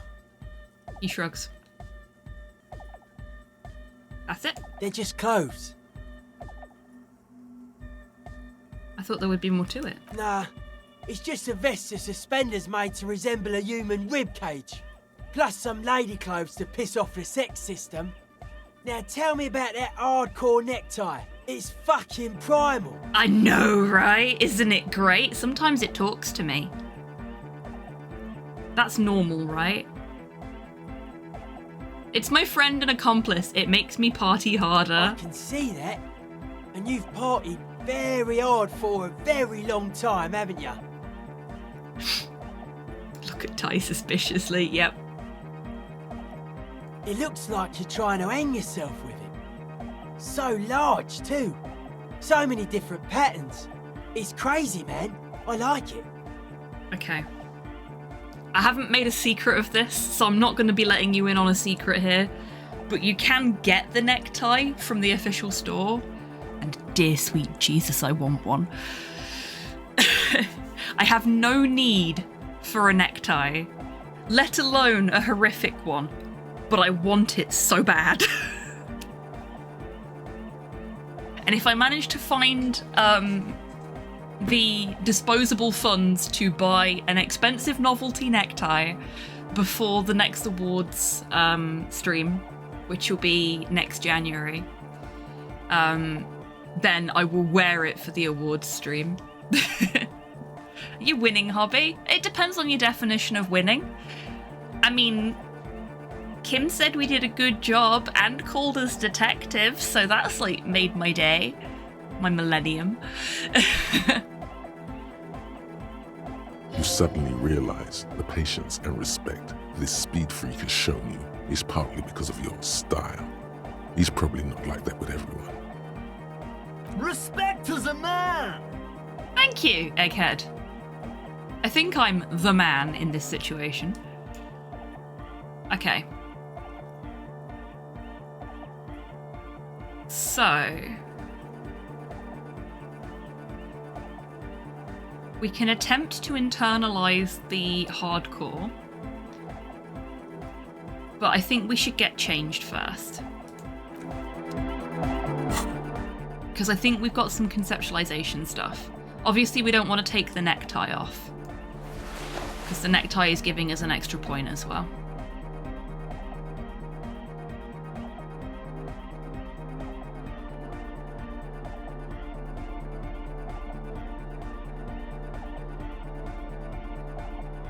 That's also plus one to conceptualization. Oh no, that's a shirt, not a jacket. Wicked. There we go.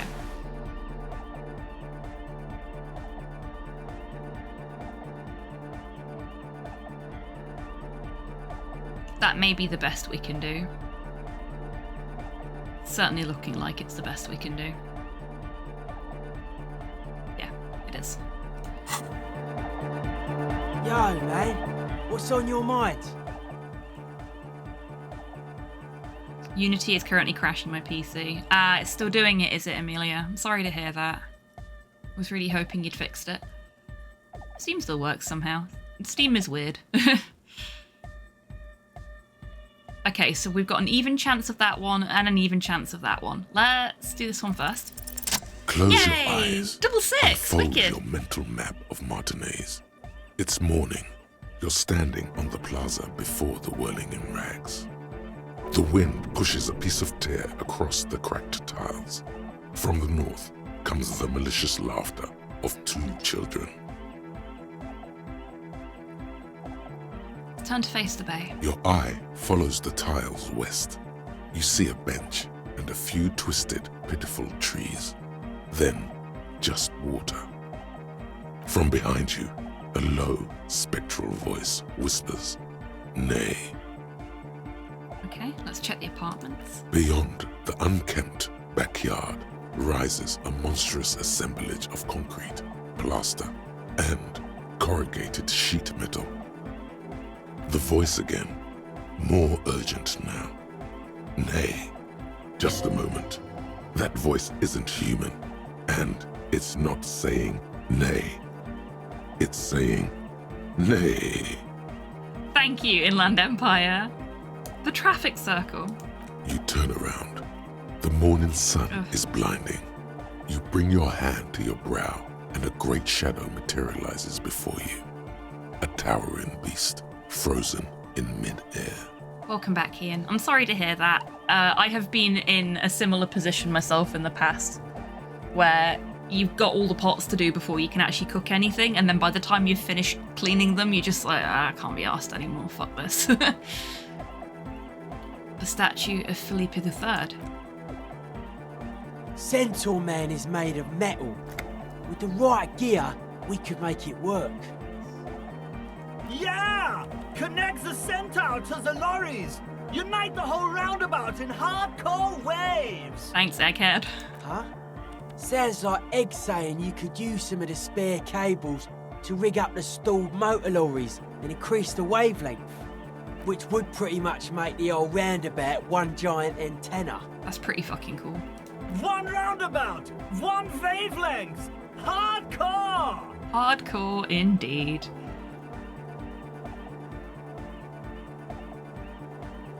That's a very big antenna. Probably the biggest antenna in all of Revershire West. He seems very pleased with himself. We have the amps! As well he should be. We have the cables! We're almost ready! Yeah! It's right. He's so All excited. we're missing now is the transceiver itself. Soon as you find one, we'll be all set. Really, Rocket. Please do pop them into the Discord for me if you can. I'd love to see those. Where am I supposed to find a radio transceiver? I don't know. Buy one? Steal one? I don't know your cop ways. Is there a radio in the office near the harbour? Some equipment from harbour could work. Worth the legwork at least. Do radio computers have transceivers in them? Yeah, probably. Thing is, you'd have to be an engineer to get it out. I'd stick with regular radios if I were you. Do you think the pawn shop will have one? Maybe. If you want to pay money like some kind of money lord, yeah, pawn shop could have one. Alright, guess I need to find one of these transceivers then. While you're gone, me and Egg will get the rest of the gear together. Meet us back here when you got it. Okie dokie. Dedicated, hyperactive, 266. unified. You will have to add something of your own to understand this list of loosely formed qualities called hardcore. You need your own entry. Make it. Thank you, conceptualization. Test your limits. Surpass them. Dance till you drop. Dance till you die, if you must. This is for your posse. They got to keep it up. They got to move. You are the major mic enforcer.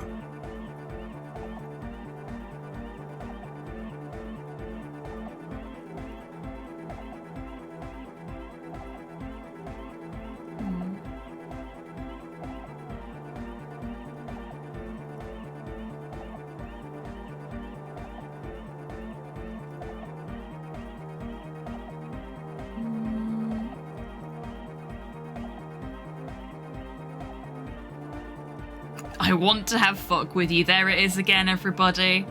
There it is again.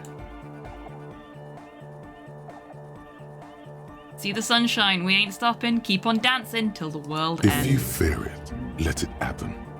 Keep on dancing till the world ends. I wanted to talk some more about this place. Dead body, spirit entered. What is there to talk of? Let's talk about the glasswork again. I've been thinking about her. Mass murderer? Why?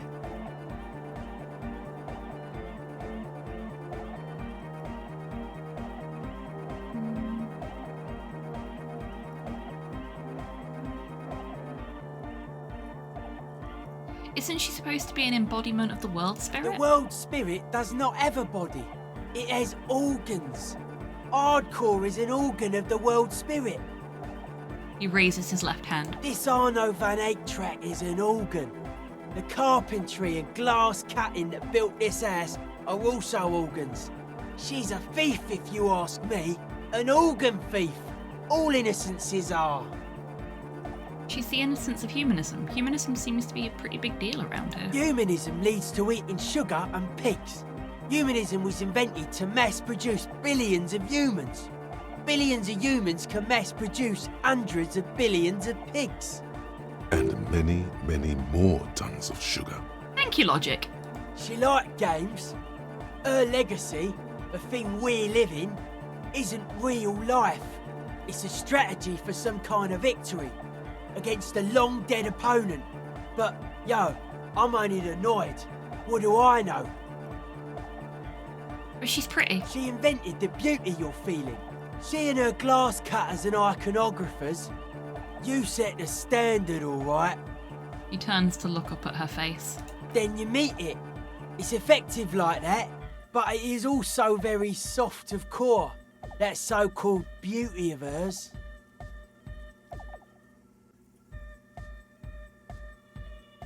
It's anything but softcore. It's terrifying. You may be onto something, Copper Man. She's got those mass-murdering hips. Because that's definitely a thing. Who isn't accused of being a mass murderer these days? No one says Arno van Eyck is a mass murderer. The Anodic pioneer Rietveld is not a mass murderer. He is not accused of mass murder. Okay. Likewise, no one says Jermaine Egghead or Andre are mass murderers. You can live entirely outside that suspicion. Billions of people go about not being guilty of mass murder. Just not her. Resettlement programs were totally okay. I'm a big fan of resettlement programs for some reason. Are you a commie cop?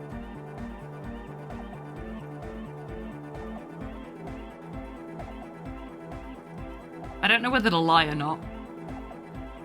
Fuck it, no. I am. Then that's why. Communism's just a bloody humanism, if you ask me. Has her love all over it. He nods up. Okay then. Would you say she was, you know, human? I like this question, Cop Man. She did not live the life of a human. She lived like someone who's playing a game. The life of an operator. That's not the life that humans live. She was adored. Humans aren't. I don't know about you, but they hate me. And they do not think I'm innocent or some shit like that. Yeah, they hate this too. Well, they loved her. They put all their love in her and forgot all about the rest of us. Yeah, that kind of sucks. Okay. Alright, I'm done talking about her. Let's talk about something else. Sure. Take care, Noid. And having spent an entire hour in-game talking to Noid and nobody else, I think that's where we're going to finish up because I am fast losing the light for the DIY I need to do.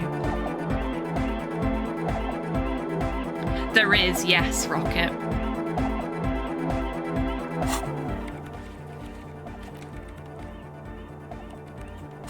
Just gonna check on how things are going over here. Actual art degree's nearly done. 6 minutes. So close.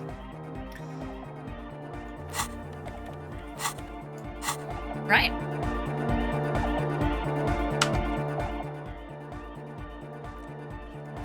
do a cheeky quick save, and let's find somewhere to send you lovely folks off to.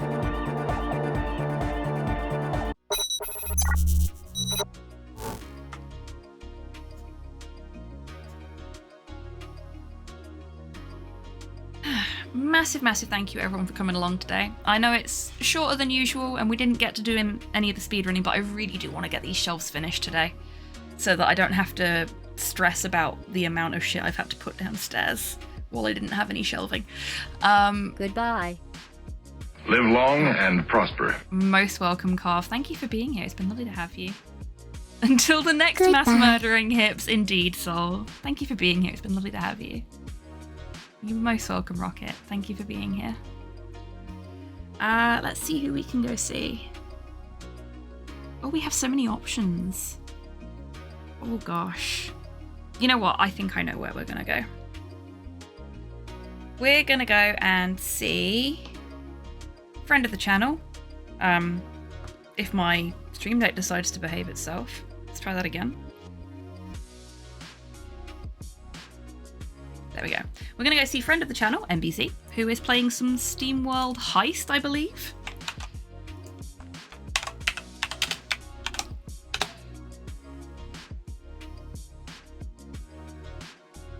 SteamWorld Heist 2, to be more accurate. Right. Special thank yous today to Cypher for the resub. But whether you are subscribed, following, none of the above, whether it's your first time here or your 1000th time here, I do appreciate you all hanging out. I'll be back on Wednesday for some more Ace Attorney. You may even see me on Thursday for some painting, but don't hold me to that. We'll see how I'm doing.